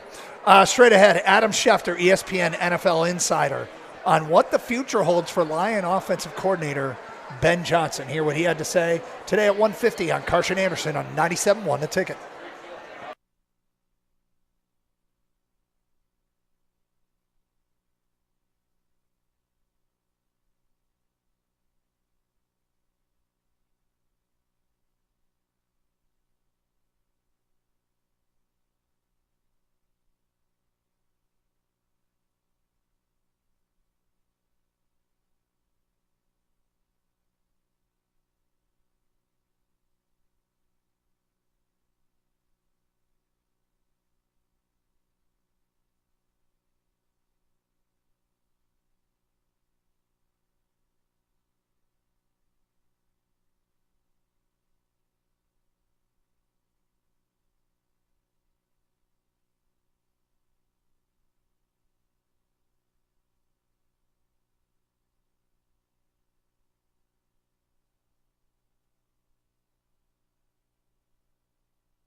It's a great experience. Carson Anderson, 97 won the ticket. Open lines, 248-539-9797. Gator, I'm going to double check this. I just got an email about this. Uh-oh. Well, and I want to get into the possibility of this. 'Cause we talk about how we're in bizarro world with the Lions they look phenomenal. Right. Like I watch Lions games and going, well, Detroit's the better team of these two teams. Every week. And it's every week, yeah. Even when they lost to Tampa, they just didn't execute them. I'm going to give you a scenario that could play itself out. Because Awesome. I just got an email about this. Think about this. As the playoff brackets unveiled, and the Alabama Crimson Tide will be in Bloomington, Indiana to take on the host Hoosiers. Think about that. That could happen. Alabama may have to go to Indiana. That is a game I'd like to see. Right? Can we road trip that?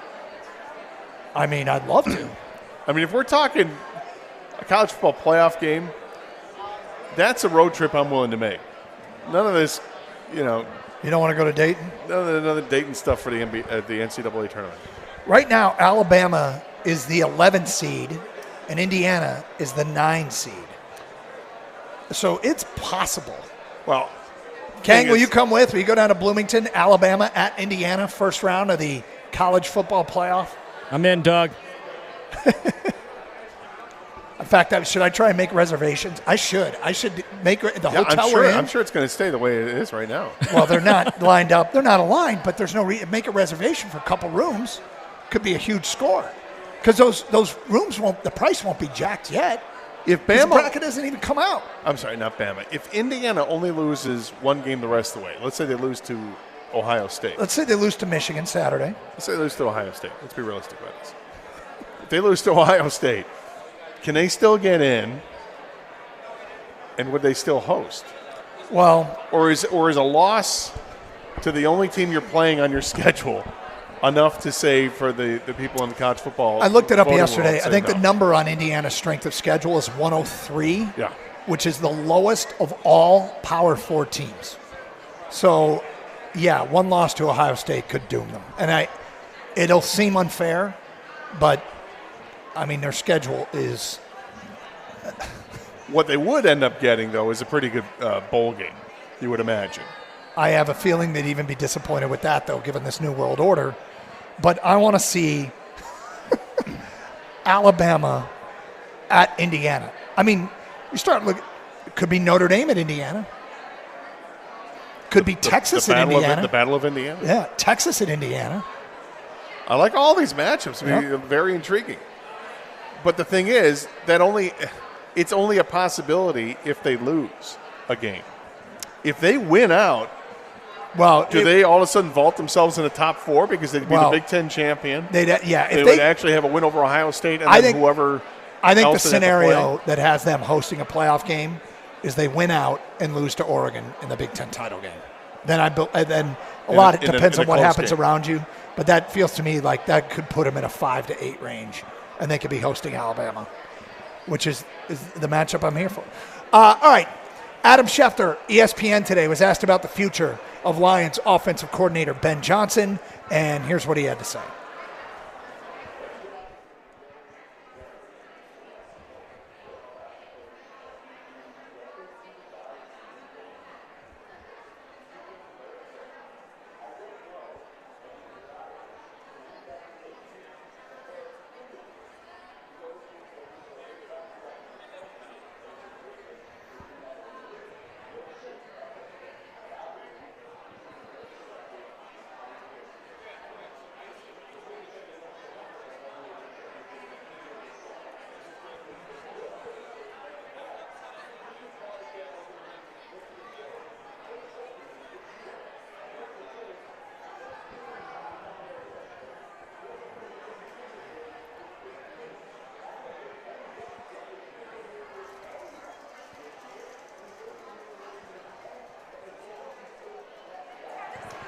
Okay, that is today.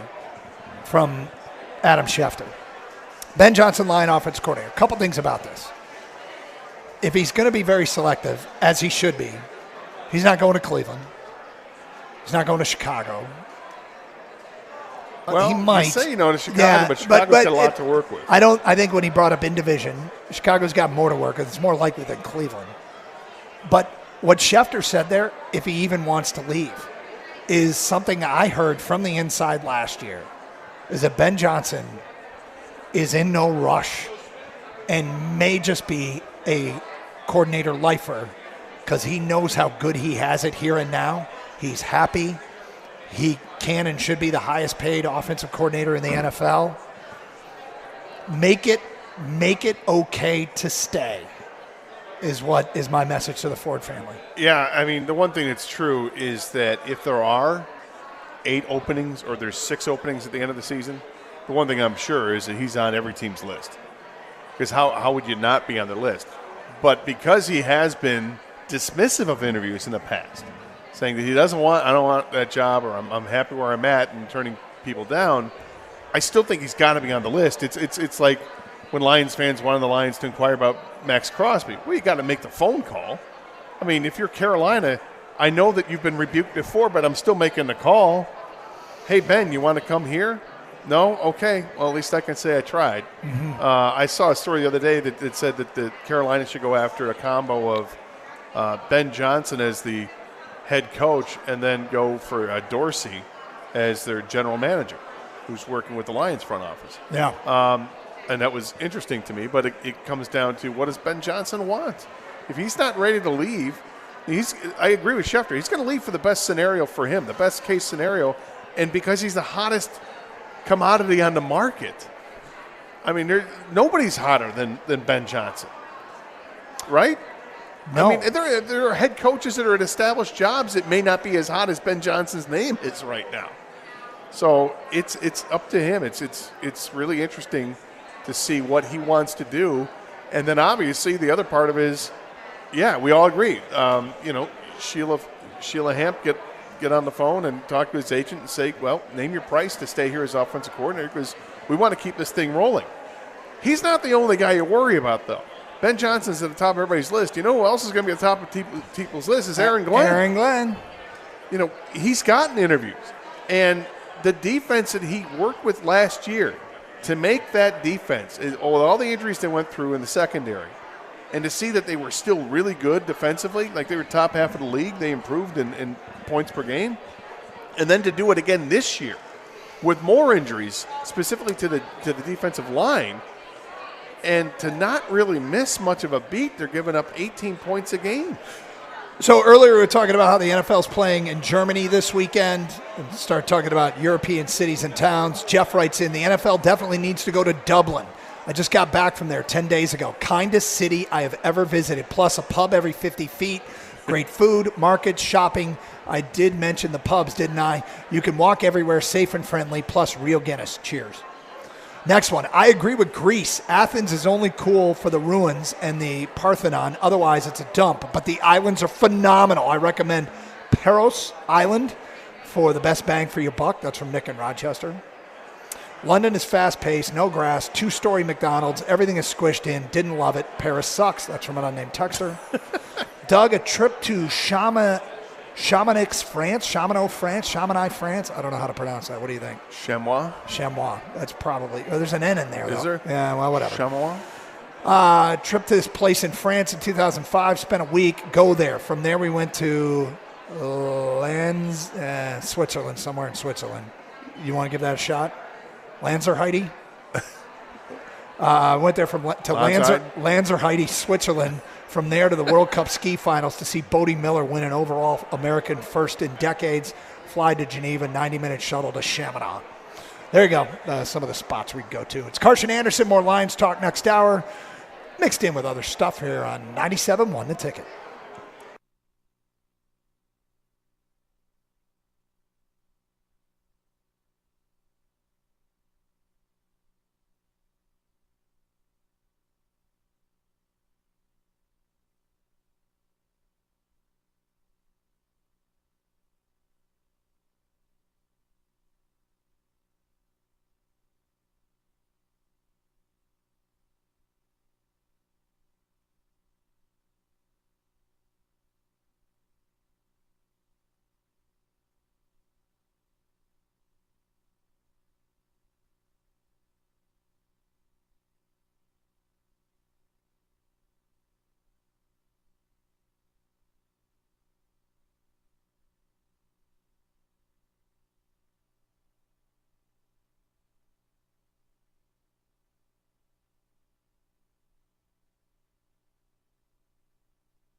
Dan Miller, voice of the Detroit Lions. Hey, get ready to tackle the NFL action with FanDuel, America's #1 sportsbook, because right now new customers can get $150 in bonus bets if your first $5 bet wins. So, Thursday Night Football tonight, Bengals-Ravens.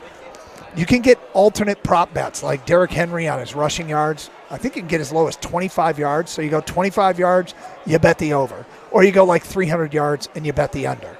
You won't get a big return on your initial $5 bet, but you get the big score with the $150 in bonus bets to do with that money whatever you please. Just visit FanDuel.com/Doug. That's FanDuel.com/Doug. FanDuel is an official sportsbook partner of the NFL.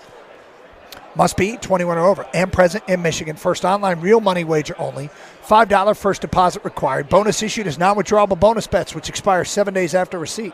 Restrictions apply. See terms at sportsbook.fanduel.com. Gambling problem? Call 1-800-GAMBLER.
I believe that just said Michigan hosts Indiana. If it did, that is incorrect. Indiana hosts Michigan. So off to Bloomington. Oh, well. Making the roadie. If it was going to be here, then I definitely would have done it. You would have done the play-by-play? Yeah. If my eye kept me from doing it? Yeah. Your eye. How is it? I mean, it looks terrible, but is it clear now in terms of being able to see? I feel like there's a bunch of flies. You know when there's like a bug in your peripheral vision? Mm-hmm. That is now my sensation is that I keep thinking there's a bug I got to swat away. That you see or that you just feel? I see it. Okay, well, that's not good. Well, it's going to clear up. They said a week. Give me a week. But okay.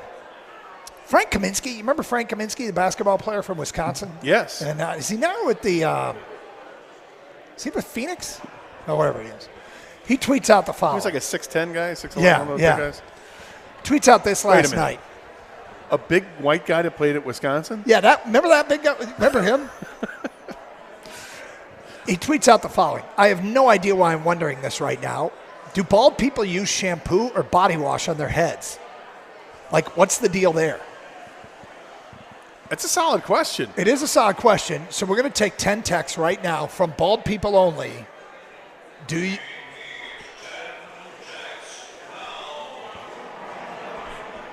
Frank Kaminsky wants to know. Now, I have an answer, but I figured we'd accumulate the 10 texts before I have a tell. suspicion. You have a suspicion what they do? Yeah. What we do? Yes, what you guys do. All the rest of those guys in the tribe with me?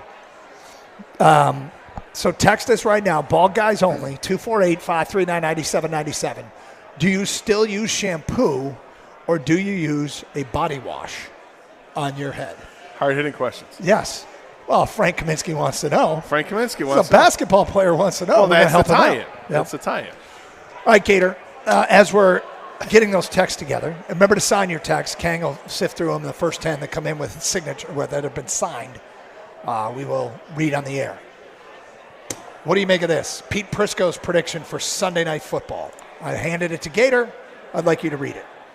This is a second straight road game for the Lions against a team that is rested, having played on Thursday. Normally, that would be a big edge to the Texans, but they aren't playing well. The Lions are. Even so, I look for the Texans to bounce back and upset the Lions. The pick, Texans 28, the Lions 27. What do you make of this? I think it's crap. Yeah. No, listen. Sorry to make trash out of that. It could happen. It could totally happen. I feel pretty chesty about the Lions winning this game. Do you? But understand that Houston is getting healthier, and they've got that extra couple days off because of playing and losing to the Jets, by the way. I just think the Lions are better. It's funny because Houston, what they're not good at, protecting the quarterback, is not something that Detroit has done since Aiden Hutchinson's been out, rush the quarterback. So I'm going to be intrigued if Zadarius Smith does get on the field and does make an impact. Then 8 sacks last week of C.J. Stroud is a rough day. 11 for 30 is a rough day. And you look what the Jets have. When you got Quinnen Williams coming from the middle, all right, that is a big piece of meat that is amazing as a player and really caused issues for the entire offensive line. Do the Lions have something similar to that? I mean, they've got a dynamic duo up in the middle with Reeder and McNeil. And McNeil is thought of as one of the better defensive tackles in football right now, the way he's played his first half of the season. I think they can get more pressure in this game. You heard Dan Miller talking to us about it. He expects that Zadarius Smith is going to play. Pascal's going to be back. They're getting more guys back, and maybe getting more guys back allows for even a wider rotation so you can maximize Levi Onwuzurike coming in there and maximize his reps. I like the possibility the Lions can get to the quarterback in this game, and more than just once. It needs to be more sustained pressure. You don't necessarily have to get home 4 or 5 times, but you need to move him and make him uncomfortable, C.J. Stroud, and I think they can do that. Getting Nico Collins back, which we expect to be the case, would be a big boost for them and challenges Detroit pass defense. And Will Anderson, when the Lions offense is on the field, handling Will Anderson and Danielle Hunter is going to be an issue. But I really do like this matchup. I don't think I liked it as much in the beginning of the year, but we talked about this 4-game stretch with 3 tough road games at Minnesota, at Green Bay, and at Houston, and they are this close to sweeping it. Now, unless you think they're going 16-1, this is one of the more losable games on the schedule the rest of the way. It won't be Panic Town. It will not be Panic Town, right? It will not be Panic Town. It won't be Panic Town. But I would say this. I agree with you. I thought before the season began, this was a game I looked at and circled and said, this is trouble. On the road, Houston's a really good team, and they have those players on defense. and they added a player in offense, and it looked like it was going to be big-time trouble. Now the season's playing itself out. Injuries have played a role in why Houston doesn't look as impressive. C.J. Stroud does not look as good as he did last year, and he was outstanding last year. So this is why I'm not scared of this game. All right, Frank Kaminsky, hopefully you're listening. You tweeted out a question last night. I have no idea why I'm wondering this right now, but bald people, do they use shampoo or body wash on their heads? Like, what's the deal there? So we asked for 10 texts. We got them from Jeff in Livonia. Fellow bald guy, I use neither shampoo or body wash. I just use bar soap. Ken in Detroit says soap. Steve in Royal Oak says, I use my bar soap and my facial cleanser on my head these days. There you go. Save money on shampoo and haircuts. Winning. Jay in Lincoln Park says, I'm 51, haven't bought shampoo in 20 years. From Milk Dud, shampoo. From Jeff in South Lyon, body wash only. Head is part of the body. From John at Northville, body wash. From John and Warren, body wash. From Dave, my daughter laughs at me that I would use shampoo on my bald head. I use anti-dandruff shampoo so that my head is not flaky. And then from Doug in a brown truck, I use face wash / beard wash on my head. So I use body wash on my head. I would have expected body wash. Yeah. Because if the hair is no longer in the upright and ready position, it is no longer. You know, like when you get in the shower every day, I think most people would use soap and water or body wash on their body every day, right? Yeah. I do not, being a person who has hair, and lots of it, luxurious hair. I don't wash my hair every day. I wash my hair 2 to 3 times a week. Do you? 3 times at best, to keep it looking as lovely as it does. Yeah. So, because you don't want to dry it out, and I would imagine if you're going to be using soap on your head, it's going to dry it out. Is there a moisturizer you guys use? No. I just use body wash. Although my wife got me this Be Bald stuff. It's like basically a head wash for bald people. I use it every once in a while, but it's been sitting up there next to the body wash for quite some time. Do you have a scented head? No, I don't have a scented head. I have a normal smelling head, Gator. All right, Carson Anderson, we're at Ford Field for the Michigan Association of Broadcasters Career Fair. We swing around the NFL next here on 97.1 The Ticket.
Every Thursday, NFL Thursday Night Football. We picked the loser of the Thursday game. Gator, who loses tonight? Cincinnati 4-5 at 6-3 Baltimore. Well, this is interesting because both teams are coming off where they've won 3 of their last 4 games, all against awful competition. You have to go back 5 weeks when these two teams met in Cincinnati, and the Ravens came out on top in overtime, bested in a field goal. I think it was 41-38. Both quarterbacks played outstanding football. Joe Burrow threw 5 touchdown passes. Lamar Jackson threw 4 touchdown passes. This is going to be an explosive offensive game, and it really comes down to who's got what defensively. I think that, what Cincinnati has right now is the resurgence of a pass rush. Trey Hendrickson is there leading this team, and he's feeling like, okay, I'm here for a reason. I'm here to help this team get to the playoffs. He's buying back into what's going on there. Cincinnati's getting healthier. They've added some pieces to the run game. And all that spells maybe perhaps some doom for the Ravens. I like the Ravens to lose this one to Cincinnati. So both these teams have only lost one of their last 4 games, but I think in particular Cincinnati has a losing ground attack. And they lost Zach Moss. He's out with an injury. And while Chase Brown did run well last weekend, it was against the Raiders, and they haven't run well all year. I'm picking Cincinnati, less balanced team, to lose this game tonight. Wow, didn't they add Khalil Herbert and others? They did, but it's just like Zadarius Smith. I'm not sure what to expect in week 1. I think it's harder for just tell the young man where to run. We need to go through this hole. That's Well, what Joe Burrow said. He goes, So I picked my loser. I picked my loser. You picked yours. That's right. Full stop. And last week when we did this, you came out the winner. And the week before. Oh, and the week before. Oh, someone's keeping track. Oh, I'm keeping track. We have an update here. I mean, it's not like we're picking with the spread. We're just picking an outright loser. From TMZ, Penn State Police Department still haven't ID'd man in Kelsey incident after viral confrontation. Well, Jason Kelsey has expressed remorse over his actions during a viral confrontation with a, quote, fan in Happy Valley last weekend. Penn State cops have not been able to ID the man who started the altercation with the retired NFL star. A spokesperson for the University Police Department tells TMZ that they do not know the identity of the guy, adding no one has come forward to make a complaint over their personal property, smashed phone, being damaged. FYI, an officer did observe some of the incident and did report on that, and there's more here. While Penn State may not know the dude, that hasn't stopped the internet from guessing. The man going at Kelsey was seen wearing a Penn State hockey sweatshirt, which led to speculation he was a member of the team. However, the school athletic department denied those rumors. In fact, they weren't even in town. They were in Minnesota last Friday and Saturday.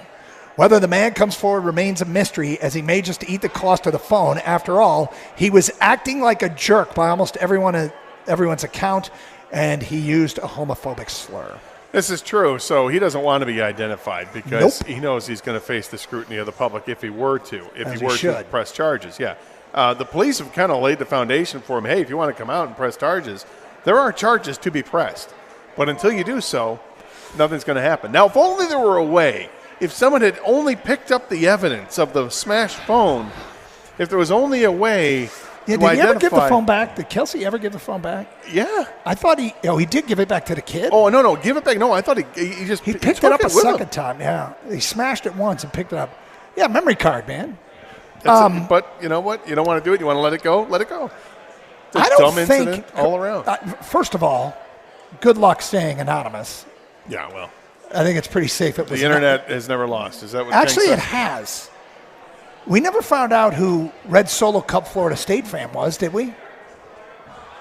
Remember that guy? I don't want to remember that guy. And I don't know why you guys keep bringing this up. I thought we agreed embargo on Red Solo Cup. Well, the thing about Red Solo Cup, because it's pertinent to this conversation, Kang, we never found out who that guy was, right? I personally don't want to know as Gator is putting it. Maybe I think this is the one where the internet's like, go away forever. Red Solo Cup guy? Yeah. I don't know. Do we need to remind the audience? Just for the audience that doesn't know the story. Rico's in studio right now, and he just asked me. Google search. Okay. Rico doesn't know about Red Solo Cup guy? No, I had no idea what you were talking about. So Florida State lost their opener to Georgia Tech in Ireland.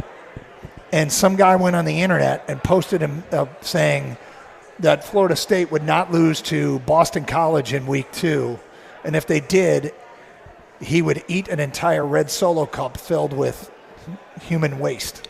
Was it dog waste or was dog waste. Yeah. Was it dog waste? Yeah, because then he came back and was like, "Did you guys really think I was going to do that?" Yes. You put it out there. He's disappeared. Like nobody's ID'd him, and Penn State jerk, nobody's ID'd him yet either. I got a feeling an ex-girlfriend will probably rat him out. That's a good one. Ex-girlfriend is vindictive, bitter, and yeah, that could be the case. Maybe she's a Taylor Swift fan. I hope she's right. I hope she's treated people well, or he treated her well, because otherwise, you're right, he gets outed. So, Rico, how are you today? I'm good, boys. How you guys doing? Okay. What do you guys got planned coming up next?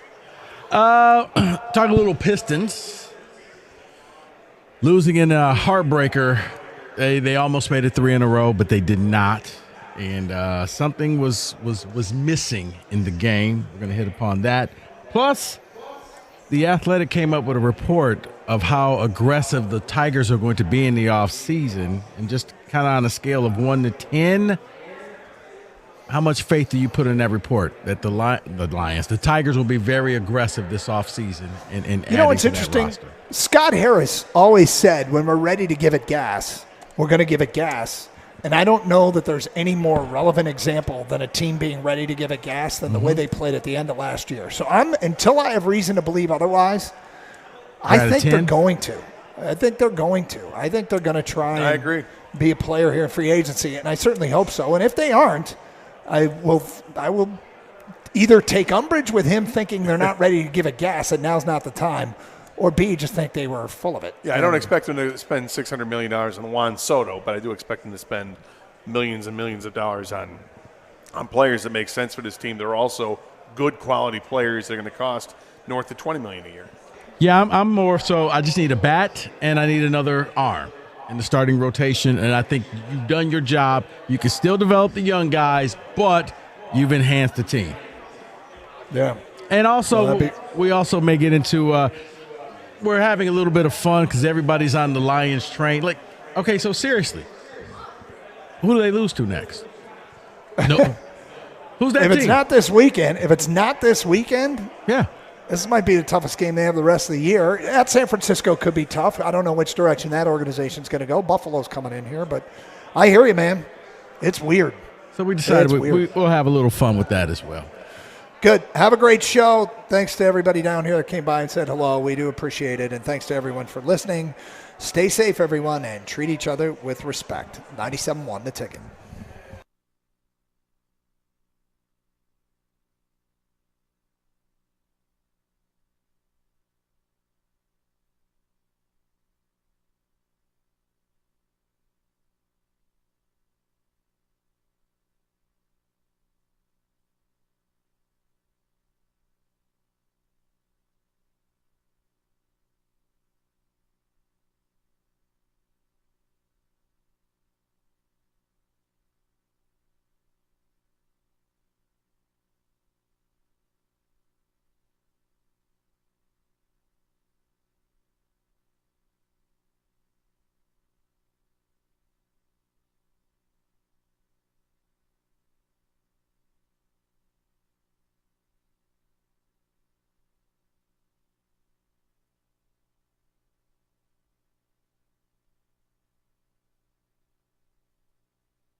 Brought to you by the Sam Bernstein Law Firm. After leaving the game in the opening minutes, Jalen Duren is day-to-day for the Pistons with an ankle sprain. Detroit with the night off before hosting the Atlanta Hawks tomorrow at LCA. J.B. Bickerstaff said today he's going through treatment, that he'll know more today or tomorrow morning. Texans receiver Nico Collins missed practice again today. Per Field Yates, it's a long shot for him to play this Sunday versus the Lions. Houston pass rusher Will Anderson was also absent. The Lions gave the trade deadline acquisition Zadarius Smith a couple days off before he reports to practice tomorrow. Defensive coordinator Aaron Glenn wasn't sure of whether he would suit up on Sunday or not. Tigers manager A.J. Hinch told the Detroit News that Matt Manning is still on the Tigers' radar. Quote, he comes in absolutely in the mix, can factor in any number of situations. Matty has learned a lot about himself and about pitching and had to go through an up-and-down season last year. But I think for a lot of people, there's some recency bias, end quote. Manning made 5 starts for the Tigers between April and May, but never appeared again in the big leagues. The 76ers may be without Tyrese Maxey for the next couple of weeks with a hamstring injury. He's expected to have a full evaluation today. Philly off to just a 1-6 start with Joel Embiid still sidelined with his suspension as well. At the Corwell Health Sports Desk, I'm Jeremy Otto. For more, go to 97.1 The Ticket or Odyssey.com.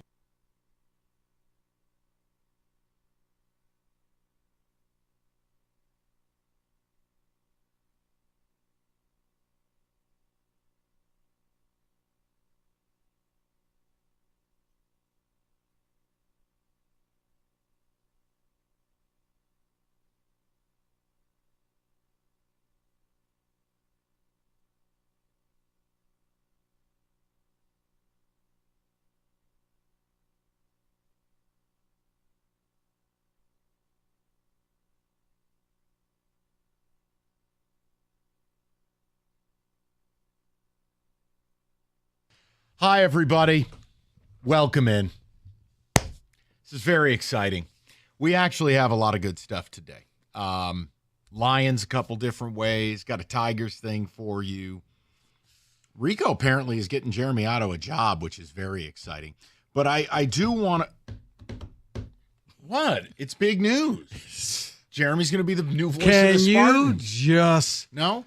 Okay. No. So, look, here's the deal. Okay, Rieger. Remember what I said to you yesterday? We did just a segment or two about, hey, if we're going to shred the Pistons, then we got to be positive when they do some nice things. And they had won a couple games in a row. Really nice win over the Lakers. Lakers weren't sitting people like the Sixers. You beat the Lakers. It was a really nice win. And I said, last night I want to watch them, see if they can get to 3 in a row. Hornets are lousy. Let's see if they can go on the road and play a really good basketball game. And for 3 quarters, listen, I don't expect the Pistons to dominate anyone. You're in a game, 1-point game, start the fourth quarter, cool. And I thought about our topic from about 2 weeks ago when they were 0-4. And I said, look, Cade's not a closer. He's not a finisher. Cade has been morbid throughout his career in the fourth quarter and averaging like 4 points a game. I mean, it's unacceptable. And I had brought up in their 4 losses, like, here's what he's doing on 28% shooting. And it unfolded last night like I was an evil scriptwriter. Did you? And I am not posting you up. Do not take it this way. I hope you say you didn't watch. It means you have more of a life than me. So if you say no, I'm actually happy. I was going back and forth. So yes, I saw some. Okay. It's okay. I wanted you to say you didn't. So you know some of where I'm going with this. So I watched the game. Not only did Cade not play well in the fourth quarter. No. Cade didn't score. In fact, Cade didn't score the last 18, 19 minutes of the game. And while your alleged superstar is trying to play with a paper bag over his head, LaMelo Ball drops 15 in the fourth, including 2 dagger 3-pointers. And yes, it went back and forth in the last minute, but the Hornets won the game, guys. Period, amen, hallelujah. If Cade shows up, the game doesn't go down to the last play. 0 points for your star, 15 for theirs. 0 threes for your star, 5 for theirs. But, I know. The Mason crew is going to tell me, but Cade had a triple-double. It doesn't matter. If you don't do anything meaningful in the fourth quarter in the National Basketball Association, I don't care what you did the first 3. Rico, we got a real problem here. We do. And I wanted to be positive. We do. I should have just watched the Red Wings. They got to above 500 with a win over the Blackhawks last night and a convincing one. They did. I didn't want to say anything to Kenny, but I did watch that. But Kenny yells at me when I watch hockey. When do I get to see Cade Cunningham close out a basketball game? Right. I'm watching Ivy. I'm watching Holland. What about Paul Reed? I'm like, did Cade get hurt? No. He's there. Because that was my thing. It's like, okay, well, Cade is noticeably absent. What? No, This has been his entire career. He is not a closer. He is not a killer. And I know, hey, it's early, fine. But it's getting late for Cade. When you've been in the league a few years, and I don't really have much of a Rolodex of fourth quarter performances. And if the Pistons are going to get where they need to go to be interesting, first of all, you can't be losing games to the Hornets. And you can't have your best player over. Now, they have, 5-6 losses on the season? He's been a no-show in, I think, all but one of the fourth quarters. So what is it? Is it conditioning? Is it the fact that once the other team starts taking it serious, you lock that? That's dirty secret in the NBA, people. You'll get a lot of no-show possessions in those first three quarters, but in the fourth quarter, teams will actually decide to play a little bit, which is gross when you know the amount of money these cats are making. Cue NBA All-Star game. I mean, that's what it becomes is, okay, best defender, go find Cade, lock him up, make somebody else beat you. And you know what made it worse for me? And maybe this isn't fair, or you guys could tell me I'm a meanie pants, but I'm watching a guy that is Cade's opposite. The max player on the other team at the same position, he drops 15 and carries his team to a win. Your guy is basically in a casket again. David, you watch this game? Yes, I did. Where am I off base? You're not off base, and let me add something to it here because with just under 4 minutes to go in the game, the Pistons were up 2 points, and Cade turns the ball over. He only has 2 the whole game. I believe both of them were in the second half, which is a problem in itself.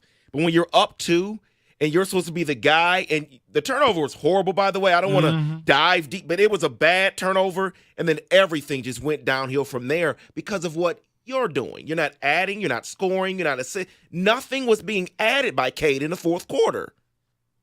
No, and what you do in the first half doesn't mean anything. You're paid in this league to close games out. I mean, guys, here, I'll take it to my own team. For years, I've talked about it. Jason Tatum was not a closer. Jason Tatum would shrivel in some big moments. Jason Tatum needed to carry a team to a championship. He needed to win playoff games in the fourth quarter on his back. Now, it's a totally different level of basketball. But the principle's the principle. And if Cade is going to be a max player here, and I'm supposed to sit here and be like, well, we got our superstar, we got to build this thing around him, then you've got to play winning basketball in the last 12 minutes on a nightly basis. And he never does it. Last night is just the latest and greatest example. I'm growing impatient. And that's the problem. It's not an aberration. It wasn't just one night off. He's just not good in the fourth quarter. He's not a money time player. And some guys either have it or they don't. And when it comes down to it, maybe this is where Ivy's role is going to be with the Pistons. Maybe he has to step up and become the fourth quarter player who can hit the big shot, who can knock down the big three.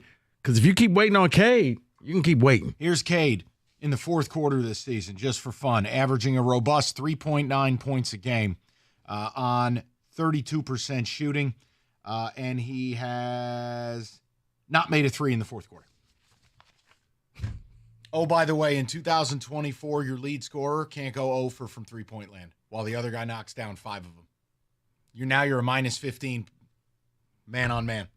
I would love to know where people are at. I understand it's beautiful outside and everyone is in this wondrous state of ecstasy with the Lions, and rightfully so. But, guys, we're not just going to ignore everything all the time. I brought it up yesterday, and it's almost like the scriptwriters decided, well, let's give Mike something to be upset about. If Cade does anything in that fourth quarter, you win the game. But he doesn't, and maybe he just can't. But I was very frustrated. That's a game you can't lose. Well, here's the problem that I have. And yes, I'm going to do hindsight here. I know good and well we all wanted Cade when that draft came up. But just looking at the first 8 picks and what these players are doing to impact their team and winning, Jalen Green went to Houston. They look pretty good, and he's a part of that.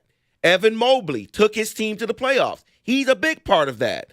Scotty Barnes for the Raptors, Jalen Suggs, Josh Giddey, Jonathan Kuminga, Franz Wagner. All of them are a part of what their team is doing in trying to make the playoffs and trying to win. And yet we have Cade. And yes, I was excited to get him when we got him. But when you're not impacting the game when the game needs you, that's a problem. David, it is. And I'm going to keep saying, I just don't think he's that money guy. He is the first 3 quarters guy. He is the, I got a triple-double, but Cade, you didn't score in the final 19 minutes and 21 seconds. Can I offer what I think part of it is? You guys can tell me if this is cheap or if it's lazy or if I'm off base. I don't think he's in good condition. I don't know that he's conditioned to play the 48 minutes you need. I don't know if his body's in the right place. Look, man, it's hard. I'm not telling you what these guys do is easy. But when your life is your body and your body is your life, I don't want to hear the excuse. I don't feel like Cade has anything left in the fourth quarter. He sure as hell doesn't look athletic out there. Doesn't look explosive. Can't clear. Can't get by his man. Everything last night he tried to throw up was with the dude right in front of his face because he can't get by nobody. And if you can't shoot the 3, especially in the fourth quarter, that means your legs are gone. Hey, if you think it's lazy, call it out. No. It's not lazy, but I think we're on opposite end of the spectrum because I think mentally. You just think he's a loser? No. I put words in Rico's mouth. I did it again. I think mentally he's not ready for the fourth quarter. Mentally, he's not ready to put the team on his back, and he would like to, but it you know what? How about this, Mike? Maybe both things can be true. True, and he had the one eruption versus the Nets, right? He has the big fourth quarter against the Brooklyn Nets, which are the Flint Tropics. Every other game, all other 8 games this season, it has been a gigantic nothing burger. Right. Where mentally, okay, are you just going to let me hit this uncontested shot? No, Cade. I'm going to actually guard you. I don't have any moves in the fourth quarter. We know that, Cade. That's why we put our best defender on you to make sure you don't. Congratulations. You scored 12 points in the opening quarter. And then what? Because at money time, nothing. I'm sensitive to it because, truthfully, LaMelo Ball went off in the fourth quarter. A couple of those triples late, daggers. I mean, one of them was from 30 feet. Can't happen. You can't. In the NBA, too, is a lot of times it does turn into a little bit of a mano-a-mano deal. Mm-hmm. Down the stretch, highest paid player versus highest paid player. Yep. Especially on these bad teams because the highest paid guy is the only guy. And the fact is, your guy was nowhere, and I was watching the Paul Reed experience. Please. Old B. Arthur in the booth was sure getting excited. Oh, it's another great play. Thanks, Gregory. David, what do you got for me? Give me something on Ticket Text. Let me know people are alive. Can't be Lions 24/7, people. Come on now, David. I'm more in the Ivy camp than Cade. Cade is not Batman. He's more of a Robin. Great skill set. English, but do you speak have the mindset. Inexcusable performances late in games. Got to try something else. What are you going to try, though? Listen, Bickerstaff's doing the best he can, having 90% of the minutes go with at least one of them on the floor. What am I going to try? You can't take a guy making north of $200 million on an extension off the floor in the fourth quarter. If you're doing that, you've already lost. So I don't know what else you can do. Clear for 2+ years that Cade is not in the upper echelon of the NBA, should never have been signed to a high-price, long-term contract. Yeah, you were kind of stuck, though. Either you make the trade and move him around. I'll tell you right now, he'd be wonderful as the number 2. Like, for instance, if I could put Cade in any situation in basketball, I'd put him in San Antonio. He could be Robin to Wemby's Batman. Mm-hmm. And I think the mismatches you would create, the 2-man game they could run, the pick and roll they could run, I am just, the more this goes on, the less faith I have that he's going to be a lead dog in this league. Now, hey, he's got 70 games to prove us wrong? But it's just on every time I tune into this and this team's in a game, he's nowhere in the fourth quarter. It's not good enough. Yeah, but history shows he's not going to prove us wrong. All right. He's just Rico says it's over. This is one where maybe this is where Ivy takes over. Cade, you can have the first 3. I'm going to take the fourth. I'm going to try to do something because, when he goes out there and has a big fourth quarter, that's the anomaly. That's a problem. You know Paul Reed's nickname? What? B-Ball Paul. Okay. Don't ask me why I know that. The more you know. I'm a loser. 248-539-9797. Well, I'm a loser. I watched Pistons Hornets last night, but if I was at Stadium Swim, I wouldn't be a loser because you watch anything you want. You're in Vegas. You're in the sun. That's the only place it's probably acceptable to watch Pistons and Hornets. Go to Circa. Go to Stadium Swim. 6 pools, 3 levels, perfect view of the massive big screen right in the heart of Las Vegas. Book your spot today at circalasvegas.com.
All right, David has just whispered lovingly in my ear that he would like the floor. Yes, David. So I want to go back to December of 2021. I want to read you this quote, and we could just talk about it for a quick second. I'll tell you who it is afterwards. Okay. We were worried about him early on in terms of his shooting, but he's playing very, very well. So I think he's going to be an all-star caliber player. I don't think he's a guy you can build around. We still got to get that guy. We don't have it yet, in my opinion. I also think our weakness is in the backcourt. We got to get a good point guard. That was from one Dave Bing back in December of 2021 during Cade Cunningham's rookie year. And when he initially said it, people said, wow, I don't really think you can say that. It's a little bit too early for this, but he's kind of turned out to be correct here. The guy doesn't seem like a guy that you can build a team around. He still can't shoot. We still need a point guard around him because he can't be that guy. So I think that was an early on correct call on Cade. David, as the saying goes, game recognizes game, and game recognizes lack of game. Cade is good for 3 quarters. Do not ask him to go out there and win you a game. Do not ask for him to go and take the game over in the final 2 minutes. He doesn't have that killer instinct or what the Mamba instinct. You'll never confuse him for what Kobe did back in the day or for what Jordan does or for what, heck, LeBron does. Like, move out of the way. I'm shooting the ball. And we're going to either win or lose based on my performance. So you're not going to get that. Somebody else is going to have to step up, or you're going to have to bring somebody in here to do that and perform that role for this Pistons team. Well, what the hell did you pay him for? Because I think they were almost held hostage because they didn't want to let him go. You drafted him number 1 overall, so you were almost forced. Like, well, I guess we got to keep him around, right? No, you really don't. You could have traded him, but No, you the best decided part to keep is him you around. kept him around, and then you bring in stiffs like Tobias Harris and Tim Hardaway Jr. and Malik Beasley. That's your answer. None of it makes any sense. And it's like people want me to be positive about this team, and then you tune in and watch, and I watch the same thing I watched when they played Miami. This is the same MF thing. Like, I'm tired of it. You're getting paid a lot of money. I need you in the fourth quarter. I can't have a guy who has the worst set of tattoos I've ever seen in my life score 15 and you score 0. LaMelo is like a parody of actual tattoos. He's like a bad creative player in NBA 2K, and you just couldn't afford the real stuff. Maybe you got that Black Friday deal. A BOGO. Yeah, BOGO body art. Awful. Whatever. Who cares? All right, we'll go to Dre in Southfield, 97.1. Hi, Dre. What's up? Go ahead. Tell me where I'm wrong. Yeah, tell me where I'm wrong. No, I don't think you're wrong. I think maybe Rico's off base in terms of the problem. I don't see his problem is a mentality. I mean, he's aggressive. He doesn't disappear in terms of taking shots. I think part of the issue is ability in terms of athletic ability. Because you systematically what is happening is that in the fourth quarter, teams ending up their pressure. And they started to blitz him more. And for a guy like him, his game is pure tempo. Because he's not athletic, he likes to kind of lull you to sleep, get to his spots. Kind of similar to the way Luka plays, but Luka is special because he can make tough shots and he's very strong. But K doesn't have that. He doesn't have that Luka-esque magic. So it's a lot harder for a guy like him when he doesn't have the athletic ability to combat what teams try to do to him strategically. So I think that's the bigger issue. That kid, I watched him every game. I mean, he doesn't wilt in pressure. I think it's just his game isn't built. Now, you're going to say, well, then why'd you pay him? Well, because you're in a tough situation. You're a building franchise. He doesn't suck. I mean, he is No, he doesn't. Player. No one used that Right. word. No. I just said. Well, I know. I'm just saying, like, this he's fourth a quarter good player. stuff looks He doesn't terminal. he doesn't have the killer mentality at the end of the game. That even though you know everybody's coming at you, it doesn't matter. You want the best defender to guard you because you're about to make it in his face. Well, yeah, but I think he does try to score. I think what happens is that he end up forcing a bad shot, or sometimes he'll drive. This is what happens. He'll drive because he can't get by one guy. Teams know he's their best player. They're going to double team him in the paint. He'll throw a bad pass and gets a deflected turnover. So, like, it's not so much his mentality. But at the end of the day, it's the same result, that the Pistons have a problem because they still lack a closer. And I do think that we question, could Ivy and Cade work together? One pleasant surprise this year is that Jaden Ivey has improved his outside shot. And if you watch these last few games, they have been pairing pretty well together. And Ivy does have the athleticism, so maybe not at the same level as a Tatum or Brown, but if those two can coexist and continue to grow, maybe Ivy may not be the better overall player, but for the Pistons to have success, he's going to have to be the guy in the fourth quarter that's going to hit the game to sign the shots. But I just disagree that it's a mentality problem for Cade. I think it's an athletic problem. I think it's a good. and you've got. I mean, I hate saying it, but I mean, Dre, you can't let him off the hook. Part of this is conditioning, to me. You said the team stinks? Conditioning. Well, that too. But I agree with you. It's conditioning. That's arguable. You can argue that. I mean, like in terms of leg strength and all that, I mean, he doesn't look out of shape like a guy like Luka does, but I understand what you're saying. Yeah, Luka looks like he just left bowling league. Luka and Jokic are just from a different planet. They look like guys who are, trim carpenters, and they're out here dropping 50 in a finals game. They're one-on-one. You go to Costco and you see people that look like Jokic and Luka. They're picking up pallets of pickles. It's just different. Don't ask me to explain those two. I mean, I watched my Celtics play the Mavs, and you're going, how is Luka not dying of cardiac arrest right now? He's so out of shape. It's ridiculous. No, it's watching Jokic. Like, does he have a cigarette in his mouth? May as well. And a racing program in the right. I mean, he is just right backing you down as he's puffing on the cigarette. Go to Matt. Is this allowed? No. Well, yes, for him it is. 97.1. Matty, how you doing, buddy? Good. How are you? Excellent, Matt. What do you make of all this? So I was just doing a quick search on the NBA stats site while you guys were talking about the Pistons, and in terms of distance run so far this NBA season, Cade Cunningham ranks third, 22 total miles run for the whole season, and he's tied for ninth in average miles run per game. Okay. So what that tells you is it's a conditioning problem.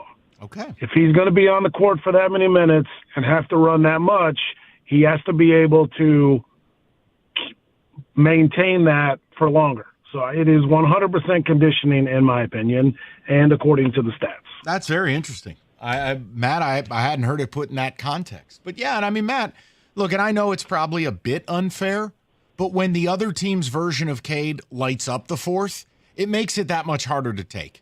Because I'm watching Paul Reed and Hardaway Jr. and Pete Fontecchio take the shots. Come on, man.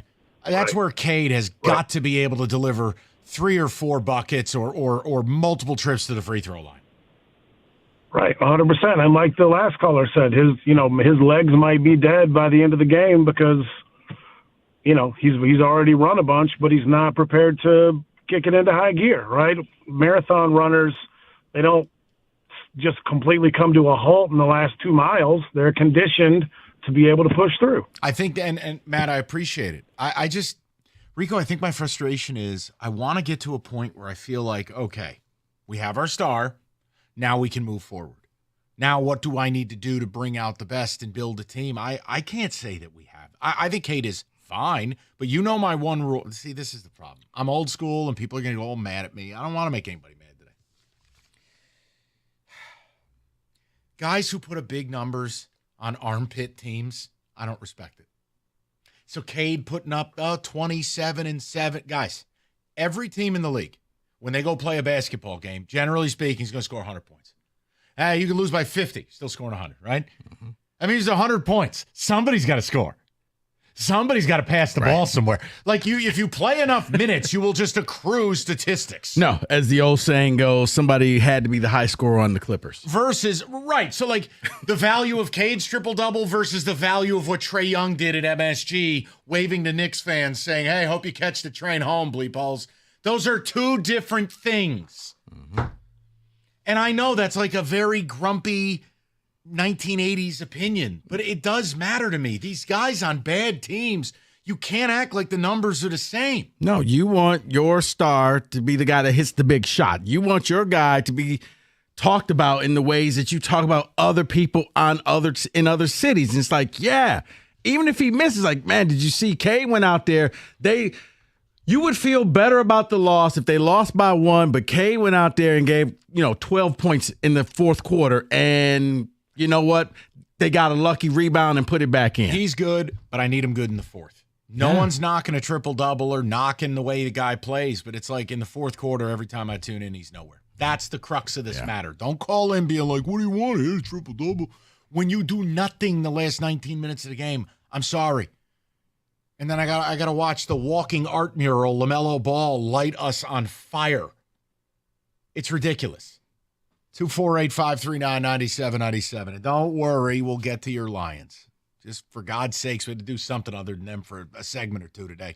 Paulson's Audio Video, they are your technology partner. And look, Lions, perfect example. They're playing Sunday Night Football this week. Upgrade your sound bar, television, home theater. Do it with Paulson's.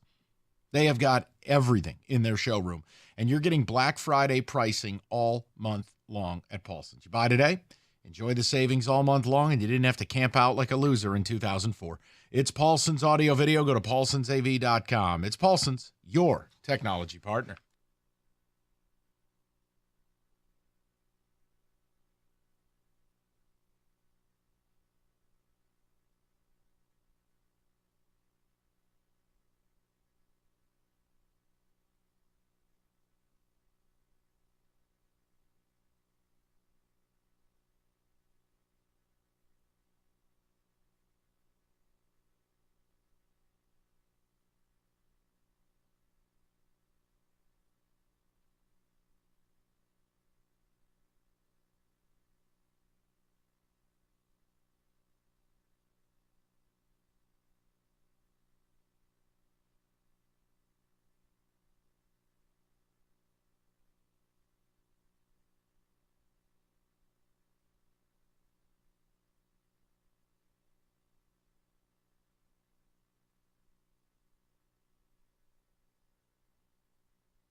Guys, they're bringing a real tiger to be the live mascot during the game for LSU and Bama. No, not Mike the Tiger. They're bringing in a new tiger from out of town to be the tiger on the field. Mike the Tiger's 20 feet outside the stadium in the habitat. Plus, the animal rights freaks all went nuts when they used to have Mike the Tiger in the stadium.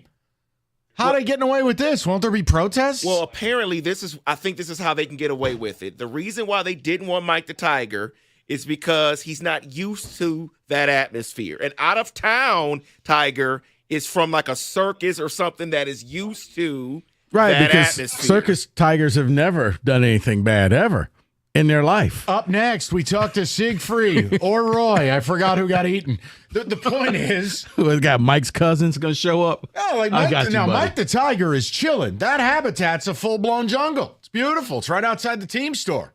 You're going to put your new little hat on, and you're like, I'm dead.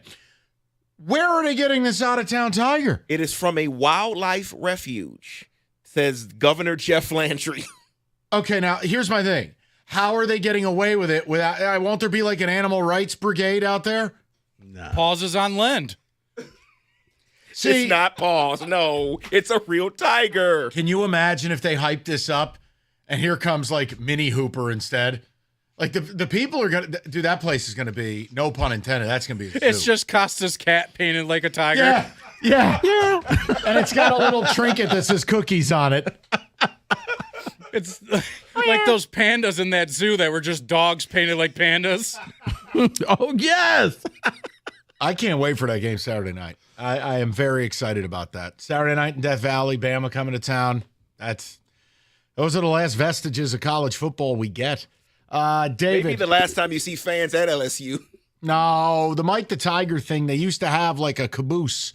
Not like the cockaboose, but it used to be a yellow caboose. He wasn't getting out of that thing. And candidly, I don't think it's a great idea to have a live tiger there. Not because it's going to eat people, but because it is really, that's not fair to the animal. I'm going to go because it could eat people. Well, we do have a population problem. Wouldn't be bad to get rid of a few.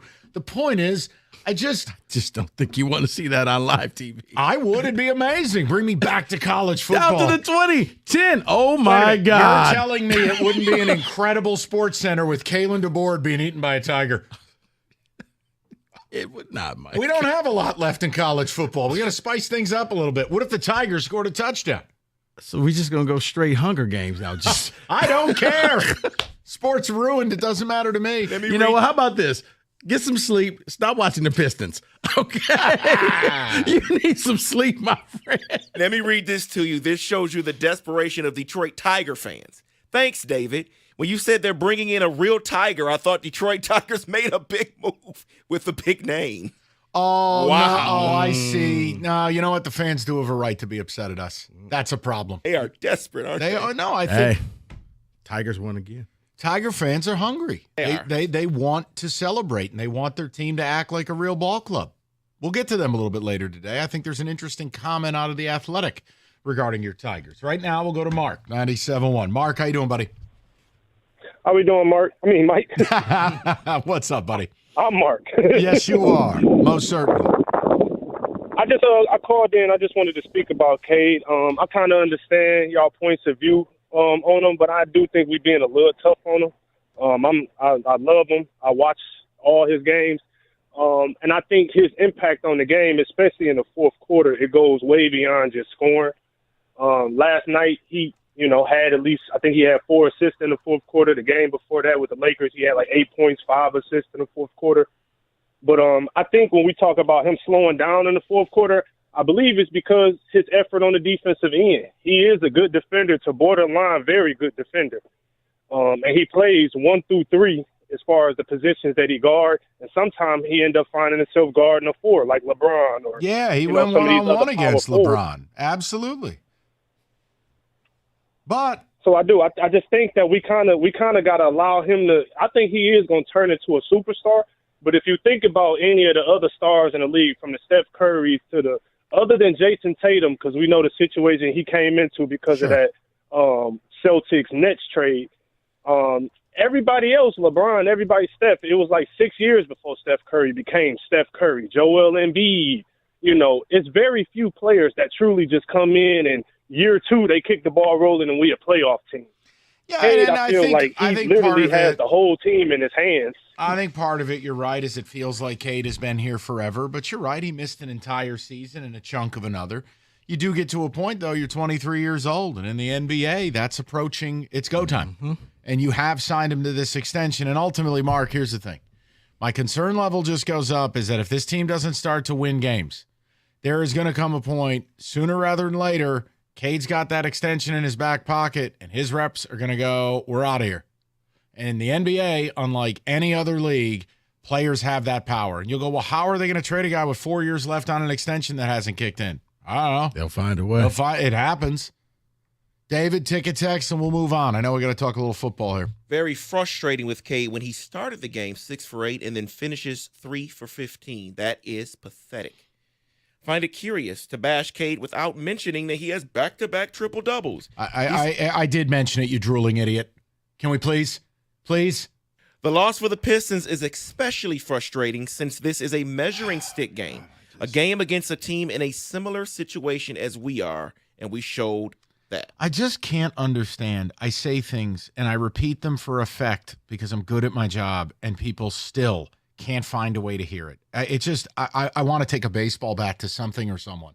I really get so GD annoyed after 20 years in this business. How many times have I mentioned, I understand it's a triple-double. It doesn't matter if you do nothing in the fourth. I understand it was back-to-back. Just, sweet Jesus, this is why I don't have kids.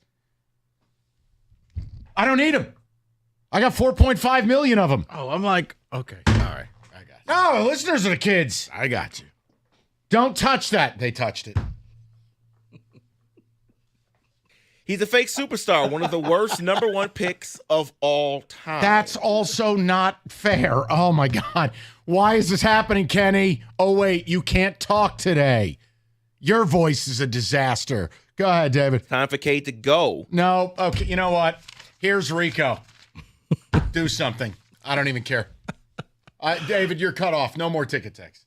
They're giving their opinion, Mike. Yeah, but it doesn't mean it's a good one. He believes there's space aliens. Also a bad opinion. No, that's actually a good opinion. You know what? I hope you're one of the first people that Musk takes to Mars in 2050. Sure. Well, he's building a community up there. Did you see that? I did. Do you believe that's real? The community? No, the whole idea of getting 1 million people to live on Mars by 2050. No. He couldn't get 2 people back from the International Space Station. Okay, I was just seeing. So I'm going to wait to that second trip. Do you want to get on? You want to get on that wait list? Yeah, I'll be on the wait list for that one. What happens first? Musk, Mars, space community, or Michigan State wins the Big Ten? Oh. Yeah. The state will win the Big Ten. Before the Elon Musk space community? Yes. I don't know, man. I don't know. Maybe if State drops to the MAC. Maybe they get Signetti. Did you see he had 50 write-in votes for president? How many did you put in? 0. Come on. Now. It's like the old school MLB All-Star ballots. The write-in ballot? Yeah, exactly. We'll get to some football next. If you're 65 or older, it's that time of year. You got to review the Medicare health insurance plans. Enrollment goes to December 7th. All new changes to Medicare. You got to call Mike Papura. Who the hell's got the time to sort through this crap? Use him. He'll do it for free. He's your advocate. Call him now, 877-734-2200 or on the web at nbphealth.com. Remember, National Benefit Plans would like to be your health and life insurance agency for a lifetime.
All right. David, music. I have no idea what we're talking about. Just whatever. Hey, it's college.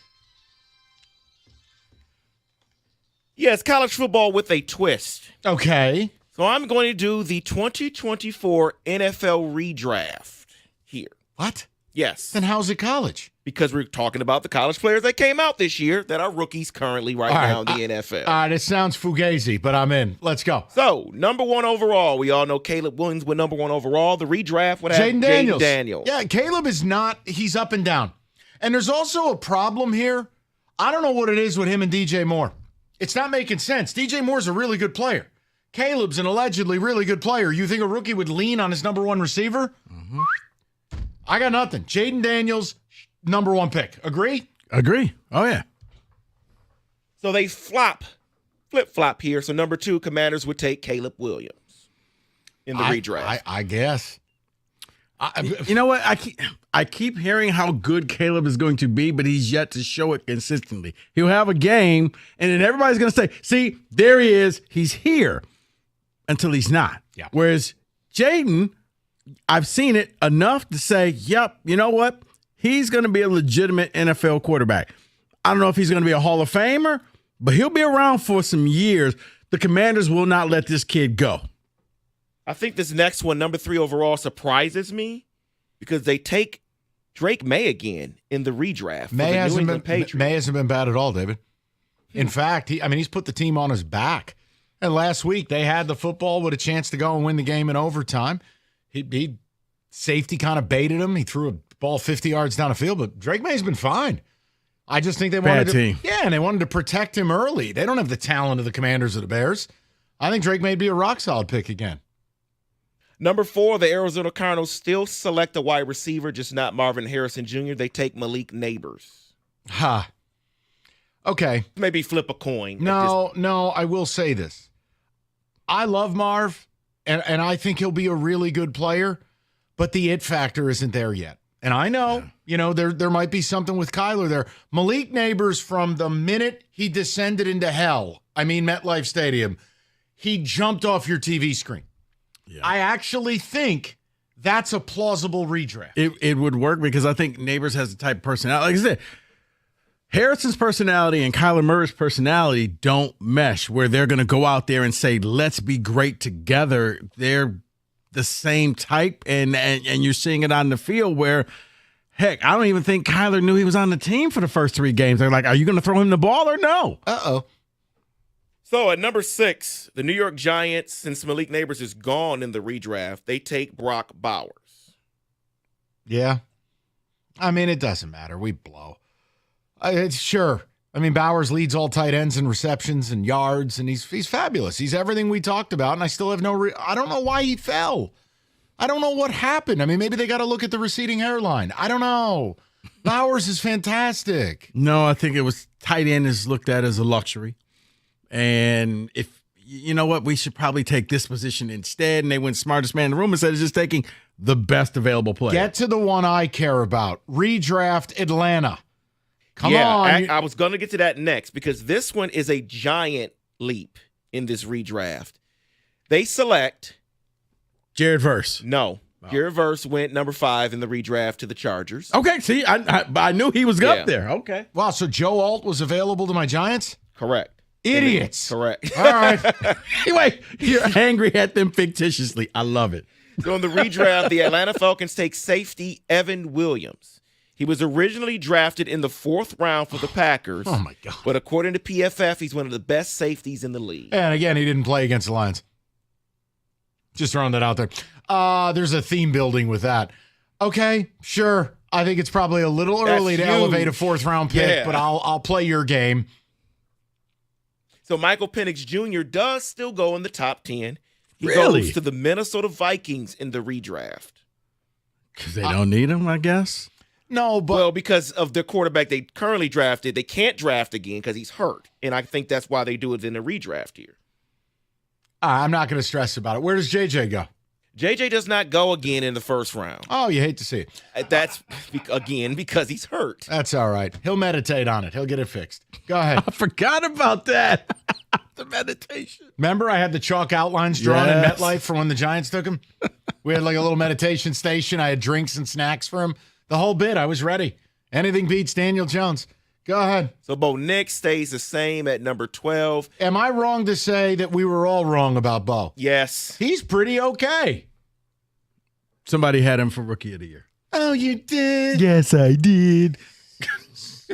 So the Raiders at 13 because Brock Bowers is gone. I'm sorry, what'd you say, David? The Raiders, Brock Bowers is already gone in the redraft, so they take Cooper DeJean. Okay.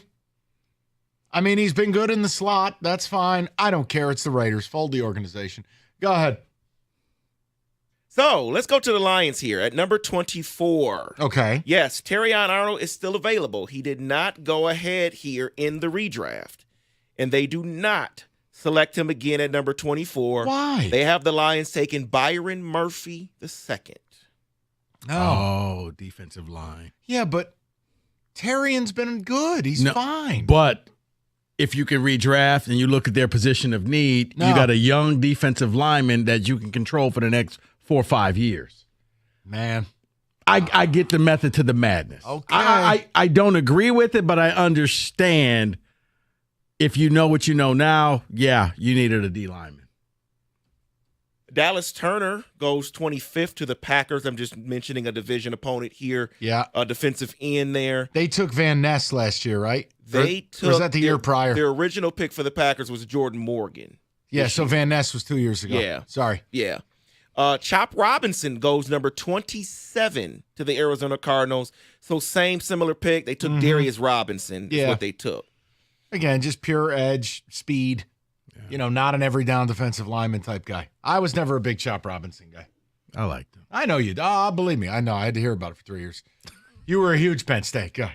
Oh, Mike Isaac Adisa. He's going to change the way the game's played. All right. Number 11 jersey. At number it's earned. Abdul Carter, Mike. He's Lawrence Taylor. It's like you went to Penn State. Go ahead. At number 28, the Joey Kansas Porter City Jr. Chiefs. The Chiefs originally take a wide receiver, and they take another one in the redraft. They didn't take Xavier Worthy? No, they have them taking Ladd McConkey. Oh, see, I don't mind. Okay, I don't mind that. Yeah. Here's the thing. Look, Xavier Worthy's fun and exciting and splash plays. Ladd McConkey's he's a dog. He's a football player. He's a slot machine. He's just a guy you can throw first downs to. And with Patrick being a check down Charlie, Ladd McConkey, that actually makes sense because we like to think that the Chiefs, they throw the ball deep and they're years. Yeah, they're a very boring offensive team if you really watch them. Then I'll close it out with your privileged team. Well, what about your team? Oh, you really want to do that? Okay. My team's not privileged, okay? You got to have a winning record to be considered privileged. I mean, it's not exciting for the Steelers. They took Troy Fontenot, but they take Olu Fashanu instead. A tackle from Penn State instead of a tackle from Oregon Correct. It's not really exciting there. All right. But the privileged team of the 49ers take a different wide receiver. Mm-hmm. They take Keon Coleman instead of Pearsall. Hasn't been shot. These are facts. It's an upgrade. Yeah. Niners had bad luck. You drafted a guy who got robbed in broad daylight. It was terrible. But I'll tell you this. I don't know that I'd take Keon over Pearsall. Pearsall has way better hands. Pearsall is way, way better catching the football, contested catch. Keon dropped. I saw him drop a touchdown this week. He turned into a pick. And he still did that at State. Yeah. I'd stick with Pearsall. If the kid doesn't get shot. If the kid doesn't get shot. Well, there's a qualifier right there. That is their reasoning in this No, article. I understand, Mike. Think about what you just said. It's not different than if he didn't blow his knee out. Like, right. It was an unforeseen thing in broad daylight, but the kid is a really good football player. I would stick with Pearsall there. Just like the Terry and Arnold one. I wouldn't change that pick. Yeah, that would so You wouldn't go with a D lineman? No. I like Terry. I do too, but you don't have a D lineman. We got Bobby Woo Woo. At least he didn't get shot. That's what it says in the article here. What about TJ Lang's favorite guy, Frank Muhammad? David, we really do gotta get that Jeffrey Osborne drop every time he says that. I was speaking facts. Bobby Woo Woo. Bobby Woo Woo. That is your college football blitz with a twist. 97-1. NBA's back. FanDuel, America's #1 sports book. You catch all the action. With FanDuel, you get 3 months of NBA League Pass. All you got to do is make a bet. $5 on the NBA. You get 3 months of the League Pass, and you can watch all the best players in the league. Since we don't have any here in Detroit, FanDuel.com/ticket. Make every moment more. 21 and up, present Michigan. 3-month free trial. The full price of League Pass automatically charged monthly. Cancel anytime. No refunds, terms, restrictions. You know all the legal. Limit 1 pass per customer. See terms. Sportsbook.fanduel.com. You got a gambling problem? Call 1-800-GAMBLER.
Brought to you by Northville Lumber. Pistons coach J.B. Bickerstaff confirmed that Jalen Duren suffered an ankle sprain last night. He said they'll know more by the end of the day or tomorrow morning. Detroit set to host Atlanta tomorrow as well. Both Malcolm Rodriguez and Jalen Reeves-Maben were not at Lions practice today. Defensive coordinator Aaron Glenn is excited to add Zadarius Smith to the fold.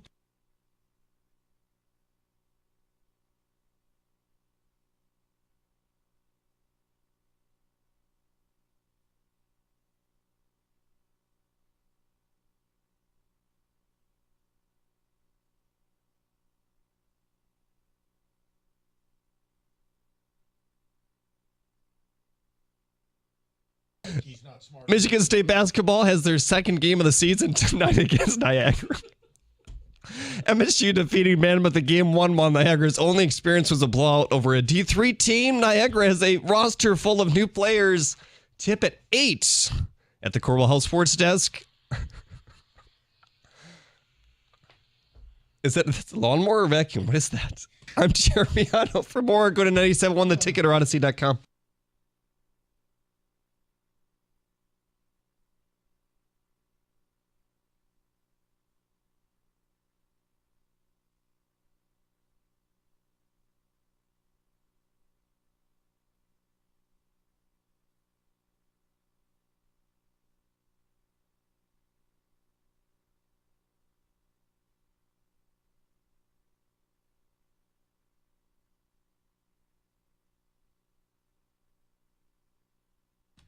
All right, 3 o'clock. Good to have you with us. So I want to ask you guys a question. Has it hit you as Lions fans? I was listening to Mike Tirico on the morning show today.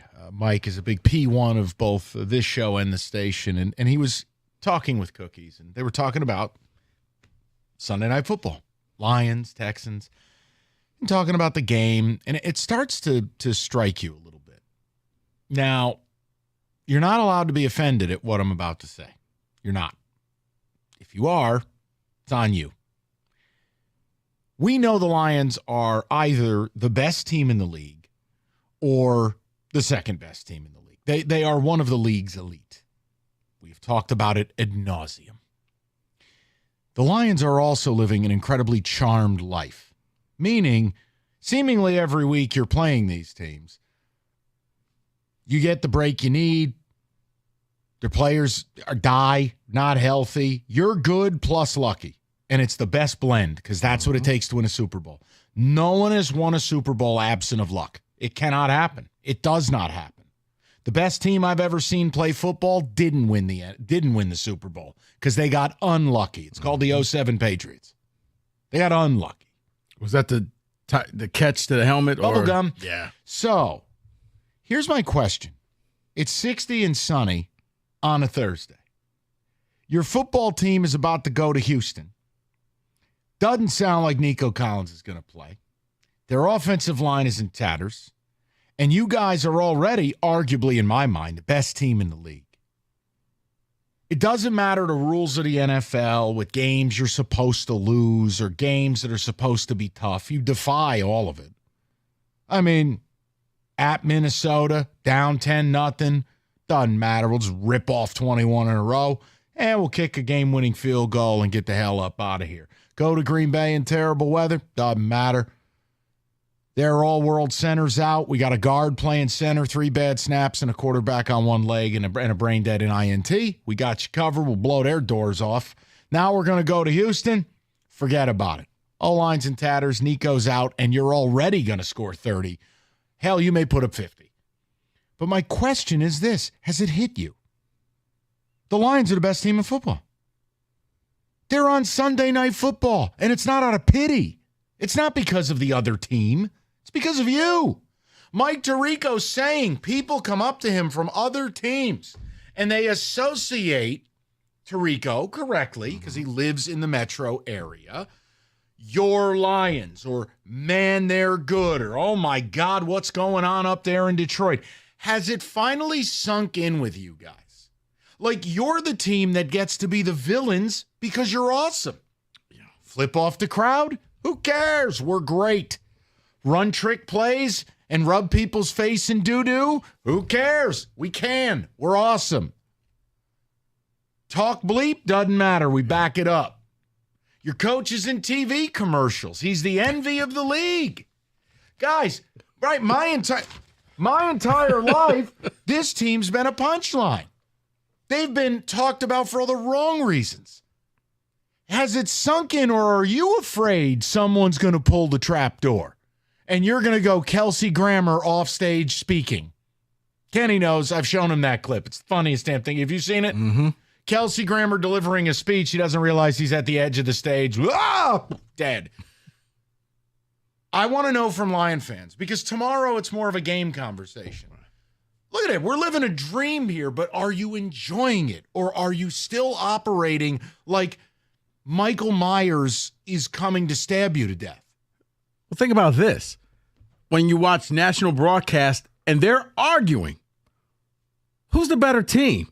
Overall, in the football power rankings, the undefeated Chiefs or the Lions? And they're going back and forth. Like Lions minus 9.5. The Lions would blow the doors off the Chiefs. You just making this up, or is that like an actual line? I'll do the alt line. Okay. The Lions would blow the doors off that team. But that's a national argument. I'm more afraid of the Ravens, if you want to know why. Yes, I understand that. But it's the Chiefs haven't lost a game, defending Super Bowl champions, and you have people nationally saying, "Yeah, I know that's all." That's all good and all. You might as well get Kanye up there. That's all nice and all. But have you heard about the Lions? We may want to pick a different person. Okay, But yes, I'm He's just having talking some about problems. few. Just a couple. 248-539-9797. Here's another way of putting it. When are you losing again? I mean, think about it. I view the NFL through a way different lens because I've watched it for so long, and my team has been good at certain points, even though that feels like a lifetime ago. It just, you do lose games, and it's supposed to be hard. Not for this team. You've gone on divisional road games and largely dominated. Dominated. You destroy people. And right here, right now, like, oh, should they lose to Houston Sunday? Is that a baked-in loss? Well, they should. They won't. I'm not hopping in front of that train. I don't know when they're going to lose a game. Maybe they don't. But I want to know if it's really sunk in. Or are you still operating like Kenny? Scared. Are you operating in the, oh my God, I'm going to wake up from this and it's not real? Now, I said at the start of the year, I thought they were going to win the Super Bowl. Still feel that way. But it looks different than even I imagined, right? I figured, hey, go 12-5, win the division. We're good. This team might win 15 games, 14 games. Hell, maybe they just win every game. So has it sunk in? Brother, the only game that I'm like, okay, this is probably, if you're going to lose a game, it's probably this one. Hater. You want to take a guess? No. I'm done. I'm done. They're winning every game forever. No, they're just, even when they're not great, the other team shoves their head up their ass. So it doesn't matter. You've become the Chiefs. The Chiefs are good, plus they get luck. That's you. Or when I was growing up, it was your cursed team with that putz Joe Montana. It didn't matter what the Niners did. It always went right. So that's you have arrived at Super Bowl greatness. So they play coked out LT, but it was Leonard Marshall. Listen, Roger Craig was to blame. You were trying to run the clock out and he fumbled. It's on him. Mistakes were made. No, we're not re-adjudicating the 1990 NFC Championship game. No, I'm looking at their schedule. The only one I'm thinking, like, you know what? Maybe you lose to get to Cookies 15-2 would be Bills? December 22nd at Chicago. I'm not picking against them ever. I'm done. And I would love to know from the people if you have arrived at this place where A, you know you're the best team in the league, and B, you know you're going to get whatever break you need. And maybe it's because you're that good, right? You create your own luck. But it's all going Honolulu blue right now. And I don't know when they're going to lose. I'm not picking them to lose Sunday. I'm not picking them to lose the week. I won't pick them to lose, period. Yeah, here you go. At Houston. F it, 50. Jacksonville here. Win. At Colts. Win. Bears on Thanksgiving. Win. Green Bay here. Win. Buffalo Win. here. At Chicago. Win. At the Niners. Win. Minnesota. Win. Now you're in the playoffs. Win. Okay. Win. All right. Win. Okay. Championship parade. All right. I'm done.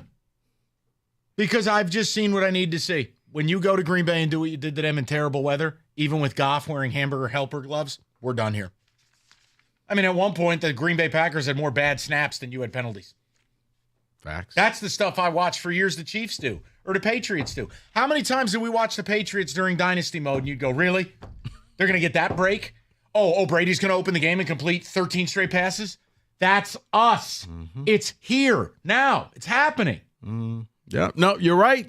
And I guess maybe we should have known from day one, first game, overtime, you win the coin toss, you win, you get the ball. Why? Because things. No, we should have known then. Like, yep, Matthew, you can go ahead and pack up your stuff. You're not getting this ball. Do you are you aware of it? Are you, has it hit you? You're not on Sunday Night Football as a pity party or a piñata. Your games aren't being flexed because of the other guy. People want to see you. People want to hate you. People want your downfall. Everyone's jealous of you. They're jealous of your coach. They're jealous of your players. They're jealous of how you play, both the brand, the toughness. You don't do it with class. F class. Overrated. Ask Michigan. The point is, It's everything. You are the Patriots dynasty mode right now. Or are you like Kenny? You don't want to allow yourself to enjoy it because you're scared. No. What did I say? We talked about this Hey, already. Kenny. You're talking. What's that? You're talking. I know. Your voice is back? A little bit. It's really not. Go ahead. It's just fine. No, I said we would win the Super Bowl very recently on this show, so I don't want to hear about it. I think they are one of the best teams in this league. The best. Yeah, I said they would win the Super Bowl. They're the best. They are the best. Thank you. That is all. Now, please stop calling me the P word, okay? I didn't. How dare you? That wouldn't be classy. Seemed kind of like it. Well, maybe a little bit. A little bit. It was an insinuation. A little bit. Catio. David, has it hit you? You're a hater. I am. But even you can recognize exactly what's going on here. I can recognize it, and I'm going to put it on a personal level. Is how I can recognize it is when my mom calls me after every Lions game and says, "Oh, I watched again, and they won again."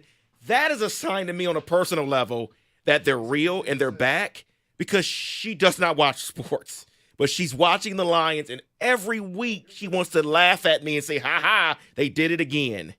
So yeah, they're real. They are real. But has it hit you? It has. They are the envy of the NFL. It has. They are. When you're right, Rico, when they can debate it on national TV, national radio, that wow, they are the best, and they're better than the Chiefs, and what? David, because I expect everybody in Detroit to say, of course the Lions are better than the Chiefs, but I'm driving back listening, and they are going back and forth like, guys, I know the Chiefs haven't lost a game, but are you watching what they're doing in Detroit and this team and how they're winning and they're destroying people and they're just and it's like, yeah, running the trick plays and yes, then it's like they're embarrassing their opponents. They'd put a hurting on the Chiefs. But we just saw before the trade deadline, a player openly wanted to be on the Detroit Lions. He wore their colors before his last game with the Browns. He tweeted about wanting to be here. He openly wanted to be a Lion. That was. I mean, the last time time I retire before becoming a Lion. Before. I mean, the last time I saw something like that is when Reggie White said, "No, I want to go to Green Bay," and everybody said, "What?" No, God told him that. He didn't make that choice. Well, you know, didn't he go in the media and say Jesus told him to go to Green Bay? Well, after he consulted with him, yes. Okay, no, I'm just trying to keep it factual. 248-539-97. He said a lot of things that we probably can't say. No, please tell us. Big yikes. Here's Rico. You know what? How about no? All right. Hey, guys, you hear us on the radio and you're like, you know what? I want to do what you and Mike do. Hey, you can. Specs at LTU can help you achieve that goal. Or if you want to go into television, you're a graphic design artist, Specs at LTU can help you get your dreams started. All you got to do is be curious and go visit the website, ltu.edu/specs. You're going to learn more about the broadcast media arts, digital media arts, and graphics communications program taught through Specs at LTU right here in Southfield on the campus of Lawrence Tech. You're going to be taught by people like myself who work in the business.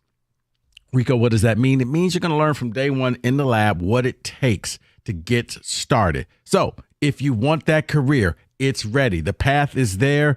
You just have to go and visit the website. Be curious. ltu.edu/specs. That's ltu.edu/specs to learn more. Then make magic by enrolling in Specs at LTU certificate program today.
It's Serta Black Friday sale.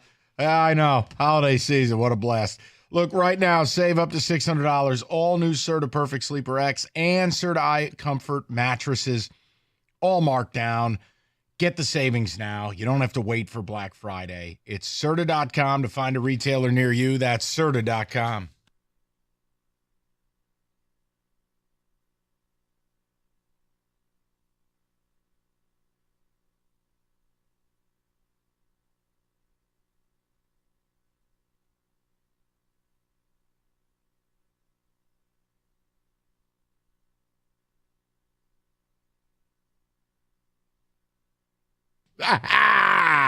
Best clip ever. Are you living with confidence, or are you living like Kelsey Grammer falling off a stage? I just ask the question. Doesn't it feel like the Lions are never losing again? I mean, they will at some point, but I can't tell you when. After what you did in Green Bay, I'm done. You can do whatever you want. You're the best team in the league. Everybody wants everything you have.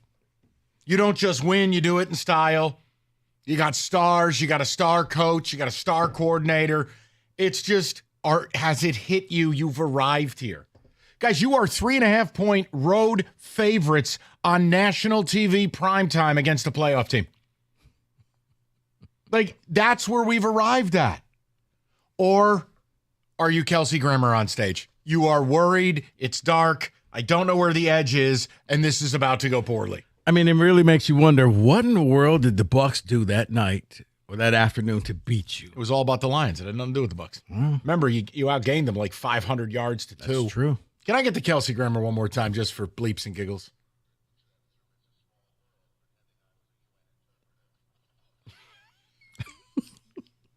It gets me every time. To the people, shall we? Let's go. Let's go to Matt, 97.1. Matty, what's going on, buddy? Hey, I got to follow Kelsey Grammer. I'm sorry, Matt. Yeah, I'm still pinching myself. I'm still not feeling anything. I've been vested with this Lions team since the days of Billy Silm. I've been to so many Silverdome games and Ford Field games and seen them lose every which way. And I'm still waiting for this to creep back in, but it hasn't. They keep beating these teams every which way. I guess I'm a little Kenny-ish. I guess I'm Kenny-ish pre-today. So you're scared. But a little scared. But you know what? And you always talk the Vegas stuff too. Vegas knows. And Vegas says the Lions are a good team. So I'm trying to put it all together and believe it. But it might take a Super Bowl for me to get over that hump. Wow. Okay. Let me ask you a question, Matt. When I have the conversation with Rico and we go, when are they losing again? Isn't there a feeling like we are in the midst of a magical run that is going to end with a trip to Disneyland? That you're going to win the Super Bowl. Doesn't it feel like it's magical? Yeah, except for a lot of fans, it's the PTSD. When is the other shoe going to drop? Things are going too good. Things are just, I'm too happy.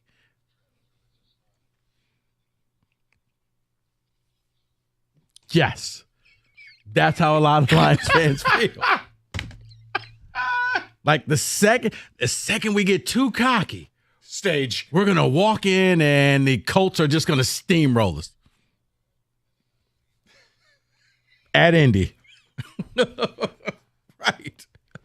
I'm just at the opposite end, I guess. It's easy for me to be super confident. I think it's our job. See, this is where the separation between what we do and fans, it's our job to be skeptical. I think if you're not skeptical, you're not doing a good job. You're just a propagandist. But I can say, yeah, I think they're winning the Super Bowl this year. But along the way, I thought they'd lose 4 or 5 games. Those are 2 totally sensible statements. Mm-hmm. I've arrived at something that makes no sense.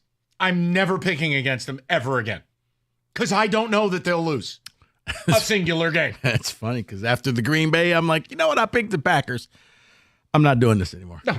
Everything in my body says it's a Houston setup here. Nope, not doing it. Yeah, when you told me what was the number 40 and 15 against the spread? Never. In the last 55 games, they don't just win, they make you money. Yes. Good teams win, great teams cover. This is a great team. So I'm on board for that train. Let's go to David, 97.1. David, how you doing, buddy? How you doing? Good, fellas. Appreciate taking the call. Yes, sir. Long-time listener, first-time caller. But I'm on the side of, I'm loving this, but I'm scared. I've been a fan since Billy Sims, and my wife, it's funny, she's an immigrant from Albania and never watched a football game before 3 years ago, and she thinks this is how football is, and this is how and I keep trying to explain it to her, and she, the Lions are going to win every week, but on my side, I'm terrified. I love it, but just too many memories of, so David, it's just too good to be true. David, you should really balance this out. We should share a tale of sadness, disappointment, and depression with your wife. It's called New York Giants football. Show her that. Explain to her this is what the rest of Earth watches. Yeah, she, when I get all stressed out and not talking, and, what is wrong with you? Of course they're going to win, and it's just, Think about the fact we've arrived at a point where someone is telling you, no, the Lions? No, of course they're going to win. Of course. That's why it's just, so let me ask you a question, David. When are they going to lose their next game? I don't see it. I think that, I don't know, the Bills maybe, okay. I'm worried about the Bills, but no problem. Not till December. That's fine, but that's the point. Look at the dream state we're operating in. Will they lose a game before December? I wouldn't bet against them. I wouldn't either. I mean, they could lose this weekend. It's the NFL. It's just I don't see No, it. I don't think we can say that anymore about this team. It's the NFL, except for them. They operate outside the margins of the NFL. Mm-hmm. They do. I mean, all jokes aside, like Cookie's had a brilliant bit. He's like, I'm on the 15-2 train or whatever. Who's to say he's wrong? I can't. Makes John look like he doesn't want to step up to the plate with 14-3. Okay, then. David, ticket text. What do people have to say? Has it hit them where we have arrived at with the Lions? Or are they Kelsey Grammer on stage? I was in New Orleans last weekend, and I was blown away by the amount of strangers on Bourbon Street commenting on my Lions hat, telling me we're going to the Super Bowl. That's right. That's when it sunk in. That's right. I still have to pinch myself that this is the Lions, but in order to validate everything, they need to win the Super Bowl. I agree. The Super Bowl is the only way you're going to be left feeling anything this year other than sadness, disappointment, anger, and despondence. And unfortunately, that's the cost of success. Right. Once you get a taste, nothing. You're first. You're not. You're either first or you're last. Yeah. You don't want to become the Vikings. Was the 99 Vikings? Oh my God, the Morton Anderson game. Or no, that was Atlanta. Yeah, did he miss the kick? Atlanta beat them because he missed the kick. Right, because it was like, he hasn't missed a kick all year. Wow. Uh-oh. Six in Ann Arbor says it sunk in. When I looked at the remaining of the schedule, maybe one more loss. And I'm not even going to make fun of you. Even though I should, I'm not. It feels like we are not just witnessing a really good team or the best team in the league, but maybe something magical. I don't know. Maybe it's because we watched the Tigers with a bunch of janitors make a run. I just, that's where I've arrived at. Well, here's one here. Big Joe says, I am so afraid the bottom is going to fall out like it has done so many times. Kelsey Grammer.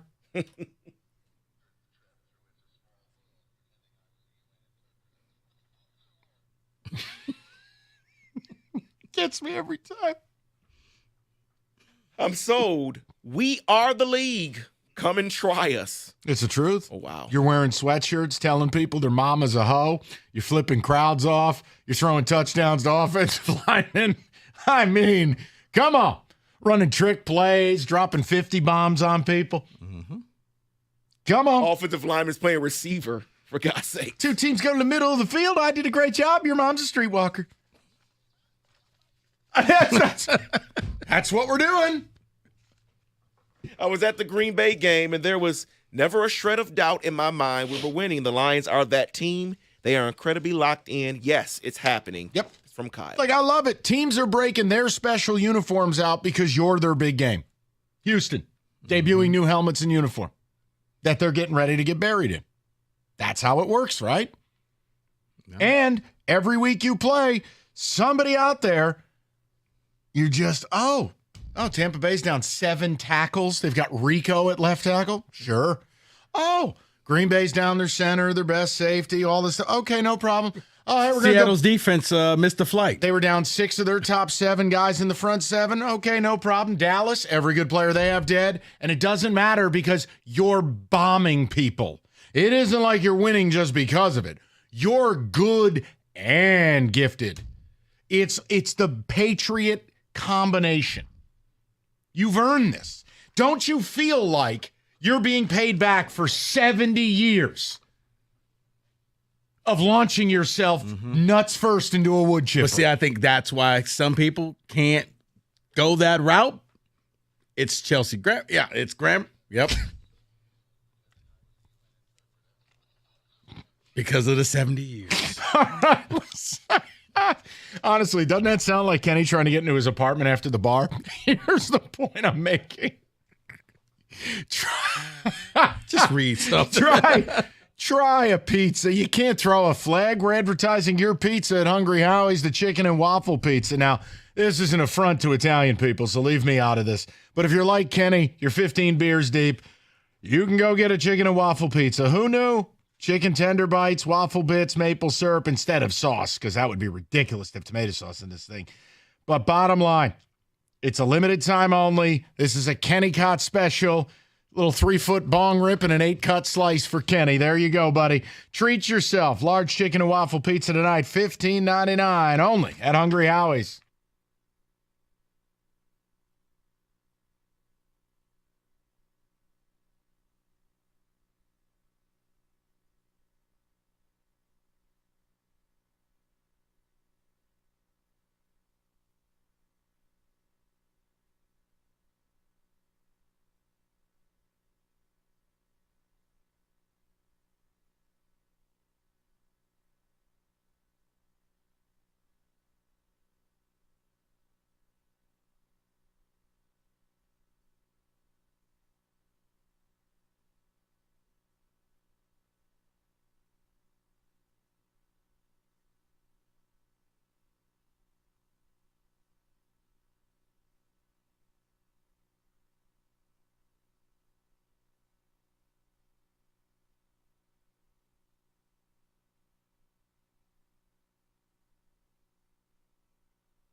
All right, so we're asking a couple different Lions questions. I don't know, it was just something I was thinking about while listening to Tirico on the morning show. And it was just, how are we here? For someone like me who picked them to win the Super Bowl, and I'm still at a point where I'm redefining my expectations. I mean, they don't just win. It feels like they just won't lose. And I wondered if what Lions fans' experience was. And certainly the PTSD, it could leave you feeling like Kelsey Grammer falling off a stage. But I approach it that just, no. There's no, I mean, forget about shaking me from a Super Bowl pick. Now it's just, maybe they just go 16-1. I mean, I don't know when they lose. They're as well coached as anybody. They're as complete as anybody. They functionally, they just show up at your house and they want to burn it down with you inside of it. Flip off your crowd, blow kisses to your fans, take out your best players. T-shirts saying Green Bay sucks. Yeah, they're villains. And they back it all up. And they're really good. And I wondered if it had hit Lions fan, or are you not allowing yourself to just really enjoy? And I think maybe that's what it is they are flexing on the league, and you can't stop them. Karma's not stopping them. Whatever they want to do, it happens. The worst thing the one thing that didn't happen was Sewell's touchdown was called back because they threw a flag on the play. Here's the other thing, though. You know, there is a conversation that could be had. Who the hell have they played? I mean, realistically. I mean, Cowboys are down all their best players. They blow anyway. I think Minnesota's proven they're not that good. And you played the Pack. Okay, respect. Love's on one leg. Down their all-pro center. Down the rookie of the year on defense. You got some breaks. You garbage canned them. You won. The reality is you haven't played elite teams, but you're beating everyone so badly that maybe it doesn't matter. Yeah, you know what your best victory is? Green Bay? No. Minnesota? Arizona Cardinals. Okay, then. You get my point. You've played some okay teams, but followed by the Rams. Yeah. Okay, so like my thing is when you play the way the Lions have played, it makes me care about who you've played less. And again, it's not like when we talk about Indiana and college football, strength of schedule. I was going to say, the top 100. It's the NFL. Everyone's pretty good. And you've played some pretty good teams. You haven't had that big showdown yet. You just haven't. And for all the time, I mean, like, look, yeah, all right, Jordan Love's amazing. He's basically Aiden Childs. Guy's thrown 15 interceptions or whatever. It's ridiculous. I guess your showdown was Minnesota with 31-29. Does anyone believe Minnesota's a really good team? But the fact is you went on the road, it was a close game, you kicked the field goal, you walked it off. It just doesn't shake me from... It's Sam Darnold, and that's what I can't get around. Yeah, and I was about to say, people still can't get over it. Like, is he good or not? He's not. What, David? You're fidgeting. What's the issue? Oh, I'm not fidgeting at all. I just love the way the conversation's going. You can argue that they haven't played anyone. You can, but I'm not going to go there. Yeah, when you have the winning margin that they do... Yeah. Which we comp to the 07 Patriots, I just don't think it's not the top thing. And I just feel like even though I believed they were going to win the Super Bowl to start the year, even now I feel like they're better than the best version of what I thought they could be is. So I want to know if people feel the same way. We go to Jacob, 97.1. Jake, what's going on, buddy?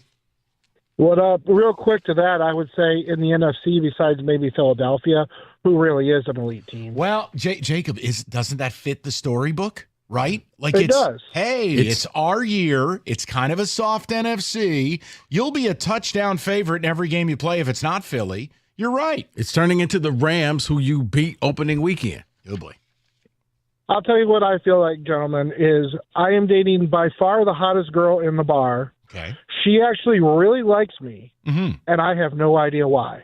And every Sunday I'm worried that the U.S. Marshals are going to show up wanting her for murder because she escaped from prison or something. Oh, no. Actually, that's funny, Jacob. That works. Because I can see, you know what? When do you stop asking yourself why and just says, this woman loves me and it's just we're going to be happy.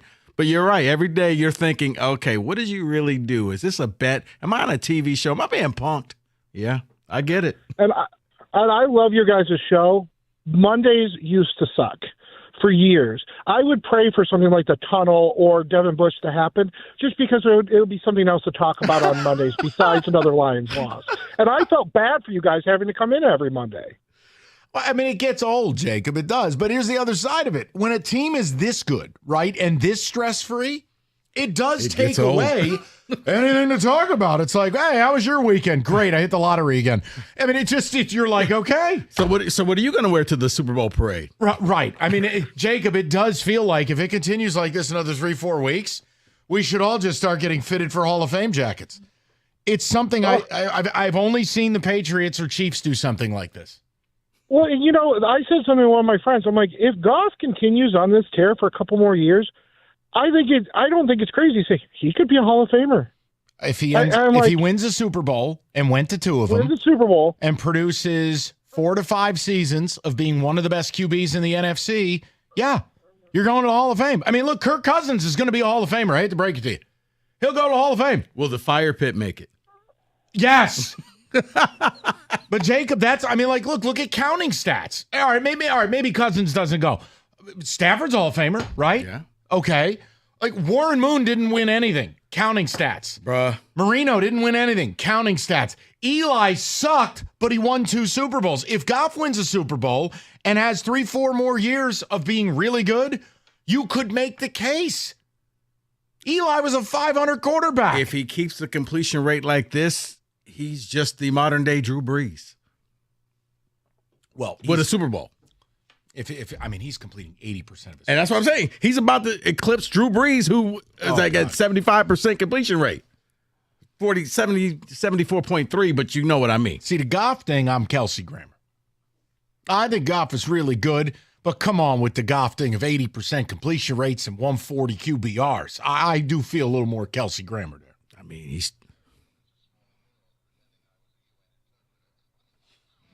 he starts games off 10 for 10. And by the way, him falling off stage would be 68% completion rate and like a 120 QBR. 10%. Still pretty good, right? 10 for 10. Driving rain in Green Bay. No incomplete pass. It doesn't matter. Because that's just how life works. Will you be surprised if he starts the game Sunday night 7 for 7? 7 for 7? 12 for 12. Okay, okay. I mean, but see, it's hit you. You almost can't even say that's a ridiculous thing to say, though. It's not. See? Kenny, think about the prop bet casino. One of the things I add every week is Jared Goff incompletes. Over under 6.5. Can I just lock in on the under now before you even make the prop? 6.5. Think 6.5. Will he throw 7 incomplete passes? Probably not. We said with a straight face, when are they losing again? I don't know. They may not. That's where we've arrived at. Next season. I mean, I hate thinking this way, but I'm just done using any real-life application to this thing. There's no point. Sometimes it's just happening right in front. I don't know. Up is down. Down is up. That's right. No competitive advantage. FanDuel, America's #1 sportsbook right now. New customers, $150 in bonus bets. Your first $5 bet wins. Build an SGP for Thursday night. Bengals, Ravens. I don't know. Derrick Henry touchdown. Maybe Deontay Johnson arrival tonight. And Burrow's been fantastic all year. Maybe build something around that. 2 Derrick Henry touchdowns. 2? All right. Let's get greedy. FanDuel.com/ticket. Make every moment more. 21 and up, present Michigan.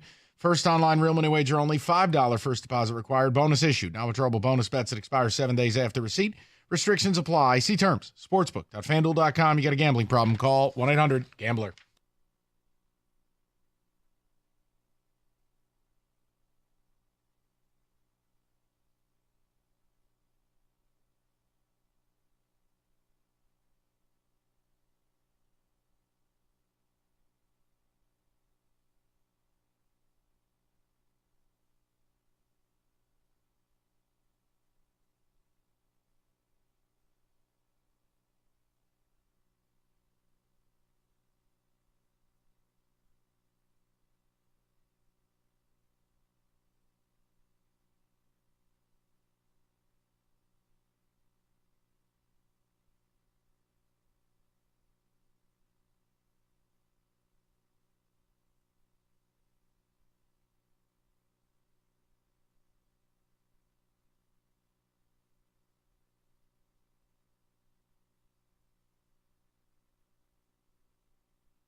All right, let's get right to the people. We have asked, has it finally sunk in that you're winning the Super Bowl, but you're also in an absolute Patriots dynasty Chiefs prime season right now?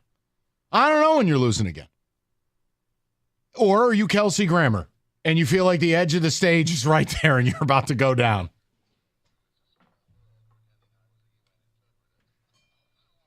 Let's go to Alan, 97.1. Alan, how you doing, buddy? Good. How you guys doing? Excellent. Well, I'm not telling you they're not going to go to the Super Bowl and they're not going to win it. There are so many things to like about this team. At the same time, I'm not telling you that they're definitely going to win the Super Bowl. The offensive line, fantastic, and that's really set the tone. It's allowed Goff to play like an MVP quarterback, which he has. Their skill players are fantastic. Wish J-Mo would, get it together in the little, issues that he's had, but hopefully he will. He's a great threat and so forth. The offense is great. The secondary is unrecognizable. It's the best position group on defense. That's how good these guys have been. So that's fantastic. I'm still a little concerned about Dan Campbell if he faces a high-pressure situation. I did not agree, even though it worked out, with the call against Green Bay on that first drive. 4th and goal from the 6. He's going for it. And then there's a penalty on Green Bay, so it moves at half the distance to the goal. Yep. That being said, that pass by Goff on St. Brown's back shoulder was absolutely like he was an artist. That was beautiful.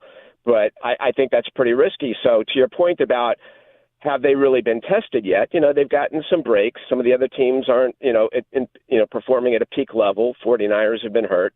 Dallas is atrocious. What they did in Green Bay was absolutely impressive. I think Green Bay might be their biggest threat if the quarterback stops turning it over and they get healthy. They've got great receivers. Josh Jacobs is playing well. I think they might actually have a better overall defense than the Lions. So I think Campbell has to show he can, and I'm not saying he's not going to be an elite coach, show that he can perform under pressure, as well as Aaron Glenn and so forth. But there's so much to like about this team. And again, Alan, it's just we've arrived at a place, it's not even that they're just really good, and for a lot of people, that's unthinkable for the Lions. We're talking about they're on pace to be a team people talk about 10, 15 years from now. The same way we talk about the 07 Pats. Yeah, they've earned it. The other thing that they haven't, maybe because they're so good, typically these teams like the Chiefs that you're referring to or the Patriots, they'll fall behind by a couple touchdowns, maybe more, and they have the ability to come back. The Lions are so good they haven't had to do that yet, and can Goff do that? If they're down by 3 scores, he's not a mobile quarterback. Can he bring them back? But the offensive line is just absolutely incredible, as well as the skill players. And, don't get me started on Jahmyr Gibbs. He might be the greatest shiny toy for an NFL team on offense that I've ever seen. Do you know what he's averaging per carry? Close to 5 something. 6.4 yards per carry. It leads the NFL. If he was bigger and more durable and they could play him on more downs, he would set every offensive record. But you know what the benefit is, Alan? The benefit is that he's not. You don't have to. I love the fact that in the modern NFL, you have a modern backfield. Mm-hmm. Each guy complements the other. I think it's perfect the way they have it set up. Yep. Rainy day. This is Montgomery Day.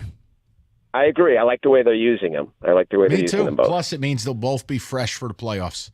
You got to worry about when you have 250, 300 touches, that tread on the tire gets a little thin. Let's go over. You telling me. All you do is make the playoffs every year.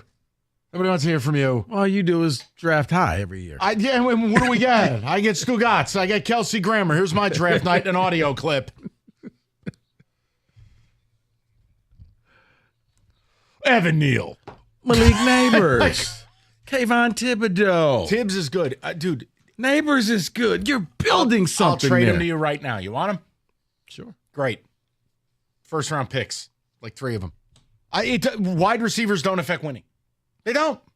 It's just that's true. It doesn't matter. None of it matters. I have Kenny at quarterback. Put some respect on his name. Who, Daniel Jones or Kenny? Both. I'd much rather have Kenny. Go to Steve, 97.1. Steve, what's going on? Hey, guys. for taking my call. Yes, sir. I appreciate all the Lions stuff, and I just wanted to address a couple things that I think they might not be willing to acknowledge, and that I would love to say that the Lions are the best team in the league, but we also have a 2-time Super Bowl champion that is undefeated. And I know that, Mahomes isn't playing well this season, but until the Chiefs show that the cracks are real, I don't think it's really possible for us to say that we're on a path to be able to be the best team in the league. So that's one of the first things. Okay. I'm not mad about it. I just disagree. But I want you to, please, it's your time. I talk enough. Go ahead. The second thing I wanted to say is, there's a lot of talk about, the luck of this team and how we've ended up here. And I think that there's a lot of, undeniable props that need to go to Sheila Hemp, who has given this team the ability to take calculated risks that have completely paid off in every way. And that's, Brad Holmes, Dan Campbell, trading for Goff and giving him, Ben Johnson in an offense to thrive in. And that's a lot different than taking a waiver on someone like a first-round draft quarterback that doesn't work out. And so, I think for the first time, and I've been a Lions fan for 45 years, we're taking calculated risks that are clearly paying off. And I think that's one of the biggest differences in the success of this team right now. Agree. And Steve, here's the deal. You have every right to say what you're saying about Mahomes and them being undefeated and you having a loss. I just watch both teams play on a weekly basis. You will hit that team with a garbage can. They're not that good. You are. You got the real deal, Steve. You're the real McCoy. But see, they got that old school luck. Like, no. Just I want to calm Steve Mahomes down. Looks like he popped his Achilles. Oh, wait, I didn't. I want Steve to feel good today. Just don't scare Steve. I'm telling you. Sorry, Stevie. Hey, Steve, there's an edge to the stage. Don't walk there. Don't walk near the edge of the stage, Steve. Don't do it. I would love to agree with that. But again, until they prove me wrong, I think it's undeniable. When you have an undefeated 2-time Super Bowl champion. That's fair. Let's knock them out and beat them, but they need to prove that their weaknesses are able to be exploited by the Lions. That's fair. And you know what? No, Steve is not Kelsey Grammer. Steve is just saying, hey, here's my one thing. We're awesome. I don't know when we'll lose again. I'm just not burying the Chiefs because they're like Jason in Friday the 13th. That I can live with that. Fair. Very fair. That's not Kelsey Grammer. The Giants are Kelsey Grammer. Your time is coming. For Big G, it's coming. Yeah, well, good luck. 248-539-9797. We got to touch the table with some football, and I have a headline. I don't think anyone would have had this headline on their bingo board. We're going to do it at 4:15. That's Steve's, by the way. Oh, I know. Be curious. No, 97.1.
brought to you by CGC Water Treatment. Mike Tirico calling the Lions and Texans game this week. He weighed in on Jameson Williams returning to the team.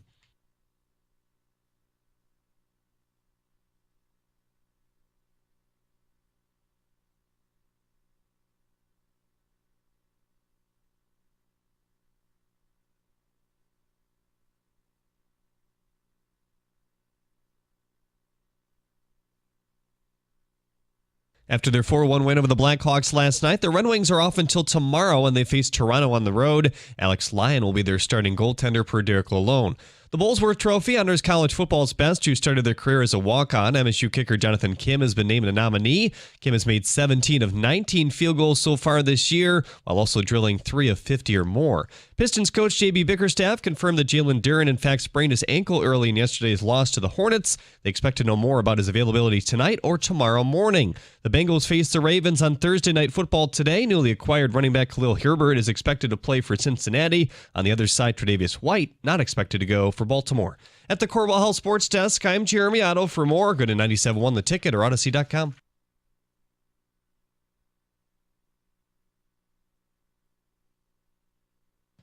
All right, let's turn our attention to a little football. David's got some music lined up. Let's cook. What do you got?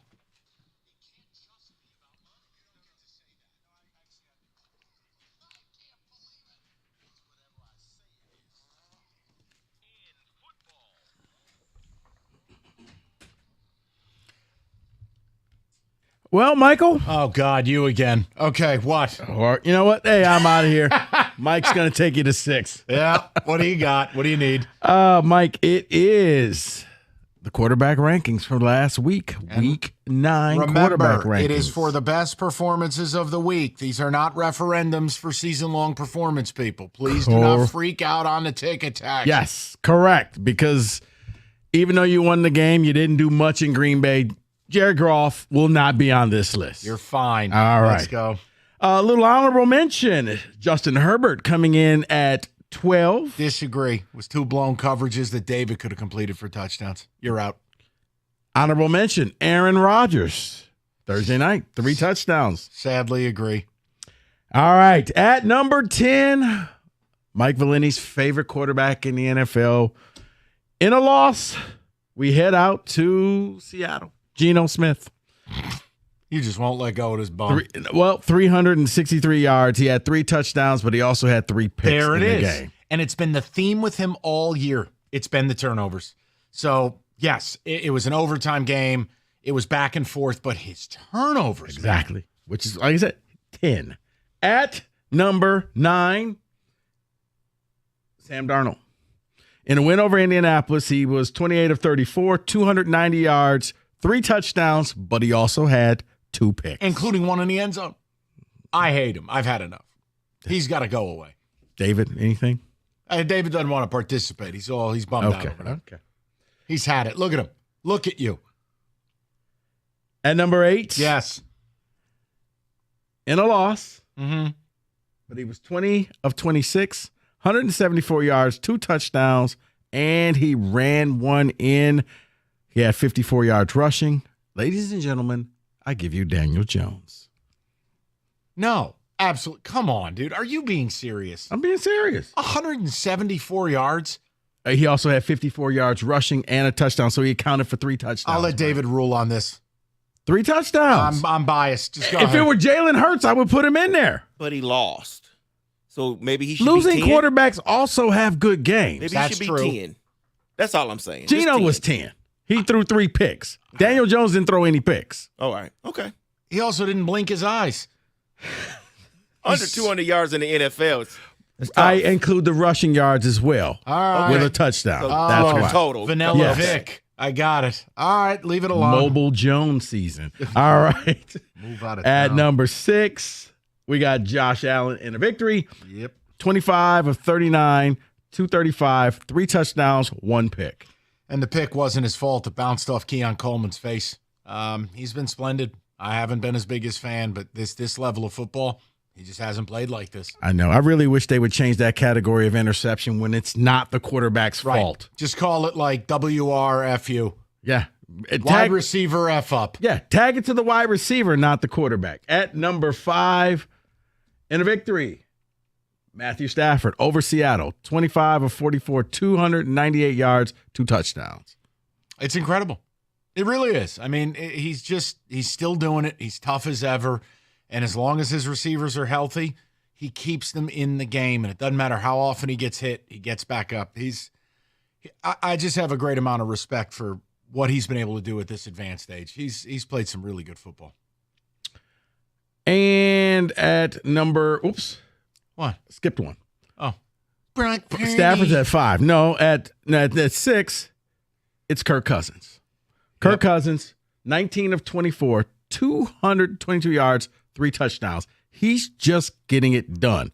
Not ridiculous, gaudy stats. Can't throw for 500 every week. Right, but he may have found a home in Atlanta. Oh, for sure. It's indoors. He's got weapons everywhere. It's why I said if he plays another 2-3 years like this, I mean, he'll have the counting stats to be like borderline, bum-ass Hall of Famer. Yeah. He just needs the Bucks every week. I mean, he's playing well but dude, everybody needs the Bucks every week. 400+ yards every week against them. I need the Bucks in Atlanta to play a playoff game. I do. That's must-watch TV. 62.5. Right. Just take everybody for an anytime touchdown. You'll make money. At number 4, in a win over Denver, and that's why he's at 4, because he beat Denver. Lamar Jackson finished with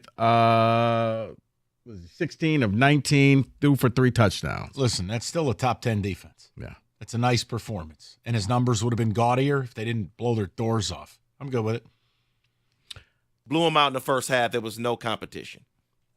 At number 3, in an overtime game against the aforementioned Tampa Bay Bucks, it's Patrick Mahomes. It's about time. He has not been featured on this list. He played really well. DeAndre Hopkins with 2 touchdowns. The offense showed a little bit more life to it. And again, they brought Kareem Hunt back, and their running game looks right. So they have looked better. It's just still funny is the look on Baker's face when he found out, wait, we just lost the coin toss. He knew right there. I may as well go take a shower. Game over. Yeah, can I just shake his hand now and say good game? Because I'm never going to see the ball. Hey, let me hold that ball for us. Okay, all right, Patrick, it's yours. At number 2, combined yards. Okay. 18 for 24, 230 yards, 2 touchdowns. He also rushed for 67 yards and rushed for a touchdown. In a win, I give you Jalen Hurts against Jacksonville. Yes. Look, the Eagles look like what they were, right? They don't look like the disaster of last year towards the end or what they were at the beginning of this year where people were like, are we firing Sirianni? Wait, did he just flip off the crowd? They look right, and they're playing really well. And Hurts, it's not quite there yet, but it's a lot better. Yeah, I think it will get better when they get A.J. Brown healthy and all of that. So that Philly team, it is weird. It was like they were walking in a fog, and then one day the medication wore off, and they were like, okay, and now we're back. But I want them. I want them here at Ford Field. I want Dan Campbell to punch Nick Sirianni in that smug face of his. I want the Lions to hit Philly. I want them to break them. I hate Philly. Hate him. How do you feel about I'd Philly? wear a cheese grater on my head for that game. I want Philly. I want them burned to the ground. A dead eagle on your head? Oh, yeah. Not a real one, of course. Right. Think you get in quite a bit of trouble for something like that. And it'd be gross. What if it was taxidermied? Is that legal? Or you can't taxidermy an eagle, can you? You probably can't. Okay, I don't think you can. Why don't we just move on? I don't know the rules to all this stuff. The point is, go Lions. I want Philly here, NFC Championship game. Okay. And I want to send Sirianni home with a bag on his head. And at number 1, in a win over the Las Vegas Raiders, 27 for 39, 251 yards, 5 touchdowns, 1 interception. I know. Joe Cool Burrow. I know it won't happen because his team has a bad record. He should be in the MVP conversation. Agreed. That's how good Burrow's been. I think they 4-1 since they started off 0-3. They win tonight. I think he could start working his way into that conversation. Well, here's the thing. It could start tonight, because the Ravens don't play well against the pass. So maybe he does have one of those nights. And then you know what? They should have won the game the last time they played. Ended up going to overtime, but they should have won that game. Never should have got that far. That is your top 10 quarterback rankings for Week 9, 97-1.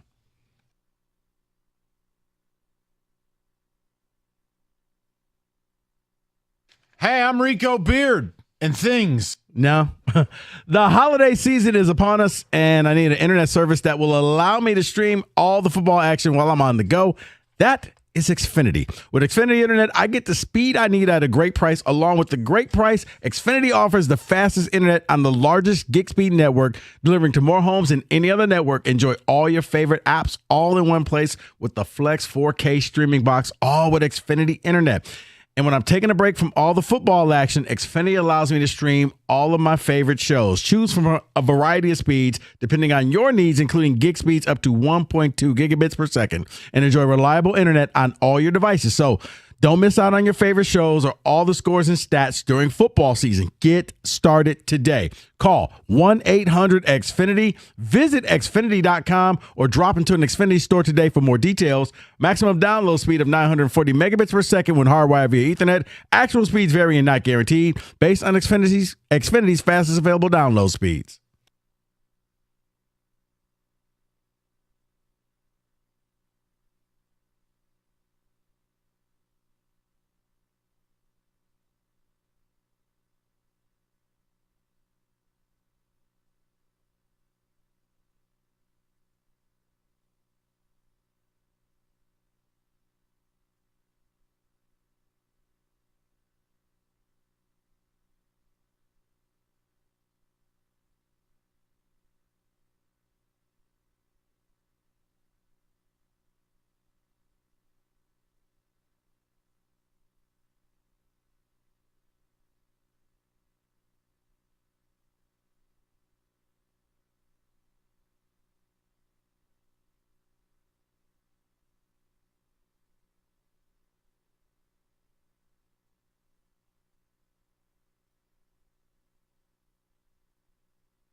Hello there.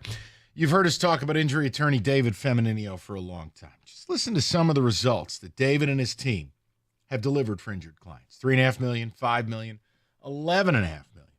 When you're injured, obviously you got to have an attorney that's going to fight for you. But it would help if you can get them on the phone. You call David, he answers. 855-65-CRASH, or go to the website, getdavid.getpaid.com.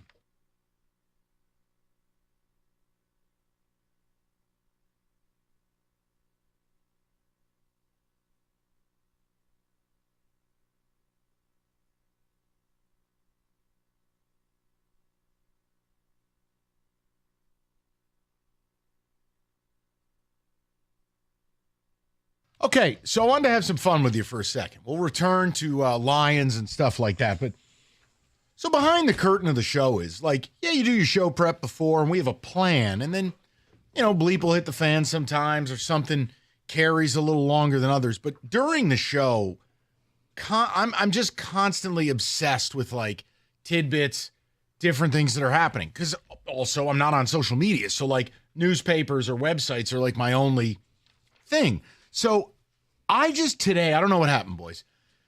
In basically a 2 commercial break span, 3 headlines jumped off the page. 1 is sports, 2 are not. Okay. And I can't decide which of these is the most effed up. So I said, to hell with it. We're going to do battle of the headlines, and you guys have to cast your vote. Evan Jenkins is going to join us. Okay. Are you prepared for this? Okay. All right, David, little music, please. Oh, yeah, that fits. All right, we're going to start with number 1 because, I'm sorry, this is a hellscape. Headline, Pythons invaded shocked man's toilet twice in 1 week. This poor guy, basically, it's in Australia now. This is why you can't live in places like this. You can't live in Thailand or Australia. You never hear about this happening in the Bronx. Like, no. Florida? These were killer pythons, and this poor guy was doing his morning constitution, and one crawled up there to say hello. Okay, but absolute terror. Maybe I find a new bathroom after the first time. But twice in a week. Right. Yeah, don't you call a plumber?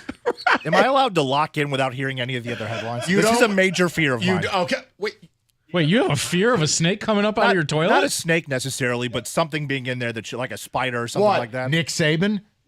No. Okay. So, wait. And David raises his hand too. I've also had that fear in my life. Yes. I've never had a fear of something coming out of my toilet. And I would simply say, yes, there would never be a second time. Okay. All right, but Kenny, you don't want to lock in.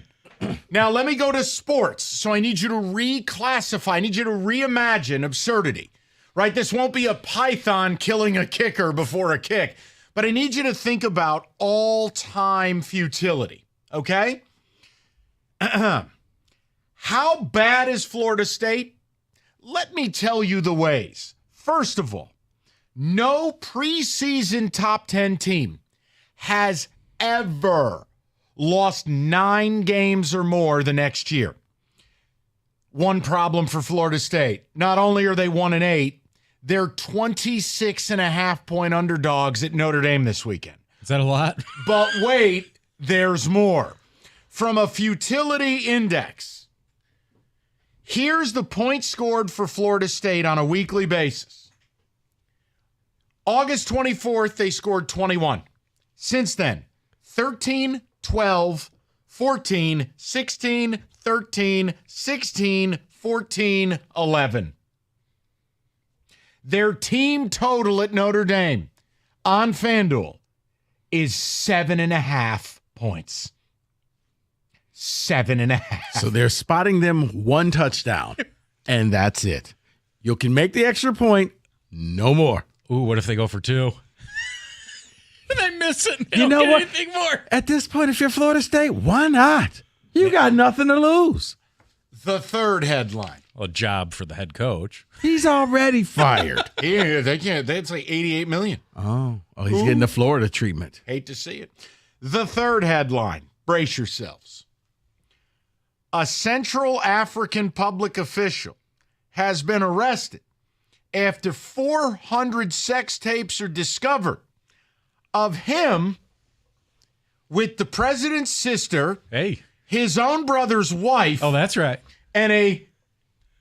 I saw this headline. I know this one. Now listen. He was sleeping with everyone and then taped it. Here's my thing. If you're making 400 sex tapes, how did you have time to be a politician? Well, he didn't say he's a good one. And the sex tapes are in public bathrooms, hotels, and public parks and you things. can't do it at home if it's your brother's wife. You got to go to these places. I don't know. This guy sounds kind of like a stud to me. I'm not going to pick this one. Yeah, Russ Hanneman would love this guy. These aren't even the headlines I thought he was going to go with. So he's a Nigerian official, right? It's called Equatorial Guinea. Oh. I mean, I had to look at a map. I go, where the hell is this joint? I can name like 20 African nations. I wouldn't. You could give me 10,000 guesses. I didn't know this was a real place. Maybe it's welcome in there. Listen, different countries. Of these 3 headlines, which of these is the most? It's the snake, dude. For real? Yeah. Over a guy nailing the president's wife and his brother's sister? No. 400 sex tapes. Or not brother's sister. That would be like Deliverance. He's got a cell phone. His brother's wife. Yeah, brother's wife. His brother's wife. 400 sex tapes. I mean, his sister. That would make that story the worst. I was going to say, cue up the John Denver Rocky Mountain High. All right. Yeah, I think it's got to be the sex tapes, man. What did you do? do? We're talking pythons. Seriously. Oh, you want this guy's name? That'll get you. Hold on. Let me add his name. You're going to love this. This is tremendous here. This guy's name. He's got some nicknames. Nah. Balthazar Ebang Nganga. Oh, he's got bang in his name? Ebang? Yeah, man. I want you guys to start calling me Nganga. What up, Ebang? Ebang! I'm going to go home to Ashley and I'm going to be like, I want you to call me Ebang. Which headline? He bangs. He bangs. I actually thought it was a different headline, Mike, because I've been following this. There's more? Yes. 43 monkeys escaped from a South Carolina medical testing facility. Where'd they go? I don't know. And they don't know either. Could you imagine you come home tonight and there's just a monkey? No, like if aren't those the ones like every 5 years you read about one of those like ripping someone's head off? Yeah, if they're testing monkeys, they're probably not the what most. What it is that means there's another Planet of the Apes coming out because that's how that started. That's our sound clip. Yeah, our little guy. He escaped. No. They are not infected with any disease. However, they are harmless and a little skittish.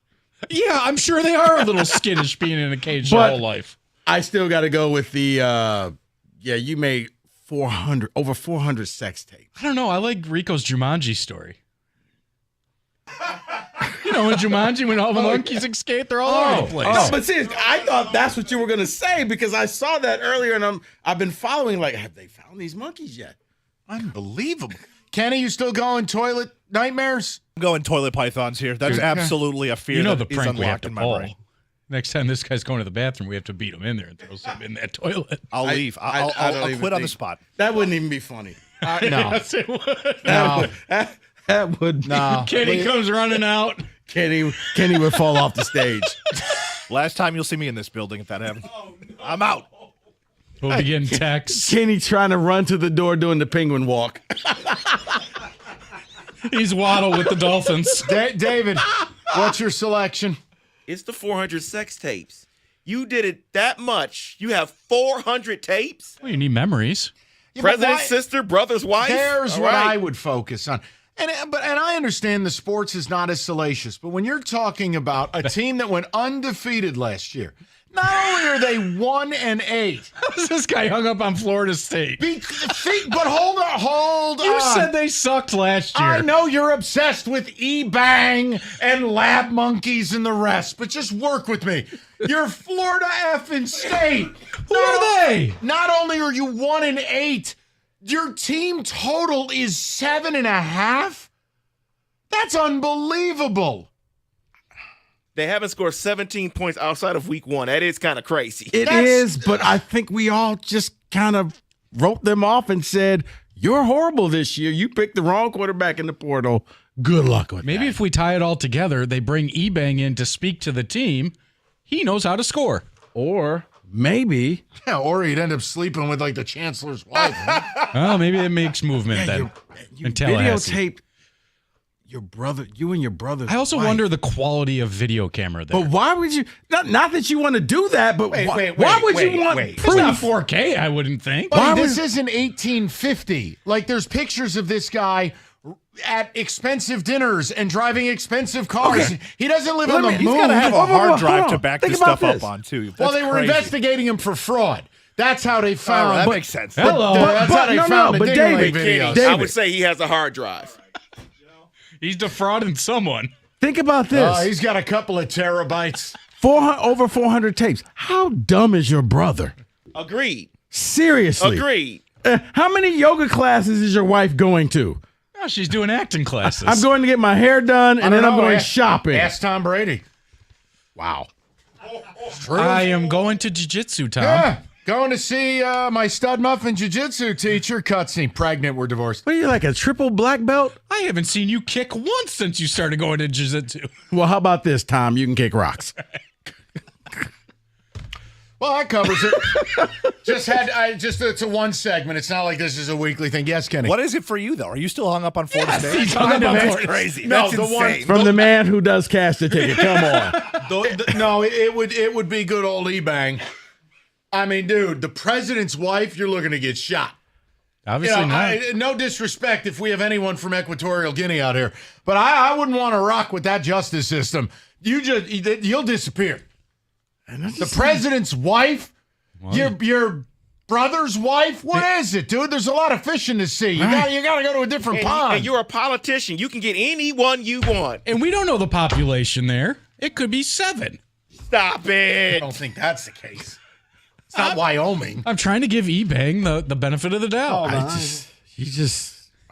Maybe it's a small place. There's Well, nowhere else to go. It's the size. The population's 1.7 million. All right, he had options. He had a few. He chose violence. Comprises of the Rio Muni mainland and 5 volcanic offshore islands. Oh, he's getting thrown into one I was of about those to say, volcanoes. Yeah, justice will be swift for him. There you go. All right, I think we said it all.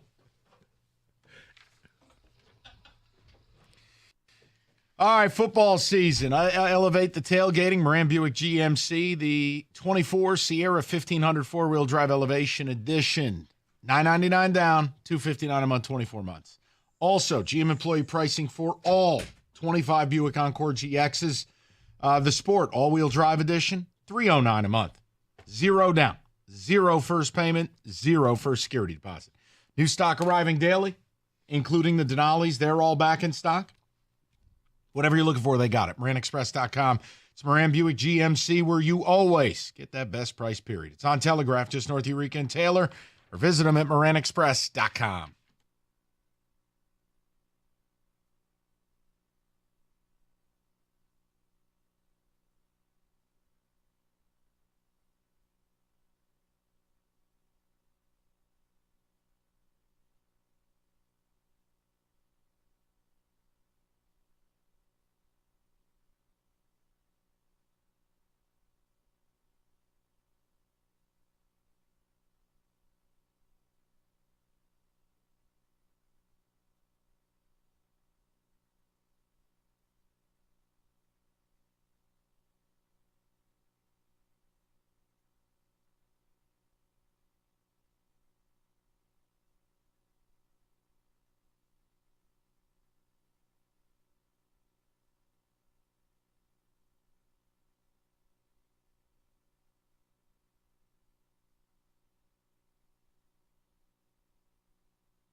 Brought to you by 24 Seconds Bar and Grill. Juan Soto, one of the biggest MLB free agents to hit the market this winter. Senior Yahoo writer Jake Mintz lists the Tigers as one of his potential landing spots, saying, quote, "This one is simple. The payroll is under $100 million, and the Tigers are a good young team that should invest in good young players," end quote.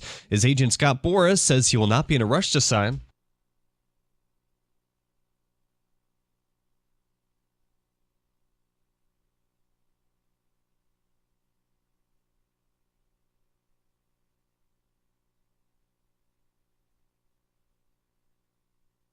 The Lions practice report confirmed that Jalen Reeves-Maybin and Malcolm Rodriguez both missed today. Taylor Decker was limited due to his shoulder.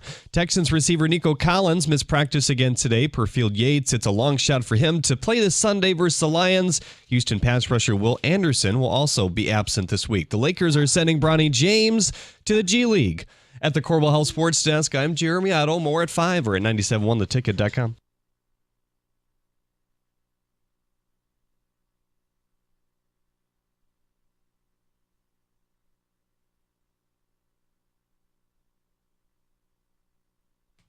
And I'm never asking you to apologize because you might be the best team as it is. But you're being paid back for 70 years of being the league's pleasure pillow. Oh, now we're just going to play Houston. No Nico Collins, no Will Anderson. Sure, why not? Keep it rolling. I don't know if the Lions will ever lose again, honestly. Let's get some ticket text coming in. We'll touch table with football. Got a Tigers thing we can do, or we can go back to the Lions. It's really your guys' call. The Tigers thing is just, it's the opposite of how I feel about the Lions. And I'll leave it there. David, go ahead. Someone says, Rico, I also thought he was going to go with the 40 Monkeys loose in South Carolina. That's a crazy story. I didn't see that one. I'm sorry. Another person says, so 2 of the stories are about pythons, I hear? Oh, come on. Another one, when did Nick Cannon get into politics in Africa? It sounds that way. Wow. TJ from work, I didn't realize Florida State's offense was that bad. They make Michigan's offense look like the greatest show on turf. Right, and I understand it doesn't have the sizzle of a python attacking the same man twice in 1 week in his toilet. I'm saying, how do you let it happen the second time? What, Florida State going 1-8? No, the man in Australia. I would have burned down the house if I had to. He didn't allow it. It just happened again. This is why you can't listen. There's a reason England sent their prisoners to Australia, because you're not supposed to live there. The insects are the size of Doritos bags. You can't live in Australia. It's not possible. Is that a car? Nope. No. That's a fly. It's a mosquito. It's the same damn thing. I mean, my God, there's certain places on this planet you shouldn't inhabit. You're exactly right about that. E-Bang is my hero. Might do this segment every week. It's great from John, but I need E-Bang every week. Oh, the E-Bang updated a week? It won't be much of an update. The president has found him. Yep, you're or his exactly own right. brother. Oh, yeah, forgot about him. He was sleeping with half the government, it says. I got to think his brother's not too smart. But the president may be like, wait, I'm sorry, you did what? He's not that smart. He taped himself. His evidence. True. Ouch. Someone else says, Rico, they're lying to us. Those monkeys are infected. We're in trouble. You know that, right? They're not going to say, you know what? Be forewarned, they're going to kill you. Like, seriously, it's how the movie Outbreak went. A monkey escaped, and the next thing you know, a town was about to get nuked. You guys may have struck gold here. I think this needs to either become a weekly or maybe daily. This is hilarious, Matt from Chesterfield. It will not be daily, but weekly, sure. I mean, over the course of a week, I run into enough headlines that make me want to leave this planet. So can we get Heather to pre-record them for us? No, because all the ones she does are depressing. I have to do the morning show on Friday mornings. I try to help Jim out, and I show up, and it's like, I can feel that you're uncomfortable. Every time she goes, I'm literally in the car trying to say, just start off with a story that makes him uncomfortable. For like I say at the gym, he's like, hey, want to stay for the news? And I'm like, well, we're live on the air. If I say no, I sound like a real penis. So I'm like, all right, yeah, sure. Man, say no. They don't owe you nothing. Here's Heather with the news. Oh, man loses genitalia, sent to Mars. I'm like, huh? I looked at her last week. I go, listen, find whatever thing you got on your sheet of paper over there. Give me one decent story or I'm walking out of here. Man, walk out of there. They owe you nothing. I know, but I do try to be decent about things. Why does she choose the scariest and saddest stuff? Because she has always done that. But we have fun doing the dog of the week, and then it transitions into 7 kids killed by madman on motorcycle. She has one job, and she wants to make an impact. And what? Make people hate Friday? No, you realize the no. If Heather's about to talk, she should be. You know what? You know what's going to happen? She's going to tell you what happened to the monkeys tomorrow. No, that story's too positive for her. No, by the time tomorrow comes along, 28 monkeys attack some school. Well, that would absolutely be in her thing. Right. Well, I think you helped this person. Maybe. I don't know. What? I listen every day from Charleston, South Carolina, and I am now worried about the attack of the medical monkeys. I don't know if you helped him or... He should be worried. Because when they come out and say, don't worry, monkeys are harmless. Charleston's a beautiful town. You been there? No, It's like clean New Orleans. Oh. And I like New Orleans. Okay. New Orleans is gritty, though. New Orleans is like, French Manhattan. But like Charleston is a clean version of it. No, it's fun because nice place. I tell people that about Toronto. I'm like, it's a clean New York. Yeah, that's fair. No, I had a wedding there a few years ago. Beautiful place. You're like, wow, this is all right. Now I get it. I get why people like it here. I hate this topic. I am going to Australia in 2 weeks to see Oh, Pearl Jam. No. I'm worried now. Chris in Commerce. Minute he sits down on the toilet, you're going to sound like our little friend from the movie right there. I don't think he's going to have time to say the oh no twice. Oh, God. Son of a... Places you shouldn't inhabit. Australia, 1. Ohio, 2. No, dude. Okay, there are parts of Louisiana. They should Correct. be uninhabited. You get some of the swamp people out there. Oh, please, man. I was about to say, yeah, Florida and the swamps. Look, you here. Yeah, the flying cockroaches. The first time I saw that, I was like, nope. It just took off and flew. 2 words. Lake Okeechobee. Nope. There are parts of Mississippi. David. Miles away. I don't know what is between here in the dark. What am I going to run And into? why are the bugs so big? Right. No. Right, David. Me and my boy were walking the streets, and it's like, okay, look at that. Like, that's a gigantic. Wow, it flew. We got to go out. It has 4 legs and it's flying. Listen, the reality is we are highly blessed living in Michigan. We don't have earthquakes. We don't have hurricanes. We don't have like famine. And we have normal sized bugs and things. Like I had a cousin of mine was deployed and he got home, thank God. I don't know if I'm supposed to say where he was. The point is he was in one of these locales you shouldn't be in. He showed me a picture of the spiders that they had to dodge at their base. Rico, they were like foot-long subs. And they want the shade. So what do you cast when you're outside in the sun? A shadow.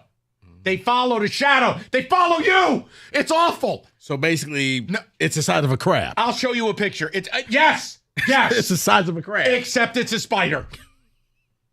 I went, no. You know I what? would have asked someone in the troop hit me with a shovel and get me out of here. I'll take a Section 8. I'm going home. Dishonorable discharge. Why, spiders? I'm going home. I'm out. My sister and my mom dealt with Call that. me Klinger. When I'm out of here.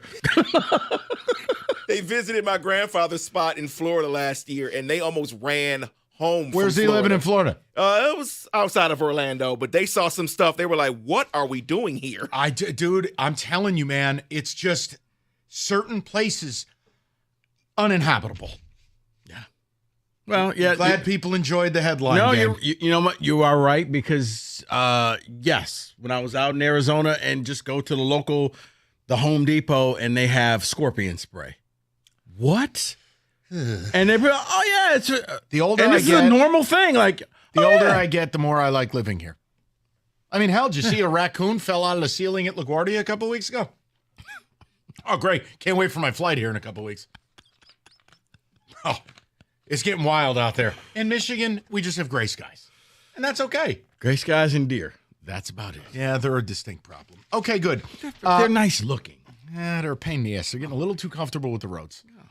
Let's get to football. Okay. Northville Lumber. Great transition, am I right? Deck season. No one stocks more, sells more Trex decking and lumber than Northville Lumber. And you know what? You won't get chased by a spider the size of Kenny's head or have escaped lab rats or anything else, you relax on your deck in Michigan. Go to Northville Lumber. Some of it as low as $1.59 a foot. And deck season, enjoy it. They'll intro you to a Trex certified pro. All you need to do is call Northville Lumber today or go to northvillelumber.com. That's northvillelumber.com.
Tarek Skubal is the favorite to take home the AL Cy Young Award, which will be announced in Vegas a week from today. Today, MLB confirmed that Skubal will be in attendance for the awards show. No Jalen Reeves-Maybin and Malcolm Rodriguez at Lions practice today. Taylor Decker was limited due to his shoulder. The team also announcing that they've waived receiver Isaiah Williams. Williams has played in 2 NFL games this year, logging just 2 receptions. Michigan State basketball is back on the hardwood tonight against Niagara. The Spartans are 29.5-point favorites, tip at 8. Speaking of large spreads, Loyola Chicago also favored by 24.5 against Detroit Mercy tonight. Jalen Duren has an ankle sprain. JB Biggerstaff expects the Pistons to hear more about his conditions tonight or tomorrow morning before their game with the Hawks. Jaden Ivey also receiving treatment for his shin to knee collision yesterday. Former Cy Young Award winner Clayton Kershaw has had successful foot and knee surgeries this week. Kershaw posted on Instagram that he plans on returning next season. He'll be a free agent as he declined his option with the Dodgers. LSU and Alabama are set to square off on the gridiron Saturday. A live tiger will be in attendance. State Senator Bill Weed confirmed that it will not be Mike, their mascot that lives in an enclosure across from the stadium. At the Corwell Health Sports Desk, I'm Jeremy Otto. For more, go to 97.1 The Ticket or Odyssey.com.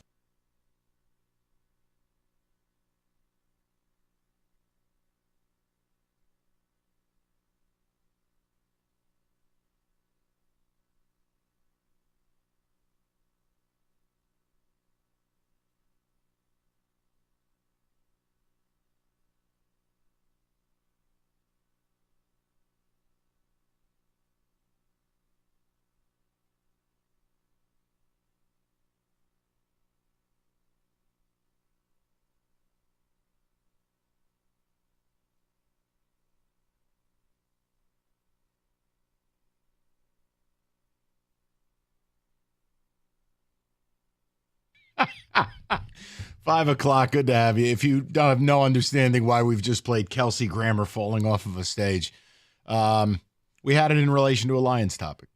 Odyssey.com rewind if you want it. Tomorrow, Football Friday, you know the drill. Be Lions from start to finish. TJ Lang will join us. And look, you're on the big stage again. But it sounds like Nico Collins won't play. Sounds like Will Anderson won't play. I don't know if the Lions will ever lose a game again. But we wanted to bring something else up because it's not breaking news, but it's worth bringing up. We had talked about the GM meetings are going on, and that in earnest kicks off Major League Baseball transaction season. Last year at these very meetings, I believe you made the trade for Marcana. Who could forget the Marcana era here in Detroit? I mean, his number will go up right next to Ty Cobb.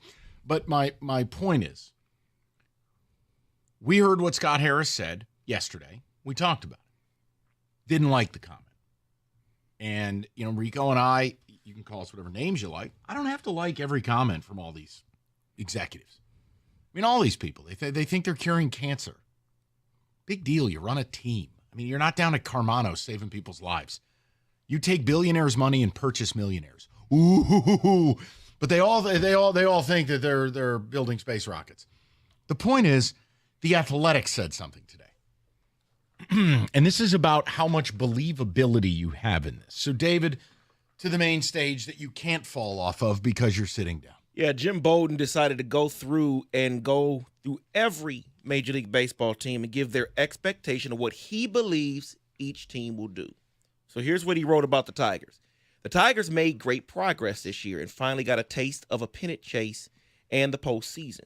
They are expected to be aggressive this offseason as they look to improve their starting rotation and add a right-handed bat. Because their roster has significant flexibility, that bat could come from almost any position. The part I want to focus on is what he says is they are expected to be aggressive this offseason.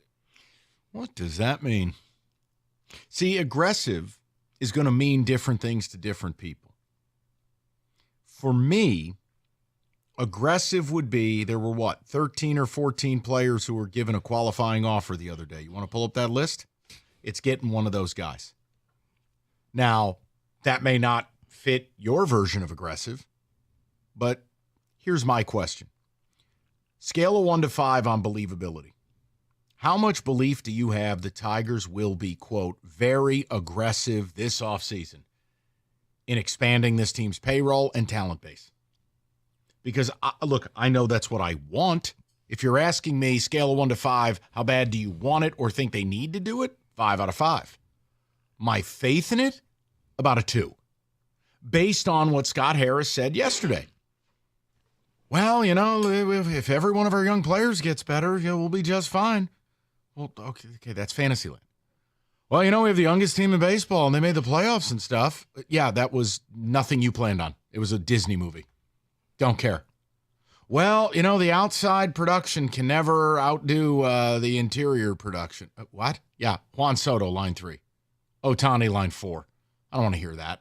Acting as if people outside your organization can't fully outpace a young player or whatever you have. No, I just don't subscribe to that. So, look, it's a 2. A 1 would be unfair. But it's a 2 because I have no reason to believe yet, both based on A, I still have Javi Baez here, and B, I don't know that Scott Harris wants to build a team that way. So I'm fine if you tell me your belief is a 5 out of 5. Hell, make me feel better, Rico. But what do you make out of it? Look, Jim Bowden also is a former GM, and he wasn't a great one. So I'm not going to act like that's the voice of God saying it. But what is your level of faith that the Tigers, according to insiders, are going to be aggressive? And what does aggressive mean for R.L. Beard? I'm going to go 3. Aggressive is you realize you have some deficiencies. You're not going Juan Soto, but you are looking at adding a bat. You are looking at adding an arm. I do think that it's going to happen. I don't think it's going to be this, break the bank type of player. I'm at a 3 out of 5. I'm believing in Scott right now because you've tasted the playoffs. And it wasn't just you got to the playoffs and immediately got swept, and so it really didn't count. You actually were in this thing, and you were a game away from advancing to play the Yankees. You just didn't get it done. You got a young team. They've experienced success. You want to keep this thing going. 3 out of 5 for me. Okay, 3 out of 5 for Rico. What do you got? David, talk to me. What are we thinking? Yeah, I'm right there in the middle. Leaning more towards the 2 side, though. So I'm right now at 3. You're with me. But I'm leaning because I think they're going to just keep their guys. I truly believe they're just going to keep their guys and do the bare minimum free agency. All right, I'll tell you what I'll do. 248-539-9797. Here's my version of aggressive. I need 2 of the following. And let me state it clearly for some. No, I don't think there's any chance of getting a couple of these. But it's a grouping of players. And I'll go right to the cutoff line, okay? Ready? Soto, Blake Snell, Corbin Burns, Alex Bregman, Pete Alonso, Fried, Teoscar, Adames, Santander, Glaber.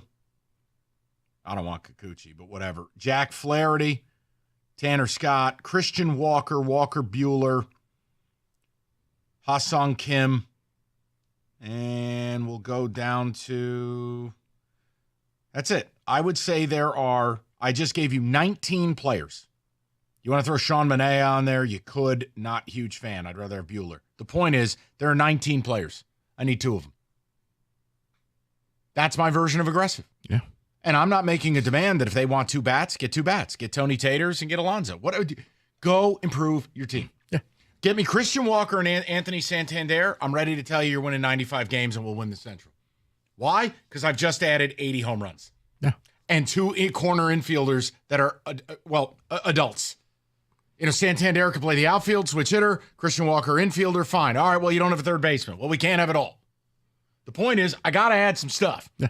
And with Fetter, I'd take a pitcher coming off of Tommy John or a pitcher who had an injured arm. Buehler. Because they just have a way of rehabbing guys here. So, yeah, and you could maybe get them on a 2-year deal and go that route. Is that cutoff fair, guys? That I don't want to get down into the Carlos Estevez and the Nick Pavettas of the world.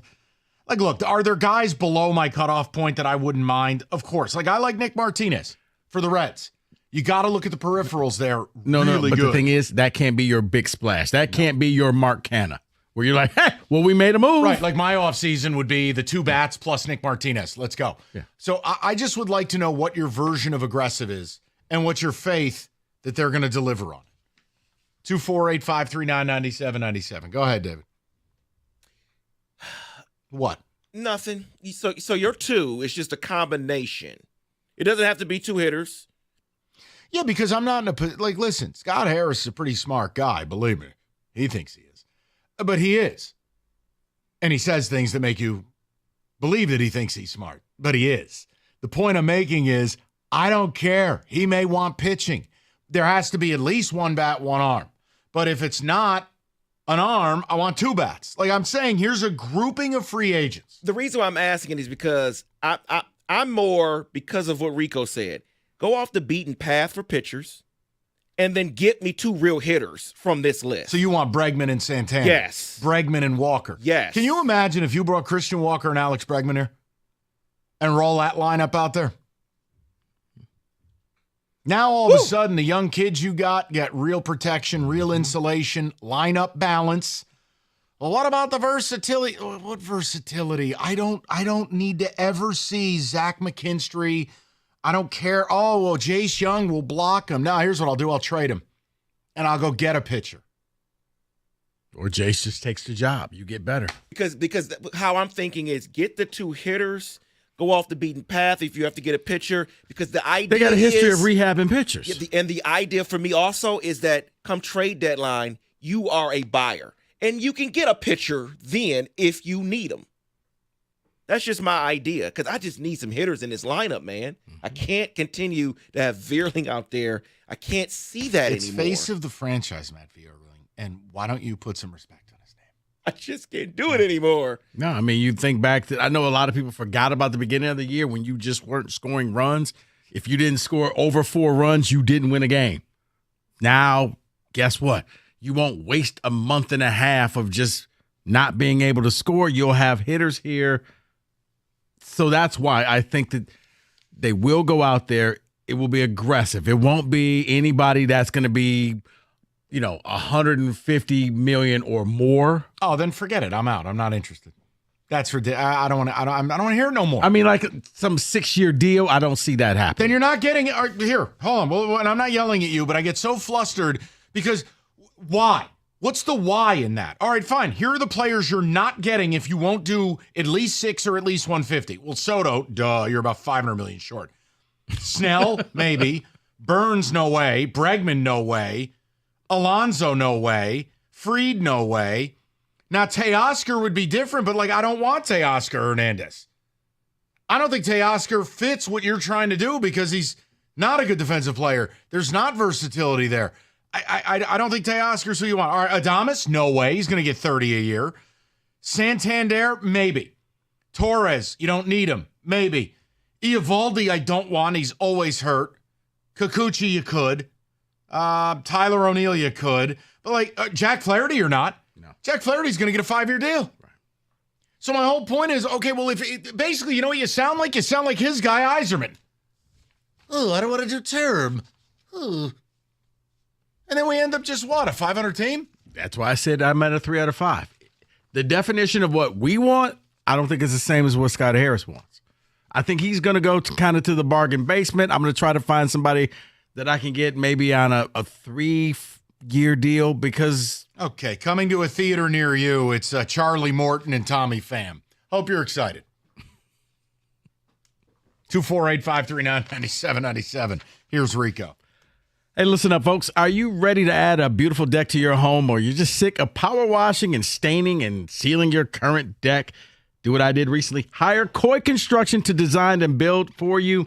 Man, I couldn't be happier with the deck. We got a few nice nights left in Michigan, and I'm going to be taking advantage on the deck because it is a great opportunity to just relax and just enjoy life. Koi Construction, a Trex Pro Platinum dealer, is a family-owned and operated deck building company that enjoys a rich and proud 40-year tradition in Metro Detroit and Southeast Michigan. Their focuses on quality and craftsmanship has made them one of the very best in the business. And get this, they love to work year-round. So if you want your deck built this winter, so you're ready to go into the spring, no problem. Unlike most deck building companies, Koi Construction routinely builds decks throughout the cold winter months, but there are limited slots available, so call them today to secure your spot on their schedule. Whether you're looking to create an inviting gathering space in your backyard or a cozy retreat, Koi's experienced team will help you bring your vision to life. So call them today and get your project started. You won't regret it.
Companies out there advertising BOGO on AC and furnaces, get real. I mean, they're juicing the prices of the things and then acting like they're saving you money with a sale price. You want a real deal, you go to Mastercraft Heating, Cooling, Plumbing, and Electrical.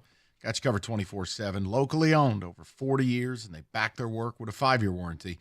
Mastercraft, your one-stop shop for heating, AC, plumbing, and electrical, and they'll beat any price. Bundle that new high-efficiency AC and furnace, you'll save up to $2,000. Fast installation, great same-day service. Just go to mastercraftheating.com.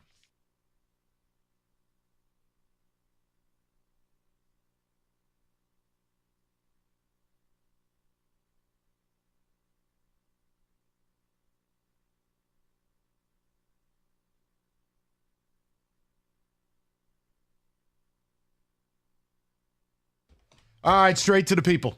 Athletics says Tigers will be very aggressive. What's your faith in that? And what defines aggression in the hot stove season? We go to Lucas to lead things off, 97.1. Lucas, what's going on? Hey, guys. Thanks for taking my call. Yes, sir. I was wondering what you guys think about, even if the Tigers go after Soto or Bregman and they really pay the money, I mean, they got to be thinking on that return on investment. Even say they go all the way, they put seats, they sell tickets, they win the World Series. I mean, is Detroit a big enough market to go and pay for someone like that? Yes. Now, I don't think you have the right owner for it, but I mean, if you're talking from a baseball perspective and then financial, first of all, you get Juan Soto, he's 25 years old and he's got 10 years of runway. He was an 8-WAR player this last year. He's one of the single best players in the sport. You'll get 3 million people through the turnstiles like we used to back in the heyday. It's just all of it. I mean, it's everything. It's the entire valuation of your franchise goes up. There are two guys in the sport like that right now. It's Ohtani and Soto. Mm-hmm. So, and by the way, I mean, Lucas, look, they're not going after Juan Soto. And of course, Soto's left-handed, so that's not as valuable for you. But like, this is a guy who on the regular will have an OBP north of 400 and an OPS that's near 1,000. He's a wonderful baseball player. So do we not have the cash, or no? You don't have an owner that's a fan. You don't have an owner that cares that way. He's a businessman. You know what the difference is? Steve Cohen is already on a private plane to go fly to see Soto next week. That's the news. You don't have that. And I mean, it's like, Lucas, I don't get why some people want to defend Chris. I don't. You're not your dad. Your dad was a fan. You're a businessman. Okay, that's your prerogative, but I don't have to respect it. Because if I owned a team and I had bazillions of dollars, I'm not treating it like a rental complex. I want to win. And by winning, I'll make money. So no, I mean, Lucas, I'd love to sit here and tell you, but I'd be lying to you. I just don't buy it. He's going to be a $600 million player, and I got Rico telling me don't expect him to spend $150. Now, if you what do you want? Bregman? Is that who you want? Well, I'm thinking the Tigers got to be onto like some crazy sabermetric stats or something that we're not talking about or we're not thinking about, and we're looking after the big names that cost a lot of money, but they're able to piece together a team at the end of the year and make a playoff run, make the playoffs. But the problem is, if you try to replicate a miracle, you end up flat on your ass. Lucas, what they did last year, your own manager said would not be sustainable over the whole season. And while I respect and fully understand their desire for roster flexibility and lineup flexibility, there does come a point where it's okay to just have two big-time stars that I don't need to worry about flexibility. Baseball, go hit it. Baseball, catch it. Have flexibility with 3, 4, 5 spots in your lineup, not all 9. So I just cannot tolerate this all-or-nothing approach about, well, how could we do this? It might block. You can still putz around with the rest of the lineup. Yeah. At some point, your goal has to be to win the World Series. You got to put the people out there to get you there. Look, the Dodgers missed out on Ohtani. Or excuse me, the Blue Jays missed out on Ohtani. The Blue Jays are going to try for Soto. Why? If you get a player like that, you increase the valuation of your franchise alone right off the rip. But if you get a player like that, you will bring in 30, 40, 50% more through the gate. Mm-hmm. It's everything. No offense to any of you guys, but no one's paying to see Zach McKinstry. It's not, and again, you want to run your Moneyball lineup, go for it. I don't know who's paying to watch it. None of you did. Not until they were in the playoffs. I mean, that's just it. I mean, look at it. When the Yankees got Juan Soto, the Yankees went from being a good team to very good, or very good to great. And you know what it changed? The vibe at Yankee Stadium. It was a zoo. Juan Soto energized a fan base that went from being angry and passionate to thrilled and passionate. I mean, look at the Dodgers with Ohtani. Yes. I mean, that's a whole different thing.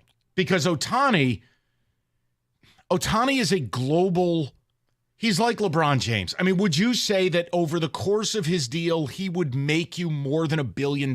Yes. So when you pay $700 to make a bill, it's like, it's a no-brainer. Right. Plus, when you sell the franchise, look at the valuation. But no, and I'm not screaming and yelling for them to go and get Soto. I'm saying, when you call me, Lucas, and you want to go, well, why? Well, here's why. You got an owner that's a businessman. You're not a fan. And you got a GM who likes Moneyball. That's not an insult. Just seems pretty factual.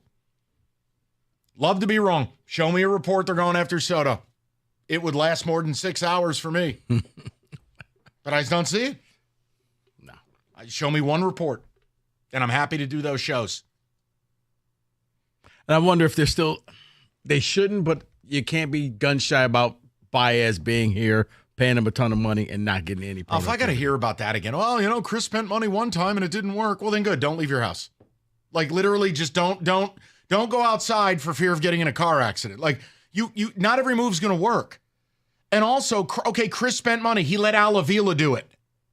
Might be a little different. I'm pretty sure Scott Harris is a better baseball man than Al Avila. Even though only success Scott Harris has had is primarily with Al's players, but nobody wants to do that. So my point to you is you can't use these narratives. Here's the reality of baseball. If you want to win a World Series, you must have a top half payroll, period. 30 years of facts back that up. You don't have to pay any of your guys substantial money, not named Skubal, anytime soon. And yes, guys will win their arbitration cases or lose them. But you don't have anybody headed for free agency before 27, 8, or 9. Go. I'm not asking for a top 5 payroll. Even then, I would defend Chris. You would lose money with a top 5 payroll here. If you tried to have a $250, $300 million payroll, you would lose money here. You don't have the TV deal. You don't have the ticket prices. You would. I'm not asking for that. I'm not even asking for top 10. Top half. Let's get serious now. So 15. Lovely. And right now that's sitting, $170 million. What's your payroll? What's your experience? Fair. No. It makes sense. I'd like to be wrong. I know. It goes against what I see. Yeah, hope's not a strategy. Want to be wrong. Would tip my cap. I'd be the Derek Jeter kid if Chris Ilitch cut a check for a guy like Juan Soto. It's not happening. Show me one report. Plus, here's the thing, guys. Doesn't need to happen. Let me be clear about it. That doesn't need to happen. If your offseason was Christian Walker and Bregman, you are golden. Go win the Central. Let's go try to win a World Series.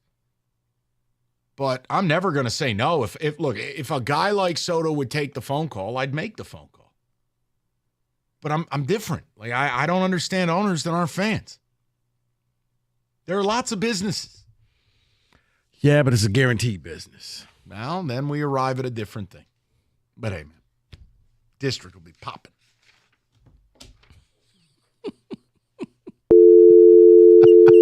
You look at reviews for roofing companies, you'll see a lot of negative comments because it's a tough game and most places don't do it right. They don't have the customer service necessary. See, Victor's does.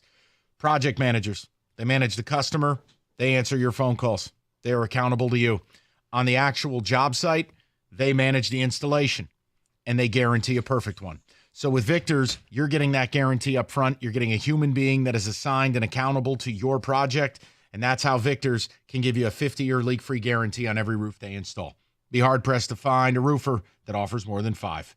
Call today. Set up that 21-point roof inspection and estimate, 734-773-1100. That's 734-773-1100, or you can book that appointment online anytime at victors.com.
Brought to you by Michigan Hair Restoration. Offensive lineman Taylor Decker was a new addition to the Lions injury report today with a shoulder ailment. He did practice, but he was limited. Dan Campbell gave their trade deadline acquisitions Zadarius Smith a couple days off before he reports to practice tomorrow. Defensive coordinator Aaron Glenn was unsure whether he would suit up on Sunday or not. Maple Leaf star Austin Matthews is a question mark to play tomorrow versus the Wings. Derek Lalone has more.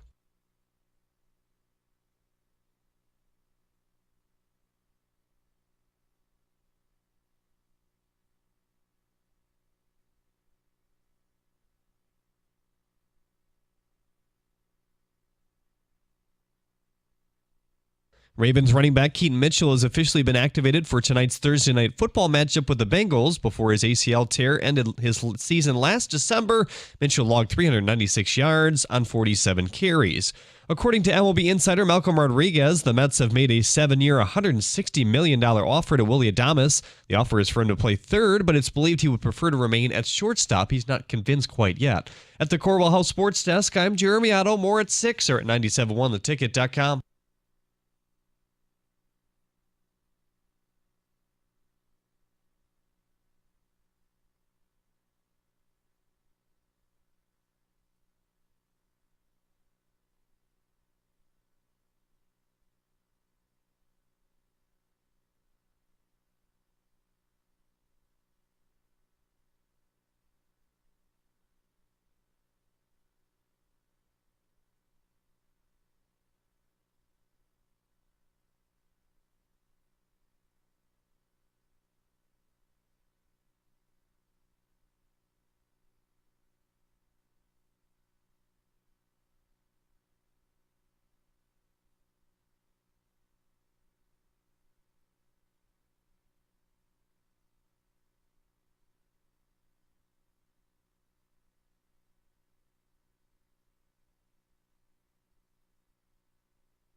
NBA's back. FanDuel.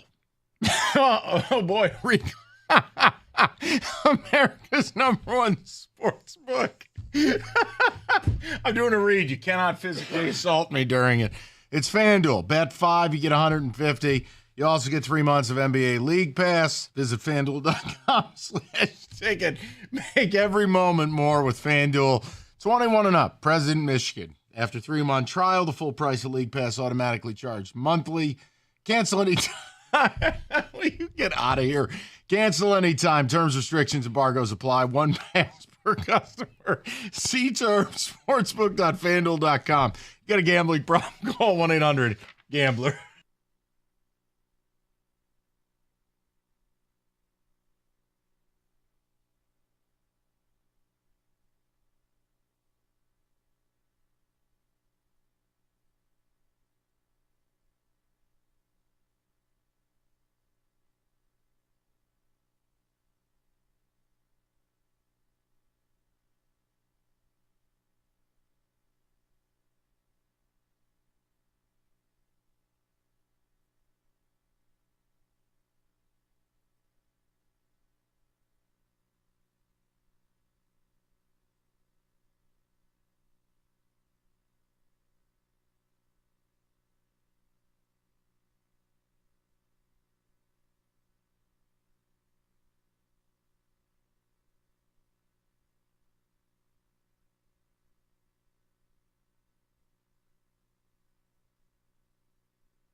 All right, Rieger's here. I have no idea if Wojo's showing up for work. David will give us a few ticket texts. We'll talk to Mr. Jeff momentarily. David, go ahead, bud. Someone says, I am a 1 out of 5 regarding the Tigers. I don't think they do anything. I don't want to say they're not going to do anything, but when I was answering your question, it was about them being aggressive. Aggressive suggests multiple moves. It suggests multiple names people might know. That's the separate. To say they'll do nothing is that's disingenuous. Yeah, I'm at a 1, and 1 means mid-level free agent if we're lucky. Yeah, that I'd be very bummed out.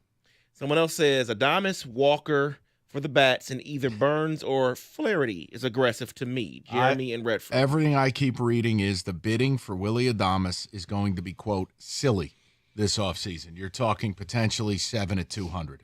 No, I'm not doing it. Well, the Dodgers have already offered him, I think, 140, but to play third. And he doesn't know if he wants to play third. Yeah, I think Atlanta's going to jump in there too. So, yeah, it's going to be a bidding war for him.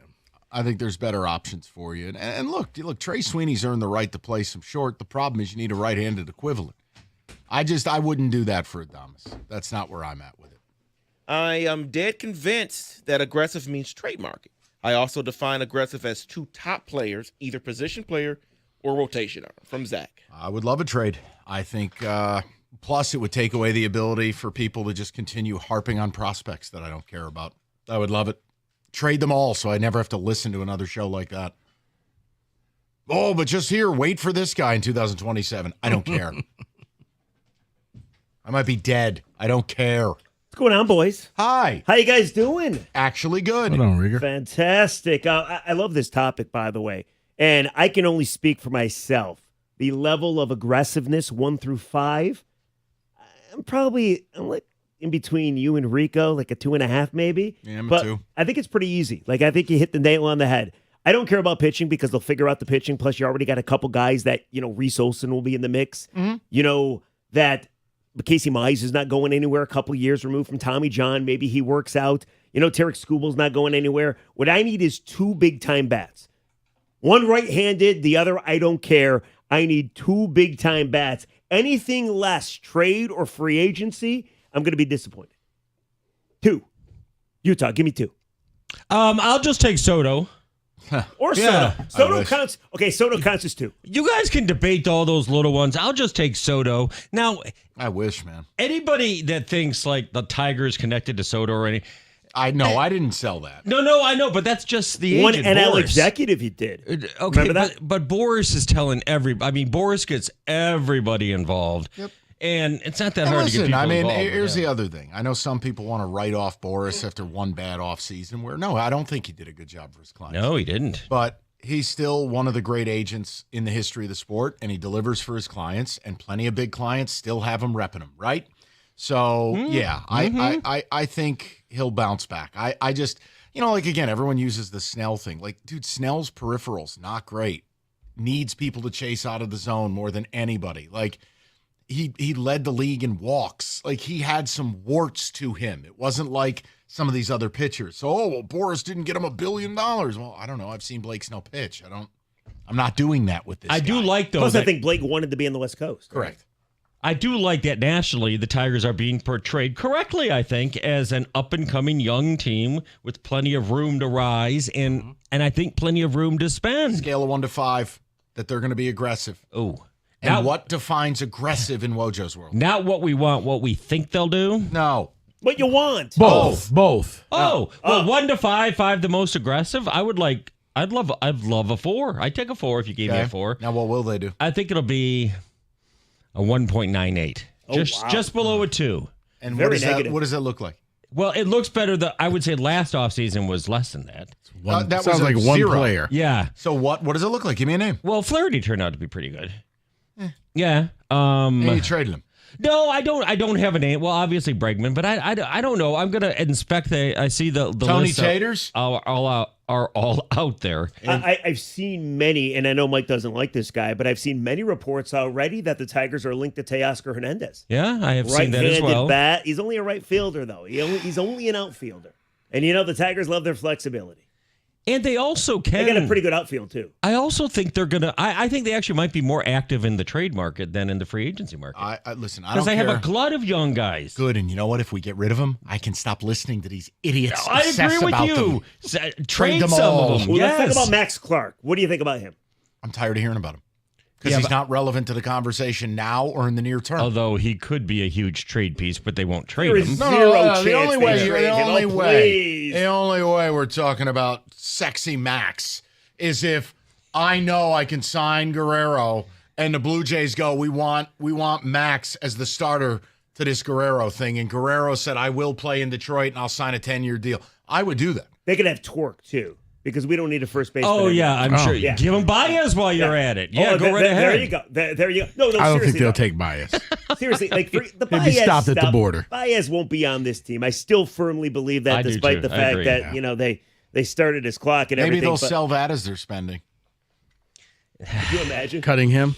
They'll sign Skubal and they'll buy out Baez. See, we spent. See, this is uncharted waters because they have he has a president that he trusts, I think. They do have a lot of the burdensome contracts are all gone. They have a young team that proved it can win. Do you want to, here's the exercise you should do. And I'm not being smarmy. Give me $100 million to spend and I'll come back with the names. No. Oh. Just pull up the Tigers roster with their cap table, their contract table. Yeah. And look at how many years of arbitration and pre-arbitration this team, top down, has. No, they're in great pay shape. anybody anytime soon. But when you put it on paper and Bob looks at it, you are left with a conclusion that you have a 3 to 4 year window here. There's no excuse not to spend. No, I agree. It's the equivalent of having a rookie QB in the NFL and your team is good. Like when the Niners are doing what they've been doing with Purdy because he makes no money. That's you. Right now, that's you. And I agree with you, but here's the thing. They believe in the way they win. Okay, and with good for A.J. them. Hinch and Scott Harris, A.J. loves pinch hitting for a dude in Okay, the fourth no, hold inning. on. No, I really do. I don't think it's. I think it's by hold design. on 1 second. I do. He's not an idiot. They did it that way because they had no choice. Do you really think let's go get some more guys that are going to pinch hit we're going to use as pinch hitters? No. Scott Harris said at the press conference, whoever we get, it's all about the culture. It's all about how they're winning. So you tell me, if you get too many guys that actually play one position every game, does that mess up what they're trying to do, Woj? No, they're going to try Sounds to like get a some great talent. show. Yeah. Coming up at 6. Eventually, maybe. Whatever. Oh, you guys want to stick around for another hour? We'll talk to everybody tomorrow at 2, Football Friday. These two carry you next. 97.1. All right, let's talk about the Chevy dealer in the area that's leading the way. It's Hamilton Chevrolet in Warren. Andrew and the sales staff want to be your Chevy dealer, and they'll guarantee you the lowest payment on your next Chevy, period. Stop in and check out